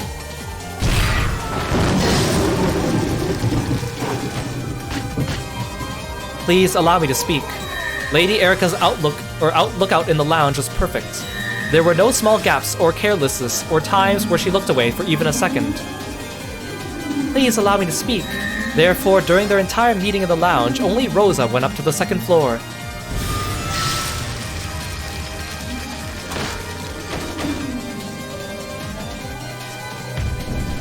But was that really Aunt Rosa herself? There's a possibility that someone disguised themselves as Aunt Rosa. Or maybe she was actually holding a large suitcase with someone hiding inside it. Like Ryunosuke.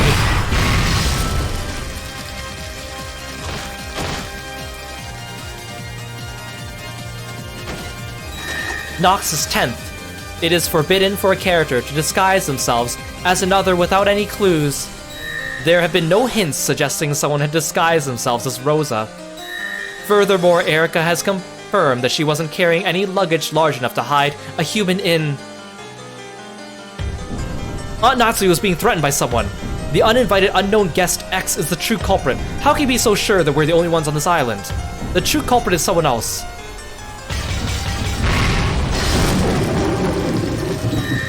Nox is first. It is forbidden for the culprit to be anyone not mentioned in the early part of the story.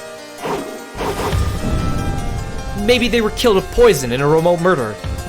With a strange drug that make a cut appear on someone's neck when they die. That type of murder has a delayed effect, so even with an alibi... Nox is fourth. It is forbidden for unknown drugs or hard to understand scientific devices to be used.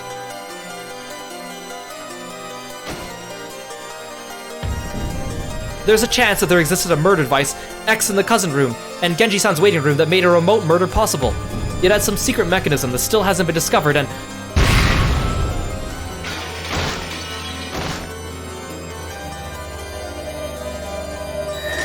Nox is 8th. It is forbidden for the case to be resolved with clues that are not presented. Anyway, there exists a culprit other than Natsui. If you want to deny that, try and repeat in red that none of the appearing characters were the culprit. Nox is 6. It is forbidden for accident or intuition to be employed as a detective technique.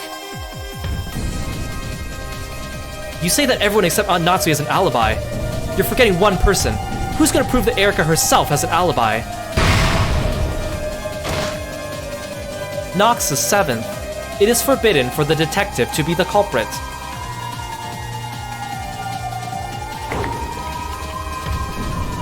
Unless she's caught red-handed, you should never be able to deny the possibility that Aunt Natsui is innocent. Can you even deny future possibilities? Like if a piece of evidence X that Erika hasn't discovered proves Natsui's innocence?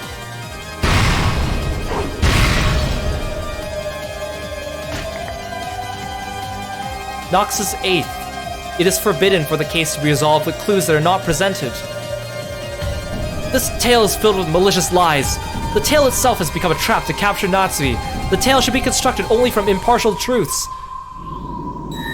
Nox is 9th. It is permitted for observers to let their own conclusions and explanations be heard. I was the culprit, so maybe I gave George Aniki and the others a slow-acting poison to make them die after 24 o'clock. Then silently slit their throats when I returned at 3 o'clock a.m. I could have done it so quietly Erika wouldn't hear. Nox is 8th. It is forbidden for the case to be resolved with clues that are not presented. Everyone committed suicide, so there's no culprit.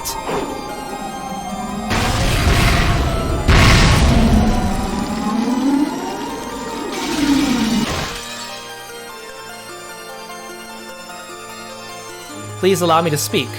All victims' deaths were homicides.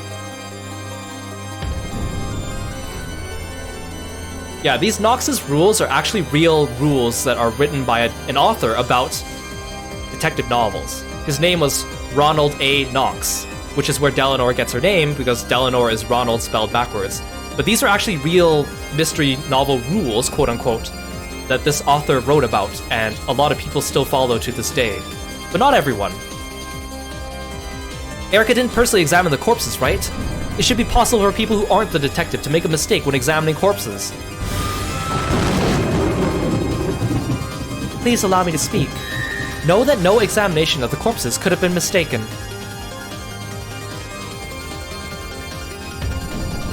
Then maybe they were body double corpses.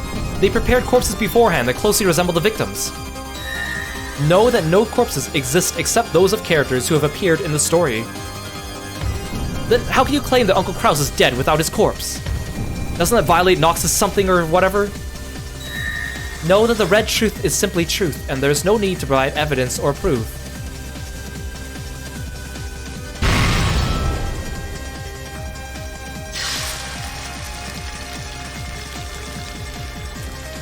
But what the? Damn it! In the face of these insane arguments, any attempts to overturn the truth where Aunt Natsui is treated as the culprit are completely meaningless.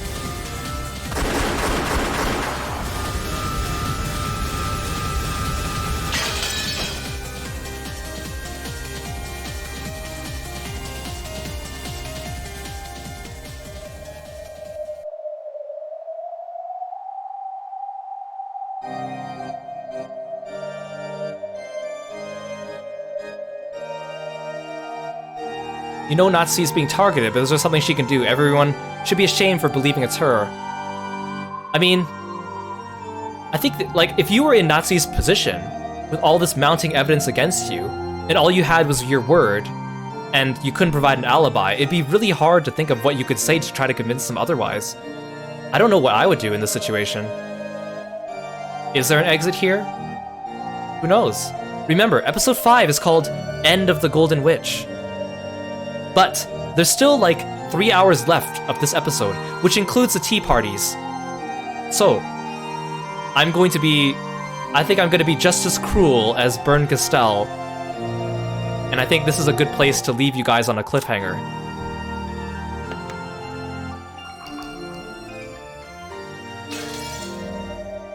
So, the menu has been updated. So Kraus is now declared dead.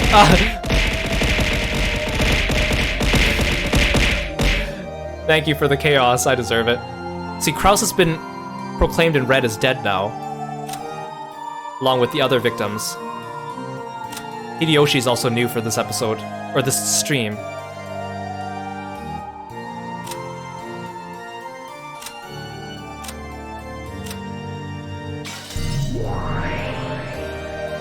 This screen hasn't actually changed since the last episode. Hey Yul, thanks for throwing something.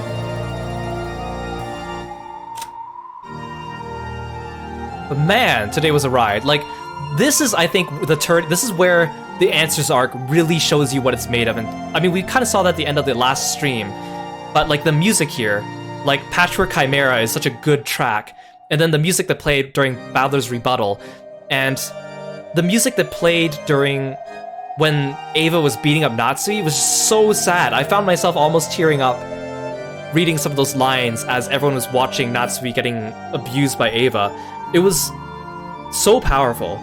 And, like, gosh. We are in for a wild ride. There's still so much left to be had. But yeah, if you're interested in Umineko, if you're new here or you want to catch up, kind of put it in perspective, I guess. Umineko is a visual novel. It's really long. It's made up of 8 episodes. The first 4 episodes are the questions arc, and the second half are the answers arc. So this is episode 5, so it's the first one of the answers arc.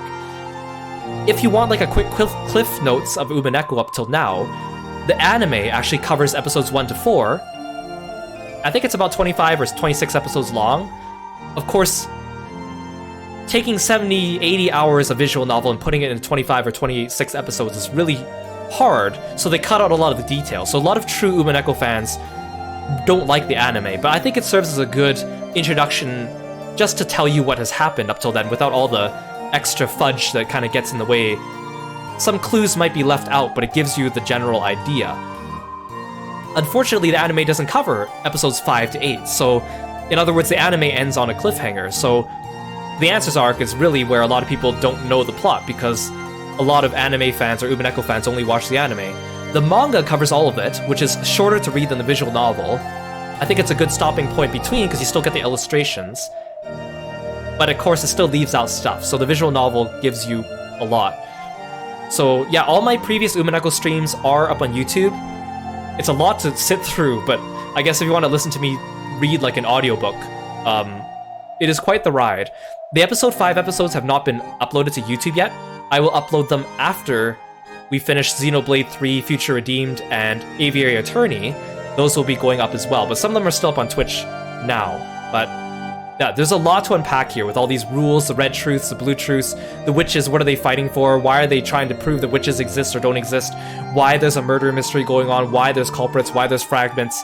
There's so much intrigue here, but I'm really glad that you guys were still able to join in and understand kind of the gist of what was happening in this self-contained stream. I tried to start and end the streams at natural points that people can still kind of jump in a little bit, even with a little bit of missing backstory, but man, I love this series. It is a little bit of a pain to stream because it's just straight up reading, but man, like, this stream was a reminder of how much I love the music and the story, and gosh. So, next time we'll be streaming Umineko. We'll finish episode 5. There's about 3 hours left. There's like 1 to 2 hours left of the actual episode 5, and then there's 1 to 1.5 hours left of the epilogue, which is the tea party. And then that will lead us into episode 6, which only ups the ante. It only gets more intense from here, if you could believe it or not. Yeah, it's such an interesting series, and if you like things like Ace Attorney, Danganronpa, Zero Escape, it's got the same type of vibe to it. But thank you so much for joining me here on stream on a Saturday night. I really appreciate it. I had a really good time. I'm glad I got you hooked. I'm glad I got some of you hooked. Let's have a look at Twitch and see if anyone's still streaming at this hour that we could go pay them a visit. Oh, perfect. Kit is streaming. He's streaming art, and not only that, but Kit is a big Umineko fan, so I'm sure he will be very, very pleased to hear us coming in and talking about Umineko. So, stick around for a raid I will see you guys next time. Oh, and tomorrow I will be streaming more Xenoblade Chronicles 3 Future Redeemed as well, and then Monday is Aviary Attorney with Kieran. I've yet to decide my schedule for the upcoming week, but Umineko will definitely be in there somewhere. Okay, thanks guys, take care, bye-bye.